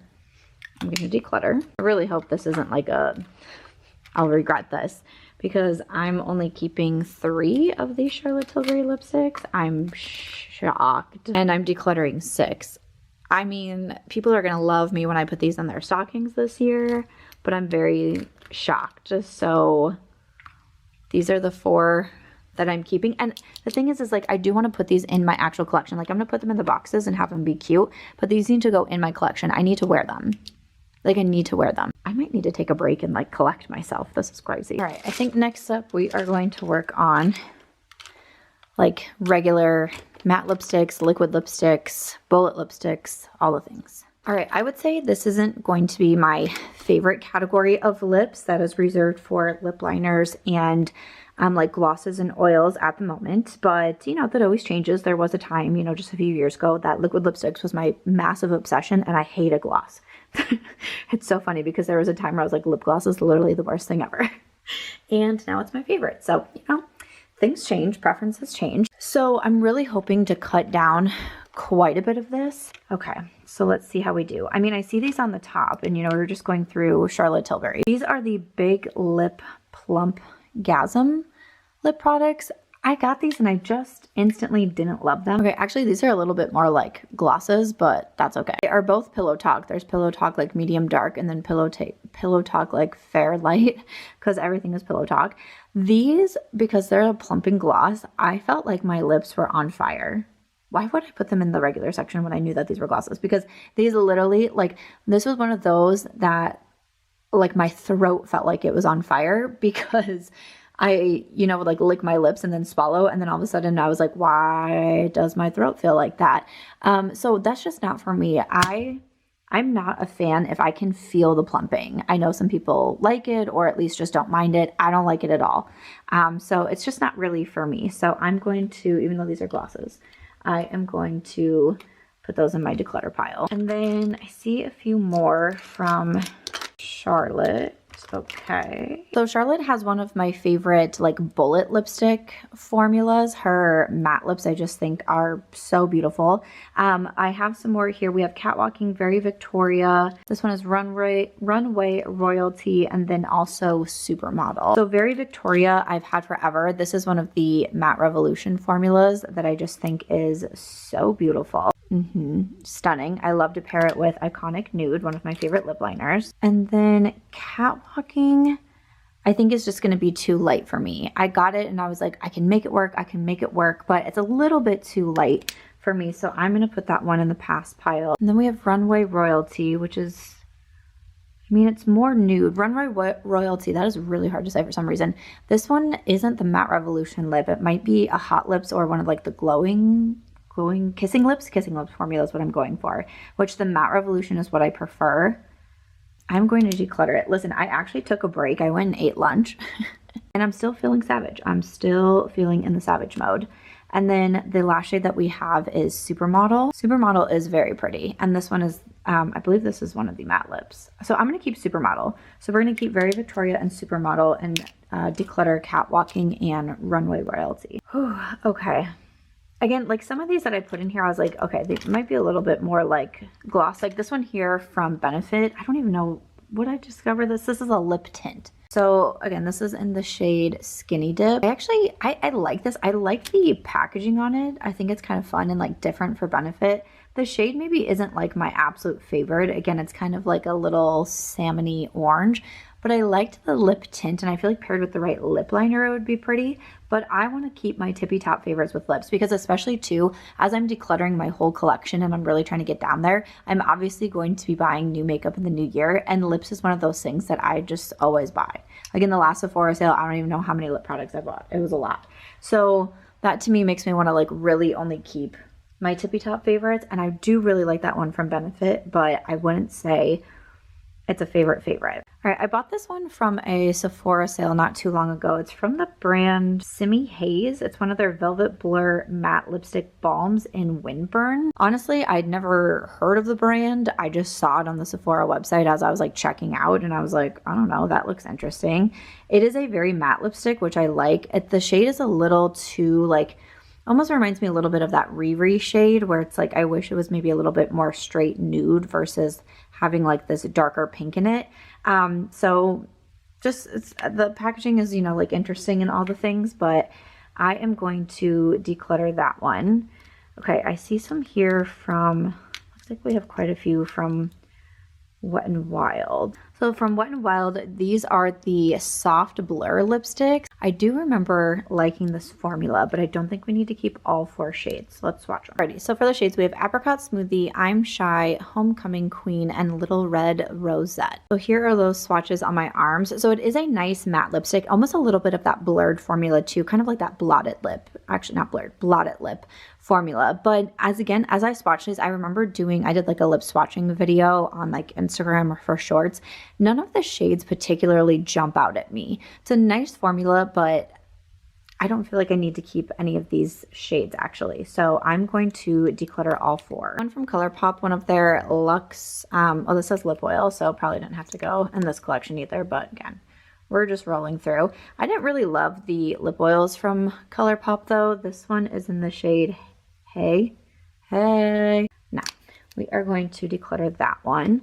One that I am going to keep, this is from Milk Makeup. And this is one of their like jelly lip tints in the shade Splash. So I used another one. I used, actually my friend Ashley has the shade, I think it was Chill.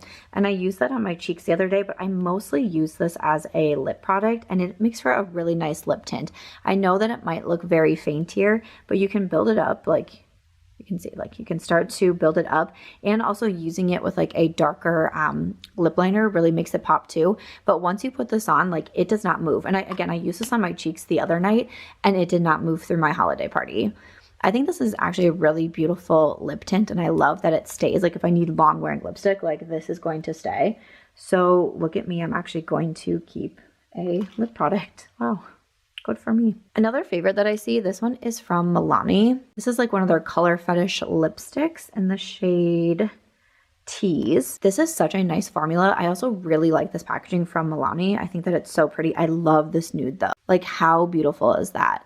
Yes, this is a favorite. And I feel like to me, this is one that doesn't get enough love because I always have so many other lip products that I don't reach for this enough. So this needs to go. I've been talking about how I want to do like what's in my on-the-go makeup bag because I travel so much and I go back and forth between like, I have a different place where I film my videos versus my home that I live in.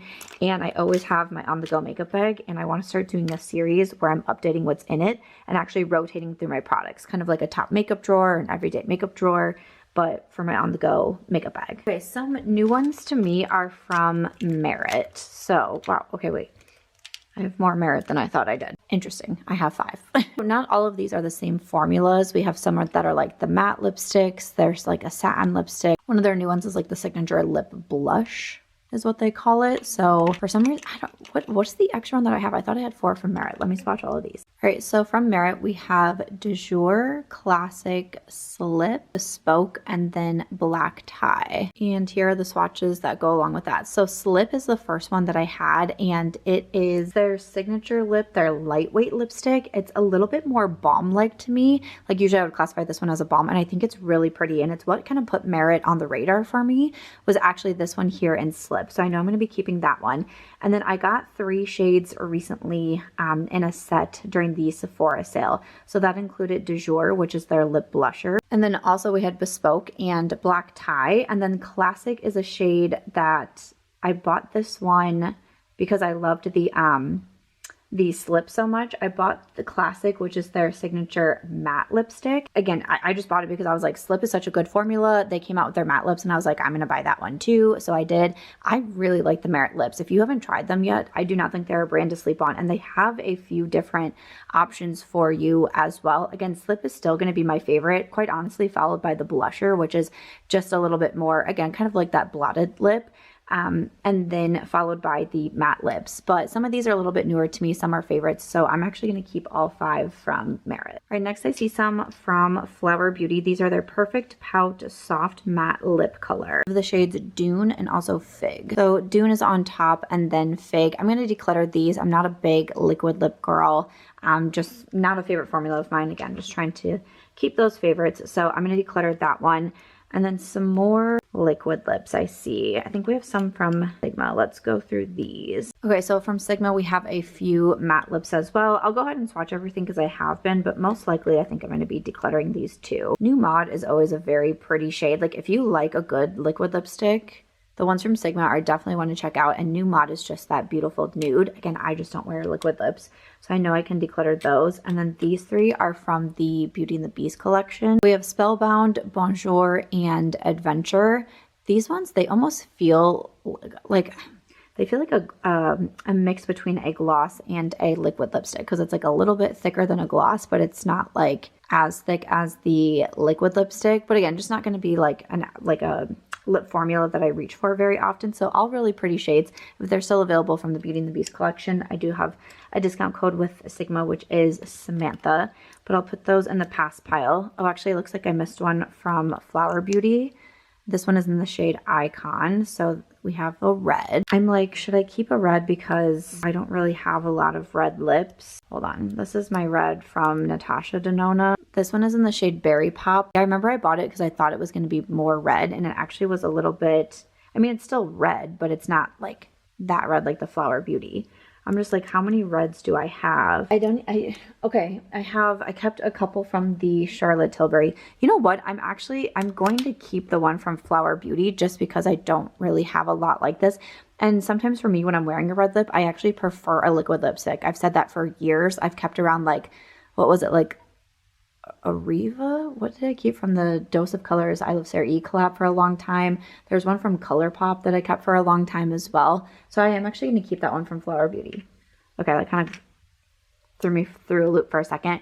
Also Berry Pop, again, I do wish it was a little bit more red. Like I wish it was like more like my nails or something, but I do love the Natasha Denona lipsticks. So I'm going to keep that one as well.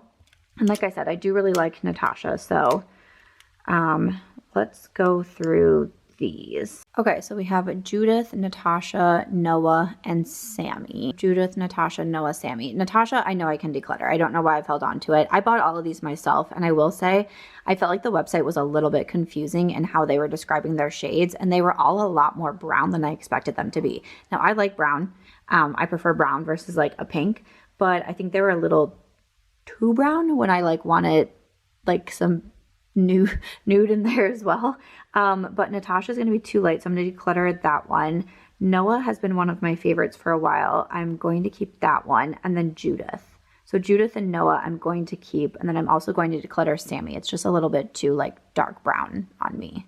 So keep 2, declutter 2 of the Natasha lipsticks. I do really like these though. I also like her liners. I like her glosses. I think those are fabulous. I have a discount code with her, which is Samantha March. And honestly, like I want to pick up a few more of the lipsticks. I just want to do better shade-wise. Like maybe I need to actually like go into Sephora and swatch the shades. All right. I do have some liquid lips left. These are from Ofra Cosmetics. So one is my collaboration that I've done with them, which is in Story, and then the other one that I have is in Kaya. So Story is when I did a collaboration with Ofra a few years ago. This was when I was like really obsessed with liquid lipsticks, but I love this like darker mauve shade. We chose the name Story because I am also a published author. So I just thought that one was so pretty. So of course I always keep Story around because it is my collaboration. So that'll go in my keep pile. And then Kaya, that is a pretty like nude brown. I do have a discount code with Ofra, and I have some other items that I've collaborated on them with, including glosses that you'll see coming up, bronzers, blushes. I have my face and eye palette, but again, because I don't wear the liquid lipsticks often, I'm going to declutter Kaya. And then I have a liquid lip. This is from the Odin's Eye and Angie collection, and this one is in the shade Swamp Fog, which is a matte liquid lip. So this is brown with a little bit of that like orangey earthy tone to it, I would say. This is a very comfortable lip formula. I really like Odin's Eye. I have like a lot that Angie has collaborated on.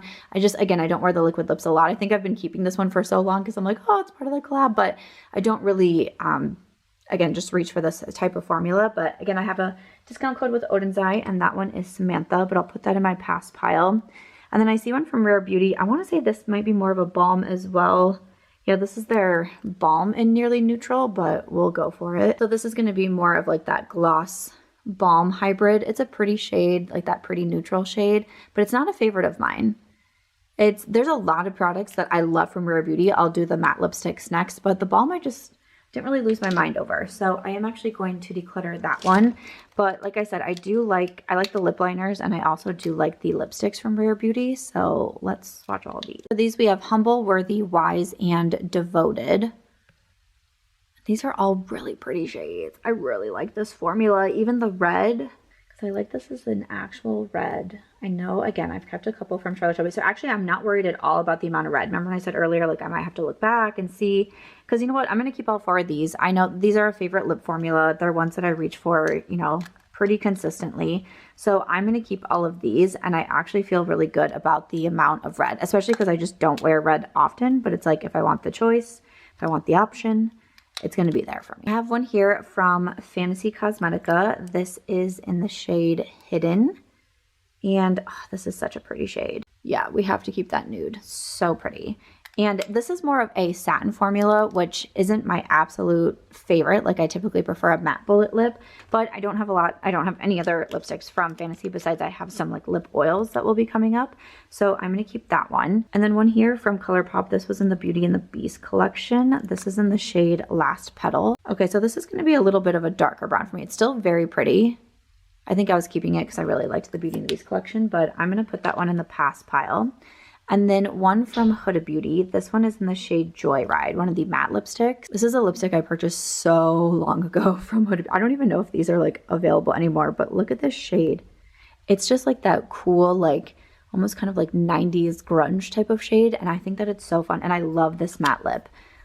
There's a lot of products. Like I don't love every single thing from Huda Beauty, but the ones that I do really love, like I love and I've loved for like a long time, right? So I'm going to keep that one. I have 2 here from LYS, and these are their matte lips. This, I don't know if you can see that, but it has like 2 shade names on it. I don't know what's going on, but the one that I can see says Sincere, and the other one is Joyride. Okay, so we have Sincere and then Joyride. I really wish I liked these shades because I love the packaging of these. I do believe I got these in PR, but these are just not shades that I wear very often, but like I love the sleek packaging on these. I think that they're so fun. I think I was probably keeping them for that reason, but not a fan of the shades, so I'm going to declutter that one. And then I have one. This is a Lippy Sticks from the ColourPop Bratz collection. I just used this the other day. This one is in the shade Angel, and this one is dark, but because it's like the Lippy Sticks, it's almost like a little more balm-like. It came with a pretty dark lip liner in this set. It was like the set with the lip liner and the Lippy Sticks. I think it's going to be too dark for me, though. I don't think I'm going to wear this one the most. So I'm going to put that in my pass pile.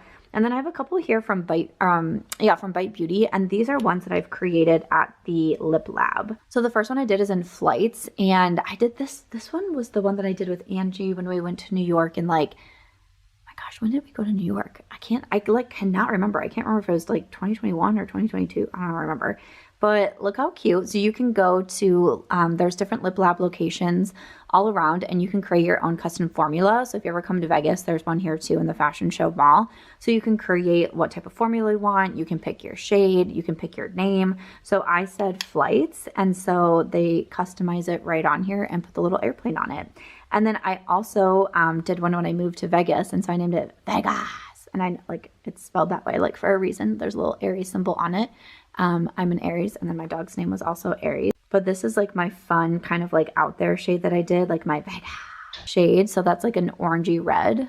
Bet you didn't see that one coming, huh? And then we also have the shade 96, which this one is more of a nude. And then this one is a little bit more like satiny and a little bit of a darker nude. I'm actually going to declutter 96, but I'm going to keep my Vegas and then also my flights. Okay, let me pull those out. We'll see how I did. Okay, once again, not doing too bad. So I am keeping 22 over here, and I am decluttering 27 over here. I am just slashing through my lipstick collection. Wow. All right, next up we have lip liners. Sure. Because there was a point in time in my life where I said lip liners were pointless, useless. I didn't see why anyone would wear them. Okay. Now I love lip liners. I wear lip liners on a daily basis. Like I cannot, well, as long as I'm wearing makeup, but like if I'm wearing makeup, I'm wearing lip liner. That is for sure. Like I can't not do a lip look without lip liner. Things have changed for me. So I really want to cut this down though, because I like rotate like the same 5 lip liners, I swear. So first up, I'm looking at a whole pile of these from CoverGirl because I did get this as a PR package, and I did a bunch of lip swatches. So then I just kept them all in my collection. I'm not going to swatch every single one of these, and honestly, a lot of them are like kind of close to one another, but these are the Outlast Lip Stain. For example, this one is in the shade Cannon. This is like a little bit more like a marker. And honestly, these stay a long time, and you can use, I was using these as lip liners. You can also just use them as like a lip stain and fill in your lips totally. These stay for a long time. I just don't, to me, it's just like, I just don't love like the marker feeling to them. I don't like feeling like I'm markering my lips. Even though I think they're a nice like long wearing product, it's just basically after I did my like wear test of them, I was like, I don't really feel the need to like wear it again. So just not a favorite of mine, but like, I definitely don't need all of these. So we are going to declutter those. I feel great. One that I don't love is from, what brand is this? Hard Candy. This was part of their Girl Scouts collection, and this is their Coconut Caramel lip liner. Again, you could use it as a lip liner or as just like to fill in your lips too. But this one to me was just that too much of like a shiny lip product, and I felt like it kind of moved around a lot and just was not a favorite of mine. So going to declutter that one as well. All right, so there's also another one. This is in Truffles. The shade is really not one for me, like that like light brown that almost has a little orangey tinge to it. So I'm also going to declutter that one. I saw one from, where'd the Peri Para go? Peri Para. Okay, I bought this one this year, and I really like this one. This one is in the shade Rosy Nude. If you are looking for a good lip liner that is not going to move on you, it is this one. I'm actually getting ready to pack a travel makeup bag, and I'm like, should I bring this lip liner with me? Because it's beautiful and it does not move. Like, this is one of those like long wearing lip liners that it's like, my matte lipstick has worn away, my gloss, my lip oil has left the lips, but my lip liner is still holding on so strong. So sometimes I like have to be a little careful when I wear it because my lips can be looking like they just have lip liner on. Also a good one to like fill your lips in with because it is so long wearing, but also great and affordable. So I want to keep the Peri Para. Okay, a couple new ones that I got. I actually see that I'm missing one of them. I wonder where the other one is. So I just bought this set from Ilia. This is like a little trio set of their lip sketch crayons. So these ones are the shade Rhyme and Earthen. This one is Rhyme. Again, you could use these as lip liners, as lipsticks. And this one is Earthen, which I really do like the shade. I have one other one as well. I'm going to keep both of these from Ilia since it is a little bit newer to me. One that I keep talking about is from Freck. From Freck, this is their Makeout Club Nude Muse lip liner in the shade 03. I've been raving about this one. I just got back from a trip, and this is what I brought in my travel makeup bag because I couldn't find my sharpener not being able to find my sharpener for my lip liner and my eyeliner is like wild to me. So I was like, wait, I need one that I can just like twist up. And I was like, oh, Freck. Freck never lets me down. It's like a My Nude, but better for my lips. It's so nice. This was like kind of a, not necessarily an impulse purchase. It was like a last minute purchase that I had heard someone recommend on YouTube, bought it, and it's become a favorite of mine. I feel like as I'm looking, I'm only seeing a couple from Charlotte Tilbury. Where are my other ones from Charlotte? We have Love Trap, which is a favorite of mine. I wore this recently in like my 3 holiday looks video. Love me some Love Trap. Where's Iconic Nude? Or did I finally go through that? Did I finally call it? No, because I bought a new one. Where's my Iconic Nude? No, this is Pillow Talk 2 Medium, which is a little bit darker. And I love the Charlotte Tilbury lip liners. These are so long wearing and just so beautiful. This has been a brand that I've recommended for lip liners for years, and I think that they're great. I should have Iconic Nude because it was in my purse when my purse got stolen, and I bought another one. Oh, this is very sad. I'm disturbed. Well, I'm keeping both of those, and I need to figure out where Iconic Nude is because that's like my favorite lip liner. And then also speaking of that, like I see some from Makeup Forever here, but I don't see like some of my favorites. Like I have 3 from Makeup Forever and 2 of them look to be the same, full red. Yeah, I have 2 full red and 1 endless cacao, but I have Wherever Walnut from Makeup Forever. And I have, what's the other one? Anywhere Caffeine. Where are those? Like, see, my problem with my lip liners is I feel like they just, like, who knows where they end up. So we have Endless Cacao and then also full red. I don't need 2 full reds, so I'm gonna, well, do I have a lot of other red lip liners? Well, and because okay, hold on. We have the Natasha Denona Berry Pop Red. Oh yeah, that's a nice one. That's a nice one. Okay, so we're gonna keep that. We're gonna declutter 1 full red. Keep the Natasha, keep 1 full red. We also have Rare Beauty. This one is also in Devoted, just like the red lipstick. I'm gonna keep that too because it matches it really well. Okay, so we should be good on reds. So we're going to keep these 3 for our red lip liners. I'm going to keep Endless Cacao. It's kind of like this cool toned brown, so I don't have a lot of those. Oh, that's your declutter pile, Samantha.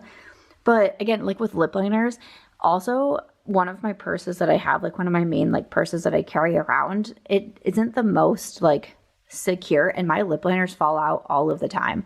And now I'm just panicking. I'm like, what if Iconic Nude fell out and I didn't notice? I usually notice when they fall out, and they have like a little pocket in there that I try to always remember to put it in the little pocket because it's less likely to fall out. But I'm like, where is Iconic Nude? Where's Wherever Walnut? Where's Anywhere Caffeine? Like, I need those in my collection.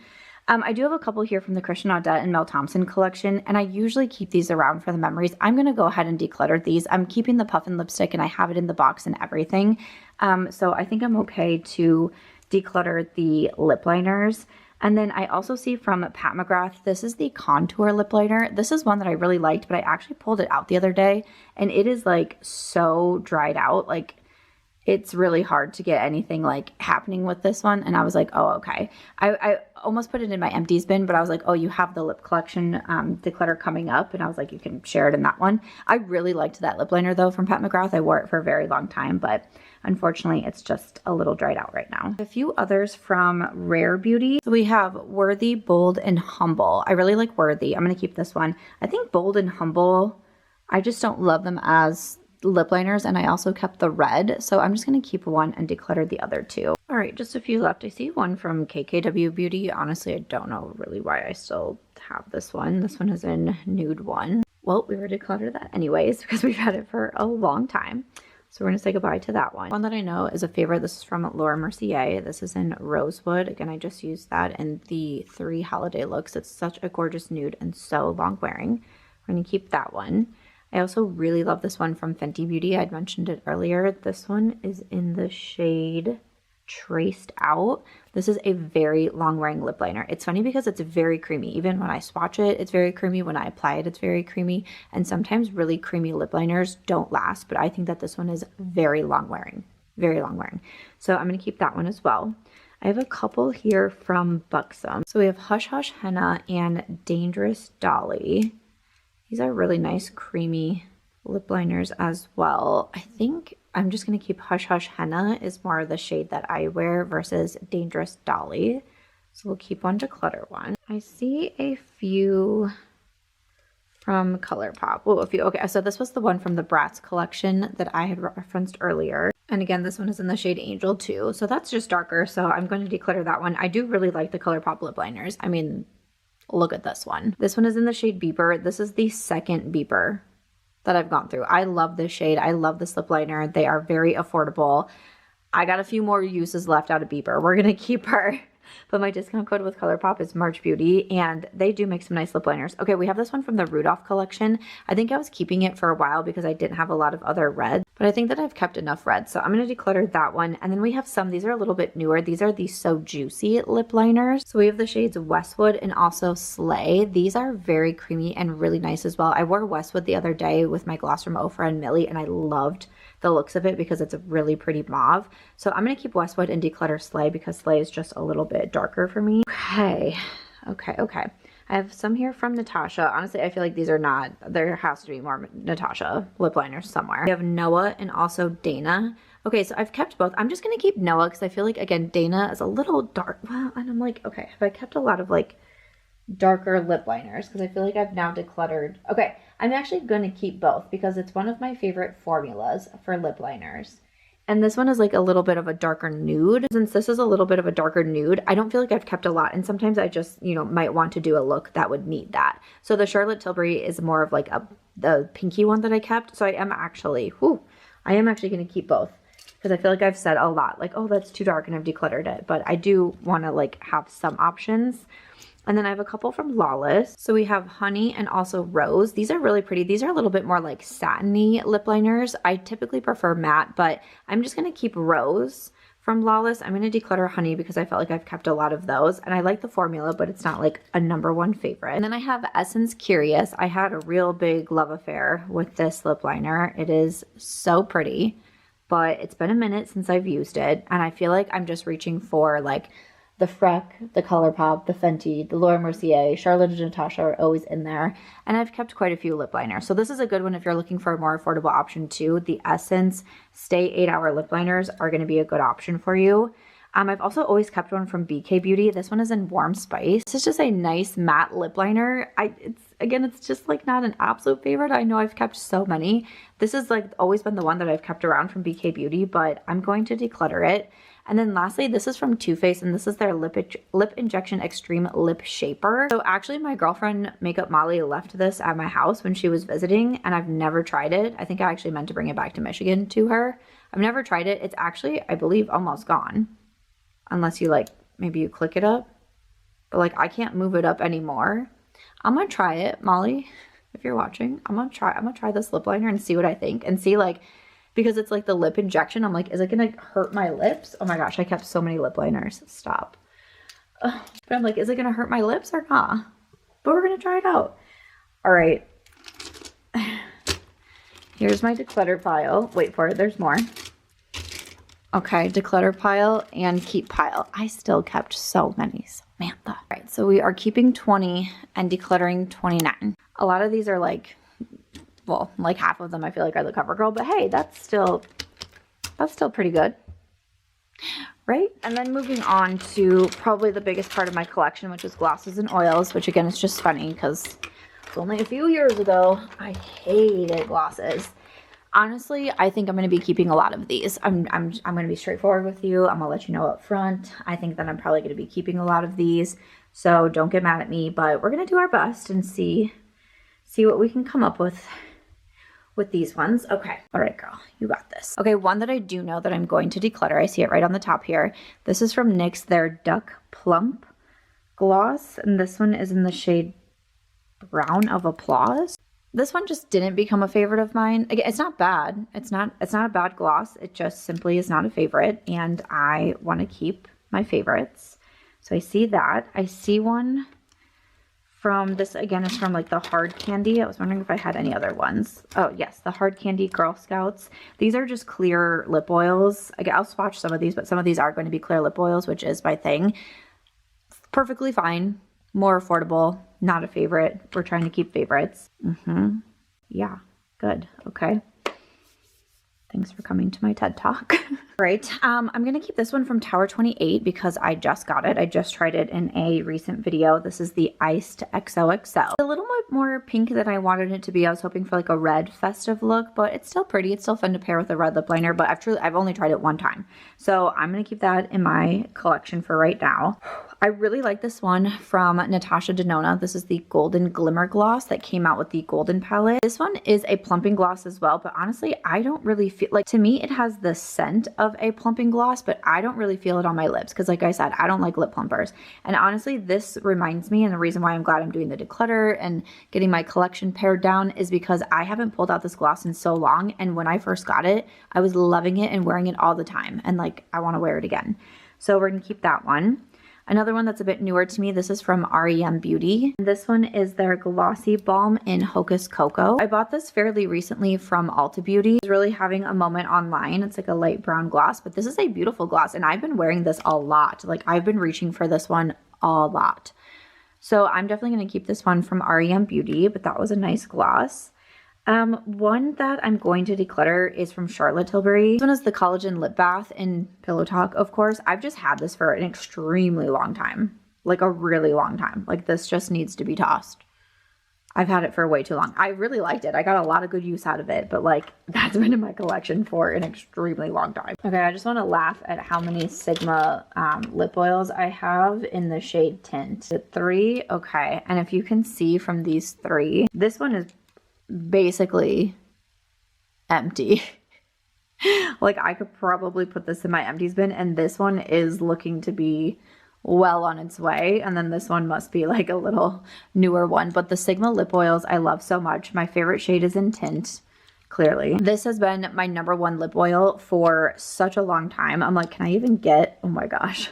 Tint is such a beautiful, like literal, just like nude tint to the lips. I love it. It's so comfortable. It's like hydrating. I did a collaboration with Sigma and I put this lip oil in my favorite sets. So clearly I feel like this, you know, makes sense. Honestly, like could I declutter some? Sure. But like I'm almost done with these two. Like why not just try to use them up? I'm going to keep all 3 of those. They're my favorite. Oh my gosh, this is gonna be so hard. I also love this one from Catrice. This is their Marvelicious Lip Balm in Don't Be Shaky. Honestly, I've used so much of this product. Can you see that? I don't know if you can see, but this has been very well used, very well loved. It's beautiful. I recommend it all the time. For like light milky shade with some shimmer to it. Oh, it's so pretty. It's affordable. Definitely keeping that one. And that one is supposed to be similar to this one here from Givenchy. So from Givenchy, these are their marble like liquid balm. This one just says shade 110. This is very pretty though. I don't think they're so similar. I think the Givenchy has a little bit more thickness to it than the Catrice, but both still a beautiful formula. Obviously a very big price difference, but the Givenchy is also incredibly beautiful. I'm going to keep this one. I remember buying it in Sephora and just like feeling some type of way. And honestly, I still think that it's stunning. Oh, okay. Another favorite of mine. I love this one from Kosas. This is one of their wet lip oils. I just bought this recently in the Sephora sale. This is in the shade Unzipped. And this is like a champagne with like a little, it's like a pinky champagne with some shimmer in it. And it's so stunning. I've been loving this one from Kosas. We're gonna keep that. I have some from ColourPop that I see. I wouldn't say ColourPop like is my favorite. So let's look at these. Again, these are both from Beauty and the Beast. So these are the Ultra Glossy Lips in Bookworm and then Kind and Gentle. So Kind and Gentle is like a really light brown nude, and then Bookworm is like your really light pink. I don't think I need to keep those though. Not a favorite of mine. Okay, I have a lot of Lawless in here. Like I mentioned, I love the Lawless Forget the Filler Gloss. Do I need to keep this many?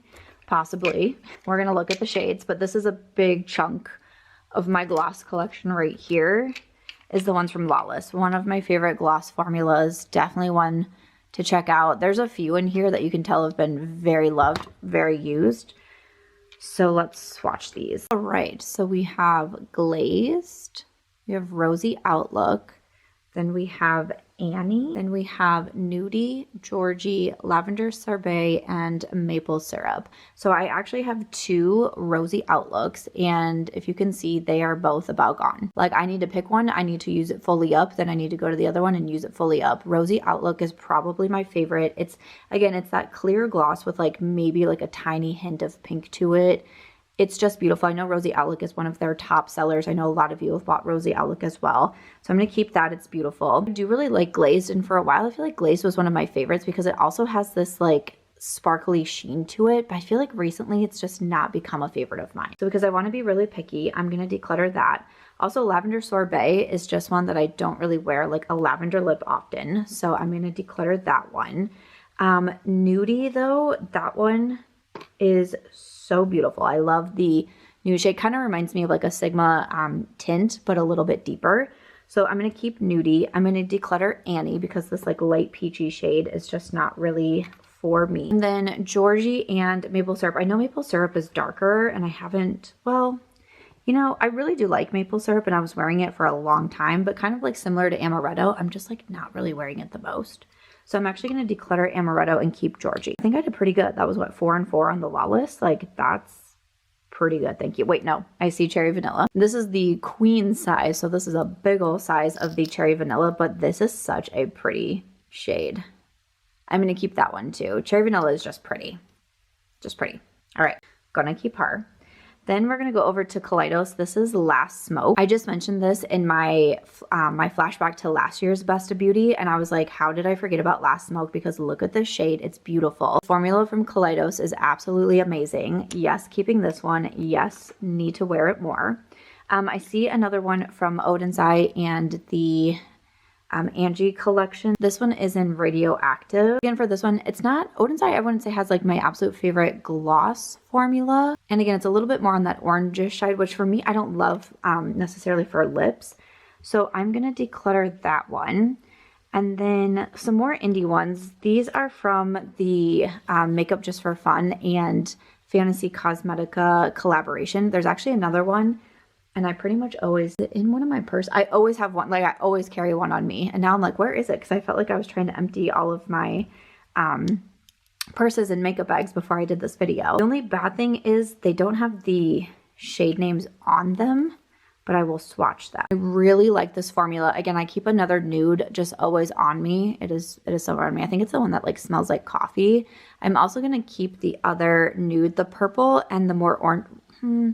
Actually, I'm going to keep the orangish one too. I'm just going to declutter the purple one because it's not something that I wear very often, but I really, really like this formula. I think they nailed it with the lip oil. We are getting there. I see, do I just have one from Clarins? I think this is from Clarins too. Do I only have one oil from Clarins? Oh, that really surprises me. I really like these Clarins lip oils. These are so good. And this one is in the raspberry shade. So this just has like a very, like, barely a tint to it, but these lip oils from Clarins, they get a lot of hype, and I think for good reason. They are so good. So I'm going to keep that one. This is their Water Lip Stain. It can look a little aggressive when you put it on, but actually it kind of like wears down to just, I mean, what it says, like a really beautiful lip stain. It's not a product that I wear. Well, I was like, I should keep it because I like it, but it's not something that I'm like, oh, I absolutely need to have this. I'm actually going to declutter this one. I like their lip oils a lot more. I also have some from Huda Beauty. This is one of these Silk Balm Glosses, Silk Gloss Balms. I love these when they came out. I actually went through a full size of just like the original that they first launched with. And then this one was like the gold, like honey shade. So not really much to this one. I've actually had it for a very long time though. I think I'm just going to declutter that one. I don't think it's probably very good. And then I thought I had a couple other from, I know you guys can see them. Where is the clear one? This one. Okay. So from Huda, these are the faux filler glosses. These are really nice. I just did the clear one. Again, it's literally clear in my 3 holiday looks. And then we also have Honey this is actually the first shade that I bought. And these are just really nice glosses. I've been very impressed with these from Huda Beauty as well. So I'm going to keep both of those. One that's been kind of looking at me, this is from NYX. This is Milky Gloss in Milk and Cookies. You can see this has been very loved. I really, really liked this gloss. Is it similar to Honey? No, not really. It's a much more like of a milky shade, but this is a nice, and this is, again, this is my reminder, like I want to use this more. That is a really pretty gloss. I'm going to keep it. I have so much stress right now. I don't even know what to do. Okay. All right. I feel like we're kind of getting down there on brand. This one from Kopari. This is their Peptide Lip Cloud. Like I said, I like the Kopari Lip Glossy. This is one too that I kind of use. I don't know why I'm swatching it, but this is one that I kind of use as skincare as well. It's really pretty.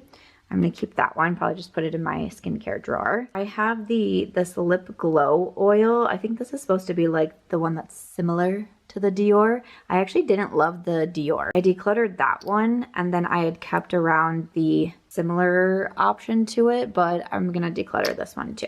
Yeah, we don't need you. Just a few more left. Okay, so we have some from Ofra, and some are my collabs. So I'm going to be keeping my collabs. I think that is everything. That's another Sigma lip oil. So these are my collab glosses with Ofra Cosmetics. It's just 3 individual shades. We have Peony, which is more pink, and then Millie, which is pearl, and then Queen, which is like a copper. These are some of my favorite collaborations that I've done. Again, Peony, Millie, and then Queen. Some of my favorite collaborations that I've done, I love the formula of these. We worked on the formula for a long time, especially with Millie, because I was very specific on what I wanted this shade to look like. Millie's named after my grandmother and like the nail polish that she always wore. So it took us, we almost had to scrap this one, but we got it finally. Peony is just my favorite flower, and it's a pink. And then Queen was named after my dog Aries. She passed away last year, but the kind of copper color is to reference her. So all these glosses are very special to me. They are still available on the Ofra website, and obviously I have like a lot of backups of them too. Honestly, I probably have more at home as well, but they're some of my most worn glosses, and I love them, or I'm always like trying to give them, you know, to my friends. But obviously I'm going to keep all of my glosses. I did see another one. Oh, this is another one from Ofra actually, and this is in the shade Koa. Koa is a pretty shade. I do really like the Ofra formula. I'm actually going to keep that one. I like that shade. I think that's very pretty. And I saw another one from Sigma, another one of their lip tints, and this one is in the shade Hush. This is pretty clear. You know, because I kept so many tints, I'll go ahead and declutter Hush. I can just give this to one of my friends who won't mind that I've used it. But I love the lip oils. But again, since I kept so many of tint, we'll declutter those. And then also from Ofra, they came out with some lip oils earlier this year. So we have one that is just very clear called Glassy, right? Glassy. And then we have Nudish, and then also Flushed. That one is Nudish. And then Flushed is more pink. I really like the lip oil formula as well from Ofra. I think whatever they're doing with their lips right now, I'm greatly enjoying. Flush is just that pink shade that I don't wear very often, so I'll declutter that one. I'm going to keep the clear. I feel like clear gloss is really having a moment right now. And then I'm also going to keep Nudish. And then I see some here from Buxom. So I got a set recently from Buxom. So we have some glosses. And this one is their Plumping Lip Cream. And then this one is in the shade Dolly. So kind of similar to the Dolly lip liner. This is just like a pink that I don't wear all that often.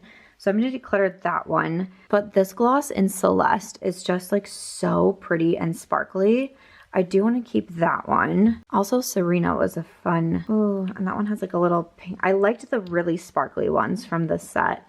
And then there is also Sophia. It's like a little bit more on that, like, it's still, these are all really nice. I just got these fairly recently. I'm going to keep all 3 of these from Buxom.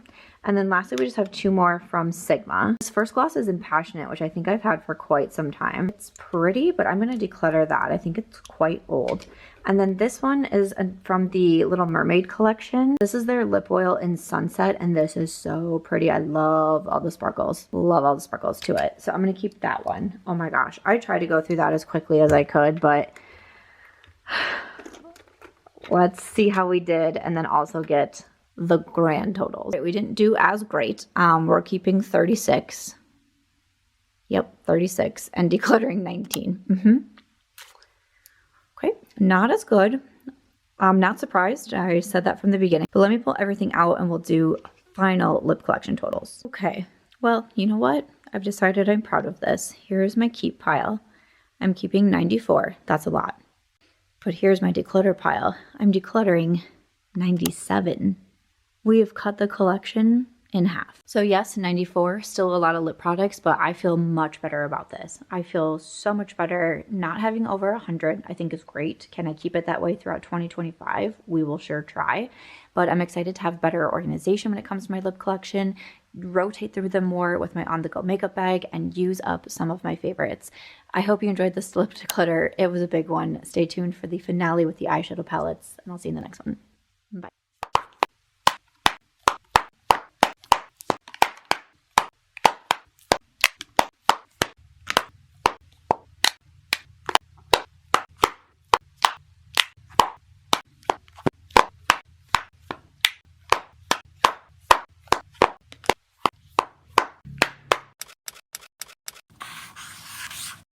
Welcome back, everyone. Today's video is going to be the finale for my makeup collection and declutter video. Today we're going to be going through my eyeshadow palettes and also my single eyeshadows for today's video. This is a lot of eyeshadow palettes. I'm not sure right now how many palettes this is, but this is a lot of them. We need to cut down this collection. This is going to be tough. Let's get into it. Okay, I divided this into piles and I tried to go by brand to make it as simple on myself as I could. So let's take a look. Definitely we have a really large section here from Oden's Eye. I have somewhere I just have one palettes from, or like two palettes from Anastasia, a couple here from Lawless Beauty, two palettes from Huda Beauty. I have a stack of ColourPop here and a bunch of single shadows around it.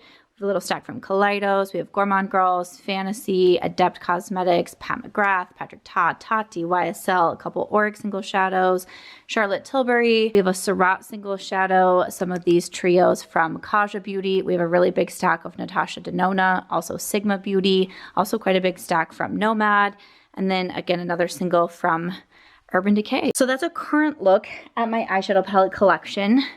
So, I'm just kind of thinking of how I think I'm going to do. I think at the end of the day, it'll still be interesting to see my collection, but honestly, kind of looking around, I think there's quite a few. Is there quite a few that I can declutter? I'm trying not to put too much pressure on myself. I actually have less singles than I thought I was going to. I mostly have ColourPop single shadows, which doesn't surprise me. I love their Super Shock shadows, but I'm a little bit surprised I don't have a few more. It doesn't shock me to see like my biggest sections are from Natasha, Sigma, Oden's Eye. I always talk about those as my top 3 eyeshadow formulas, but I also have quite a few from Nomad, which I have posted a video like the YouTube rewind tag, and it said, what new brands have you discovered this year? And I talked about my love of Nomad and their eyeshadow formula, so I'm not really surprised to see a big Nomad presence in here. But I think I'll start with some of the brands that I have less from, and we'll kind of work up to the ones where I have more from those brands. I do also want to say that when I was getting ready to do this eyeshadow collection declutter, I have started filming at a separate space, different from my apartment. And so, which meant I had to take my whole eyeshadow palette collection over here. And as I was bringing in the first box from my car to this house, the box broke. So there are some palettes, and I didn't even look to see which ones. I literally dropped them off and then I had a flight actually. So I don't really know which ones, except like I know one of my Huda Beauty palettes, the actual palette is broken and didn't look like anything inside was, but there might be some palettes that are busted. We're gonna see those together if that did happen, but I was like, oh, well, that was interesting. But let's get to it. So first up, I'm looking at the Urban Decay Naked Reloaded palette. This was a favorite of mine for a hot minute. It was a couple years ago when this palette released that this became like my perfect neutral palette. But this is a palette, I can remember bringing this on a trip like 6 years ago or something. I have had this palette for a minute. And when I saw it, my first thought was, I'm definitely keeping it. I love the memories of this one. I loved these like warmer tone shades like in the middle here. I had always thought these shades were so pretty and easy to use on the eyes. But I'm looking at it, I'm like, Samantha, you have so many neutral palettes that you love. And with my declutter series that I have been doing last year and also this year, I really, of course, there's going to be a few palettes that I keep for like memories and all of those things, or special collabs, things like that.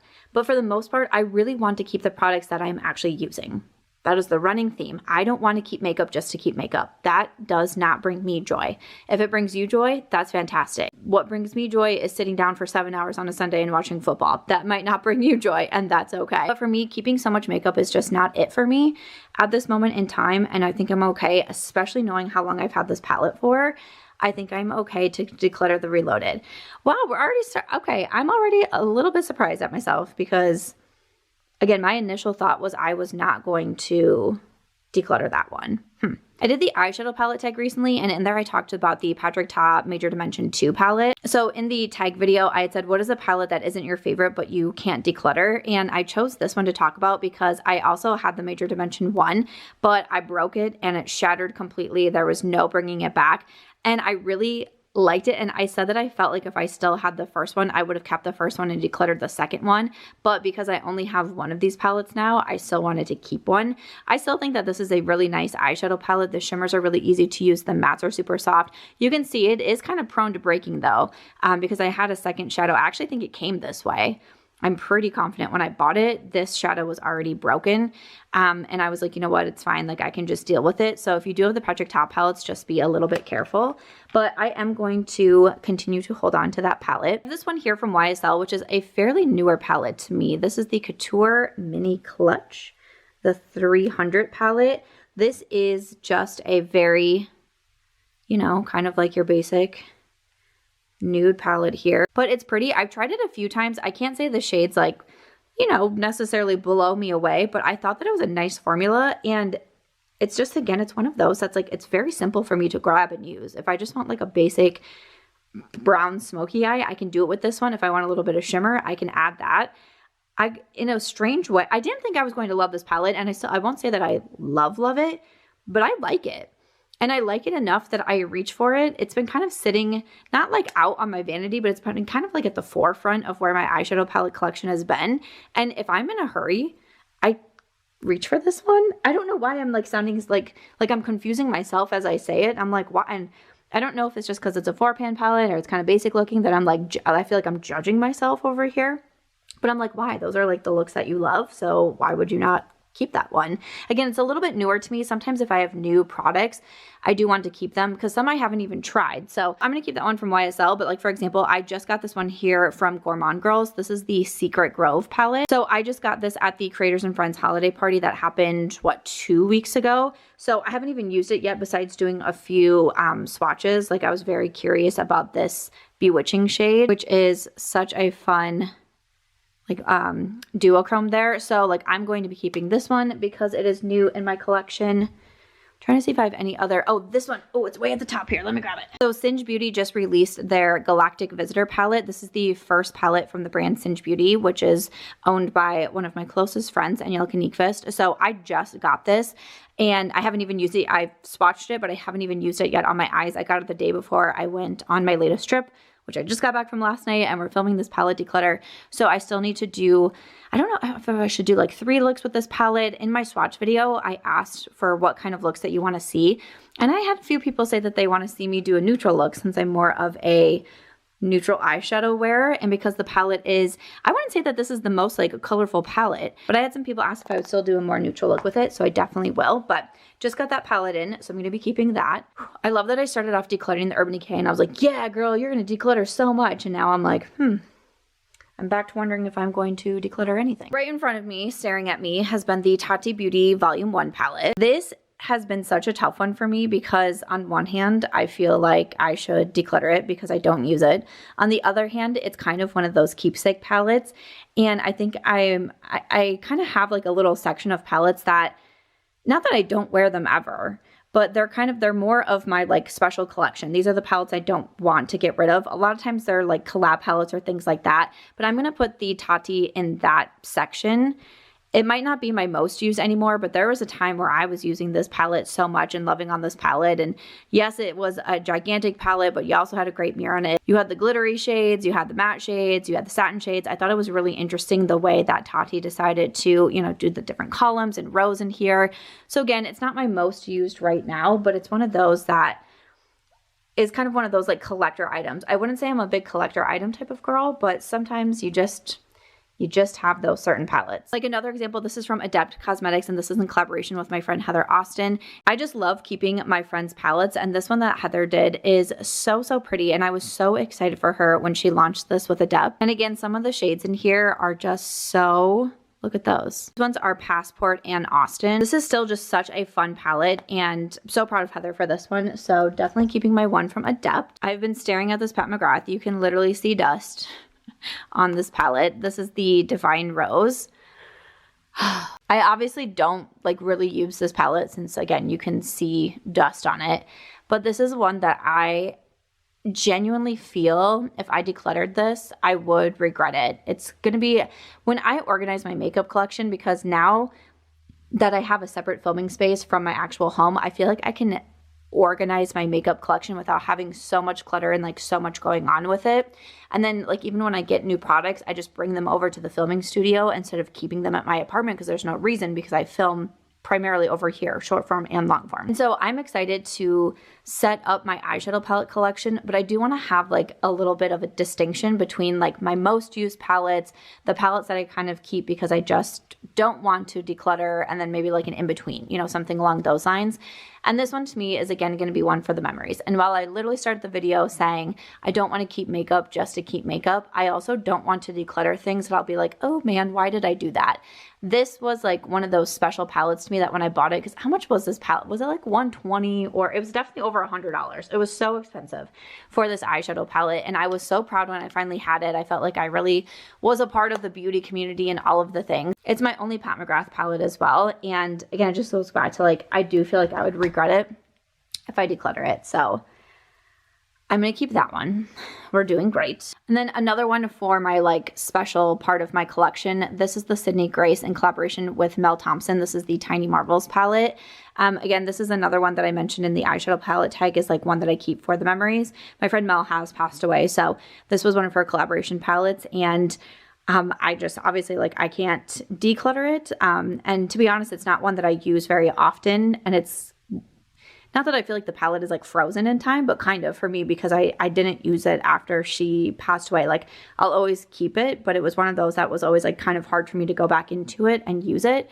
But it still, you know, definitely has a place in my collection. I have one from Fantasy Cosmetica. This is the Cradled in Ice palette. Again, in my eyeshadow palette tag, I had a question in there of what is an underrated palette, and this is the one that I mentioned. I think Fantasy has such a nice formula, and this palette just really impressed me. I always kind of mention this Frost shade. Also, Snuggle, I think, is so pretty. This formula is also like, I feel like that sounded like a bad but it was like in a good way, you know? Those shades are so beautiful. Wait, where is my Enchanted Autumn palette? I feel like I have not been able to find this palette, and I am so confused as to where it is, because there's been a few times that I have mentioned it in videos. I wonder if Ashley has it. Well, I also have the Enchanted Autumn palette from Fantasy Cosmetica, which is a collaboration with my friend Amanda, or Makeup Just for Fun, and I love that palette. It is beautiful. It is driving me crazy that I cannot find it. Again, it's why I always talk about like wanting to have a better organized collection, and to me that means keeping it a little bit smaller. So I'm keeping the Cradled in Ice, I'm keeping the Enchanted Autumn, wherever that one has disappeared to, and we need to like actually start decluttering. Oh my goodness, we need to actually start decluttering some of these palettes. If you like big declutters, you've probably been staring at me like, girl, you decluttered one thing so far. Good job. I also think maybe kind of starting with brands that I only have one from, it's kind of like, oh, I've kept this around because it's like the one that's like a little bit more special in the collection. So actually, let's move over.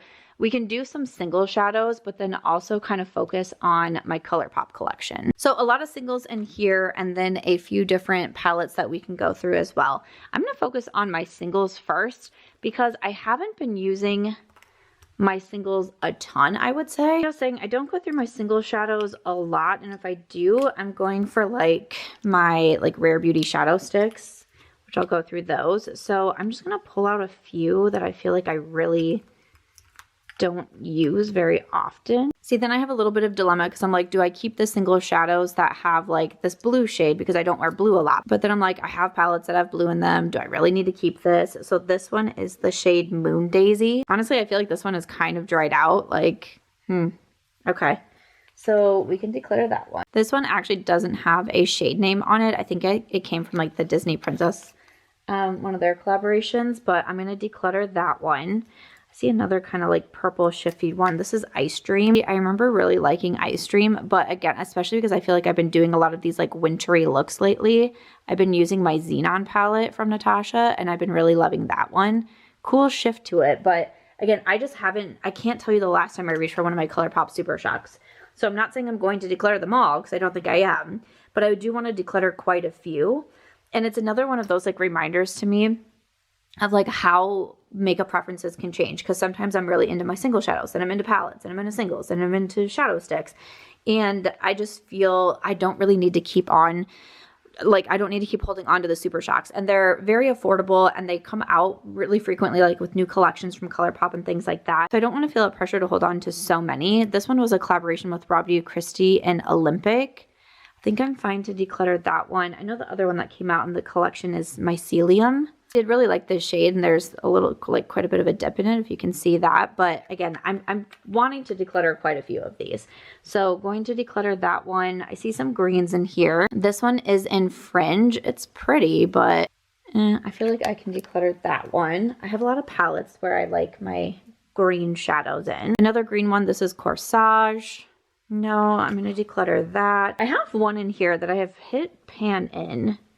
Which one is it? This is Beauty and the Beast. Look at that pan. Hey, hey. This is a pretty gold. Yeah, I'm going to hold on to that one. I would love to like use that up. I think that would be really cool.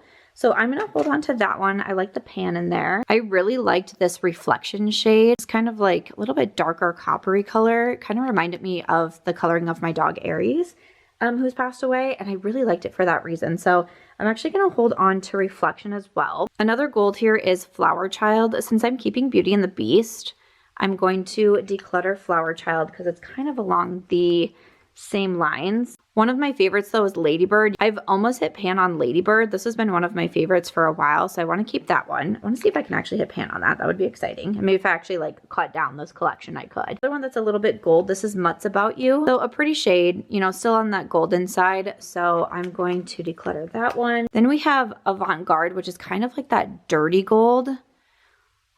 This is a nice shade. I pulled this out and I immediately was like, oh, I can declutter it because it's more of a golden shade, but I'm going to keep it. This was a favorite of mine for a long time.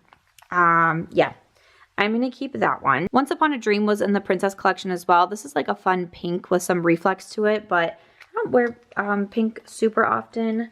So I'm going to declutter that one. Then we have How Far I'll Go. This is nice, but not a favorite. I'm going to put that in the pass pile. Then we have In the Saddle. This is a lighter shade, but with some fun like reflex to it, like little like pinpoints in the shadow. Not a favorite though. It's still in good shape, so I can pass that on to someone. Some of these are really old or like, you know, kind of dried out like I said. So we'll pass those on, but that one can still go to someone. And then lastly, we have Secret Garden. This is another one that kind of reminded me of my dog Aries. And I just think, honestly, her coloring makes for such a pretty eyeshadow. So I think I'm going to keep that one. So that's 5 of the ColourPop Super Shocks. I feel good about that. And one is like heavily panned and one's about to be panned. So I feel good about that. Decluttered 11 Super Shocks. So that's not bad. That's not bad. And then moving on to the eyeshadow palettes. So the Beauty and the Beast, my friend Ashley already asked me for this one. When I was bringing over all of my eyeshadow palettes, she was like, if you're not going to keep this one, I was like, nope, you can have it. So this is going to go in the pass palette. I think it's a really pretty eyeshadow palette, but I am going to pass that one over to her. She also pointed out how pretty the 1111 palette is. This palette is stunning. It is a beautiful neutral palette, some really gorgeous shimmers in there. I kept this one even though I wasn't keeping a lot of ColourPop palettes. I can't say they're my favorite formula, and the formula kind of switches a little bit too much for me to like love it, but this is a high quality formula in this palette. If it's still available, I definitely recommend it. I do have a code with ColourPop. It is March Beauty, but because she loves it so much and because I have a lot of neutral palettes, I'm actually going to give that one to her.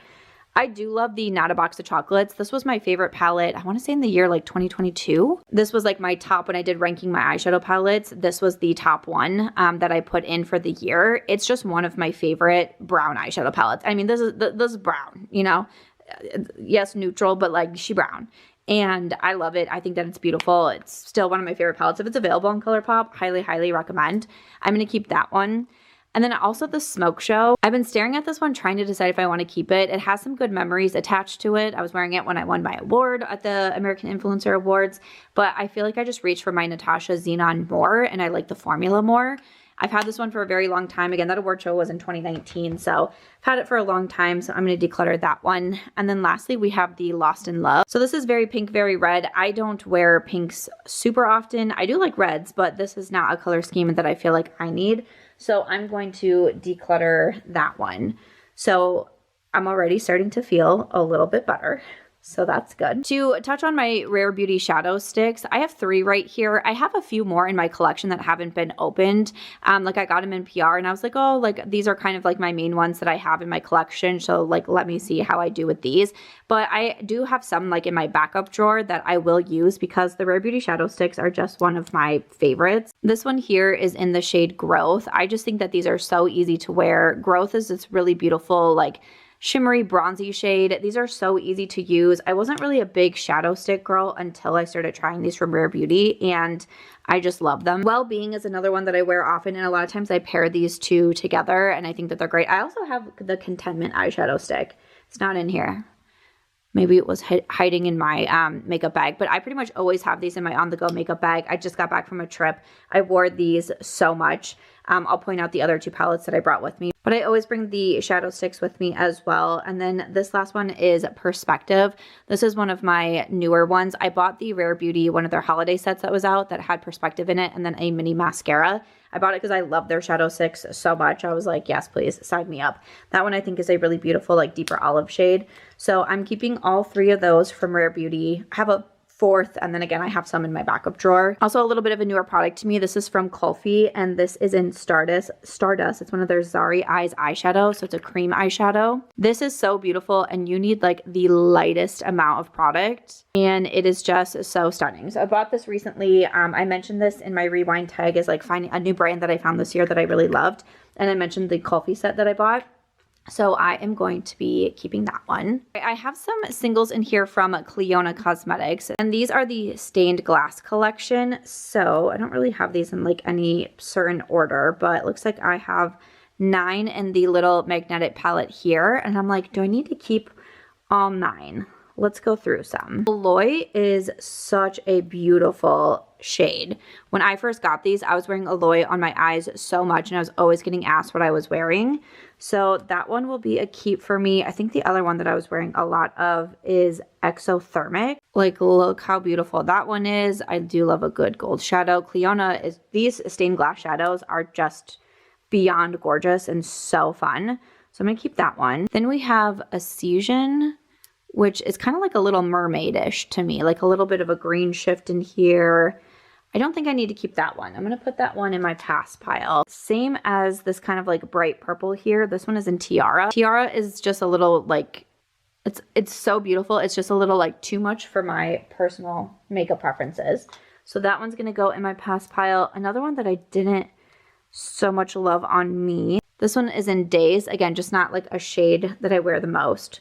So I'm going to declutter that one. And the last one I know that I'm going to declutter, this one is Incandescence, if I'm saying that correctly. Again, just not like a shade that I wear the most. But I liked these two different greens. We have Masonry and Electron. And then this one here is in Archway. And that one is so pretty. So I'm going to keep those. So out of my 9, I'm going to keep 5 and declutter the 4. All right, from Surratt, I have one of their Soufflé eyeshadows, and this is in Grideau. So this is such an interesting formula. It's like very like a moussey texture. It's very fun. I like it a lot. My friend Ashley wears this all the time as well. But I think for me, with my single shadows, I don't feel like I reach for it enough. So I'm actually going to declutter that one.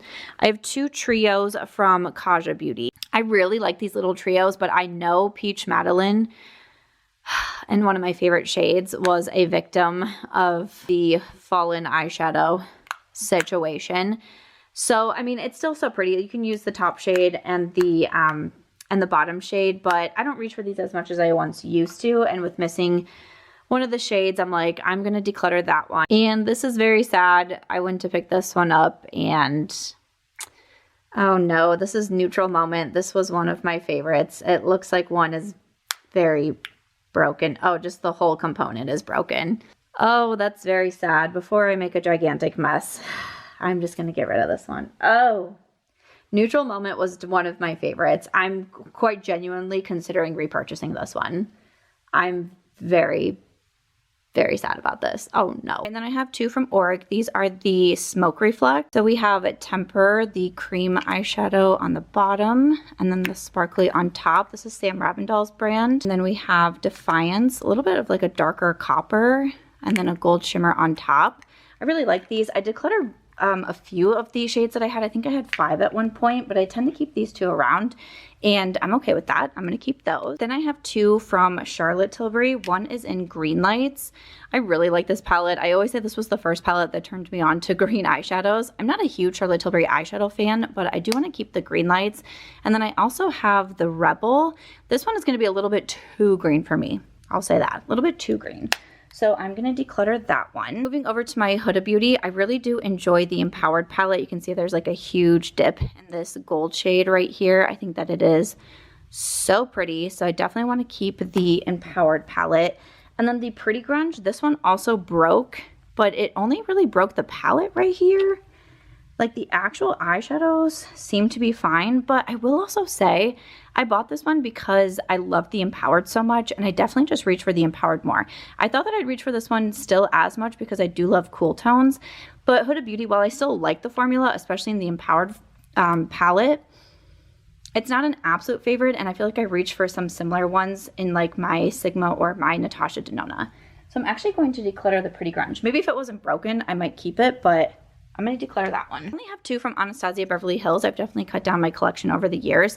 The Sultry continues to be a favorite of mine. I think that this one is so beautiful, and I just can never declutter my Sultry, so I'm going to keep that one. And then I also have the Nouveau palette. So this is one of the newer palettes from Anastasia. I remembered my last declutter, I kept it because it was a little bit newer to me, and I do really like this formula still in here, but I really can't remember the last time I used the Nouveau.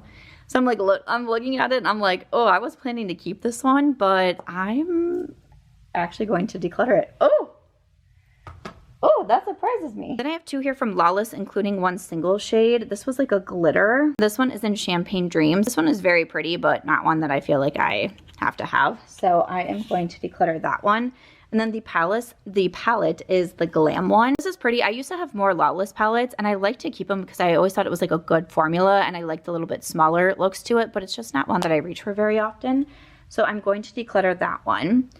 All right, so next up, let's move over to my Kaleidos collection. A little bit smaller collection here, but I really like a lot from Kaleidos.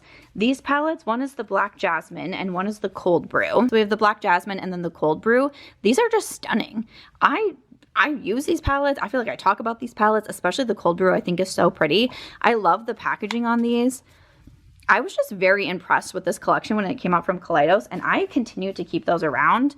And then the other one that I have is Venus Trap. Again, love the packaging on this one, and this I mentioned in my eyeshadow palette tag because I did hit pan on this first matte shade here. This palette is so pretty. This was like my go-to, like in my go-to makeup bag for quite some time, for a while, and I think it's gorgeous.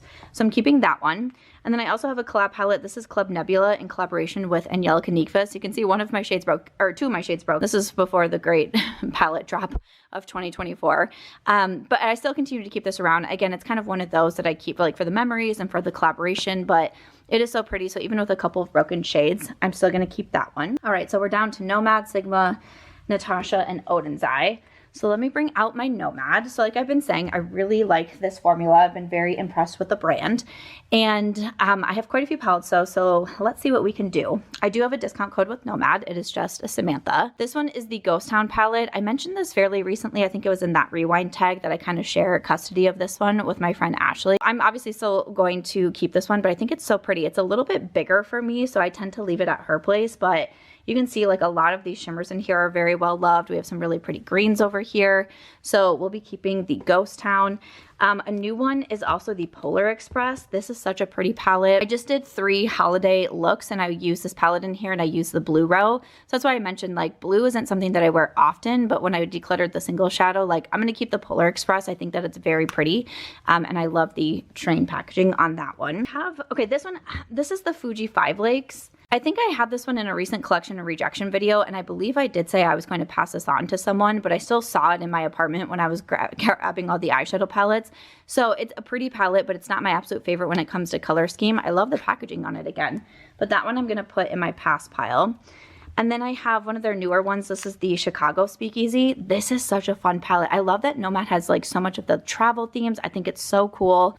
This is one, again, this is a little bit newer to me. I think maybe if I'd had it for a little bit more time and I've used it for a little bit longer, maybe it would be something that I could declutter, but I still want to keep it around for right now. It's a little bit newer to me. I don't feel like I've done the most amount of looks with it, and I really think that it's pretty. I love the Chicago theme to it, so I'm going to keep that one. And then I have the 3 little palettes. I know I love the Oslo palette. This was my favorite from the collection, this more like cool toned one. I was wearing this so much. I actually wore this when my brother got married. I was a bridesmaid in the summer, and this is the palette that I wore. I think that it's beautiful. So I'm going to keep that one. But this one here was probably my least favorite. Even though I do like greens, this color scheme didn't blow me away. You can probably tell it's pretty fresh looking. So this one is the Canadian Rockies. So we're going to declutter that one. And then we also have the Abu Dhabi. This is very pretty for these bronzy tones, but I feel like I have other ones in my collection, so I'm actually going to declutter that one as well. I'm a little bit surprised because I usually like smaller palettes, but I would say out of those, I reach for the Oslo one the most. And then we have the Ireland Wild Atlantic Way. This is another one of those palettes, like I do love greens, but also I went to Ireland for the first time this year. I went in January. It was my first community trip that I hosted, and I had so much fun with it. And I just feel like this palette kind of brings me like good memories with it. So I want to keep, again, it's not one that I use like the most, but that's okay. And I really like the Nomad formula, so I'm going to keep the Ireland Wild Atlantic Way. Whew. Okay. Let's move over to my Sigma Beauty collection. I feel like this is where it's going to start getting tough because oh, I really do love my Sigma palette. Okay, so from my Sigma collection, I have some larger palettes, some smaller ones. Let's start with kind of like the in-between. So this is the Rosy eyeshadow palette. It came out in one of my first favorite collaborations that I did with Sigma Beauty because it reminded me a bit of the Corda Rosa palette, which is the bigger one here. This is the 14 pan palette, and I just think both of these are so pretty. They continue to be some of my favorites. Honestly, I'll be honest, I don't know if I'm decluttering any from Sigma Beauty, not gonna lie. So we're going to be keeping those. And then we have the peach pie. I wanted to show like what my peach pie looks like versus what like a new one looks like. This came in my second favorite collaboration with Sigma. So this is the quad. So that's a fresh one. That's like my backup. And then this is mine. This is one of the palettes that I took on my latest trip with me, and she has been very loved, especially the shade Peachy is just so beautiful. This quad has been sold out for quite some time, so the only place that you can get it is actually in my collection bundle that's still available now on the Sigma website, but I love that one. And then we also have the caramel apple. This one is so pretty as well. I took this on one of my trips with me. I think it was my Ireland trip that I took this one with me, and I love the greens in here, but the Sigma formula is just so beautiful. And then we have the new mod. Like this palette is just stunning. This is definitely one of my favorites. I love this color scheme. I love these kind of like mauve tones. So pretty. You have some beautiful golds in there. Of course, we're keeping the new mod. The Ambiance palette, like, are you joking me? This one is so beautiful. Love this palette. I think that it's just so stunning. I mean, this is just one of my favorites from Sigma. It's so beautiful. And then this year they also came out with the cool neutrals. I mentioned this in my eyeshadow palette tag as one of my favorite new releases of the year, and it's just stunning. A lot of these palettes also come with a double-ended brush, but I'm not decluttering any of my Sigma palettes. They're beautiful. They're also a brand that doesn't release like a ton all at one time, which I really enjoy about them. So I feel like with my collection that I have from them right now, like I think it's pretty stellar. All right, then we're gonna move over to Odin's Eye. Whew. Okay, this might be a tough one too. I do know the Rosy Jingle palette. This was one of their holiday palettes that came out this year. This one just isn't my favorite color scheme. I was more drawn to the other one. So I'm gonna put that one in the pass pile. So the other palette that they came out with, where is it? Where is that palette?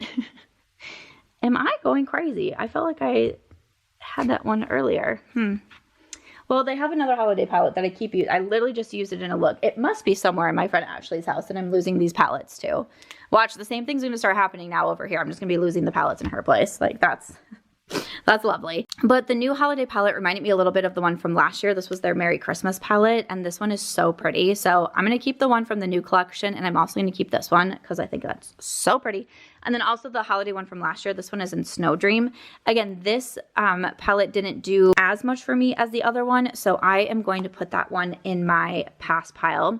We have the Stone and Rock. This is another one that I share custody with one of my girlfriends with, and we both really like this one. This gold has a huge dip in it. The greens are really pretty. That literally just like looks like a fingerprint. That is so funny. But I'm going to keep the Stone and Rock. I have some collaborations that my friend Angelica did with them. So this one is the Hella palette. So I'm going to be keeping the collab palettes. This one is the Little Ghost palette. I really like this bottom row there. So fun with those oranges. And then we have the Trick or Treat palette. So these are the collab palettes that I'm going to be holding on to. And then some more collab palettes. This is just one of my favorites. This is Makeup Just for Fun and the Flora Story palette. I mentioned this as a favorite collab. So pretty. I love the greens in here and the purples. I just think that's such a stunning palette. We also have the Sea Talk from Lauren May Beauty. I love Lauren. I was so excited when this collaboration came out. I think they all did such a great job. keeping that one. And then also the Planet Spirit, and this is with Betty Jean. Love me some Betty Jean. This palette, that orange is just so stunning. So gotta keep all my collab palettes. And then we also have some collab palettes with Annette, or Annette's Makeup Corner. This one is so pretty as well. Am I literally keeping every Odenside palette except for 2? And this one is the Giant Wolves. Wow, Samantha. We're keeping a lot of eyeshadow palettes, but at least you're getting to see my collection. That's just what I'm going to keep telling myself. And then the Solmani 2, the Moon Wish palette. I also have just the original Solmani 2, which I think is so beautiful.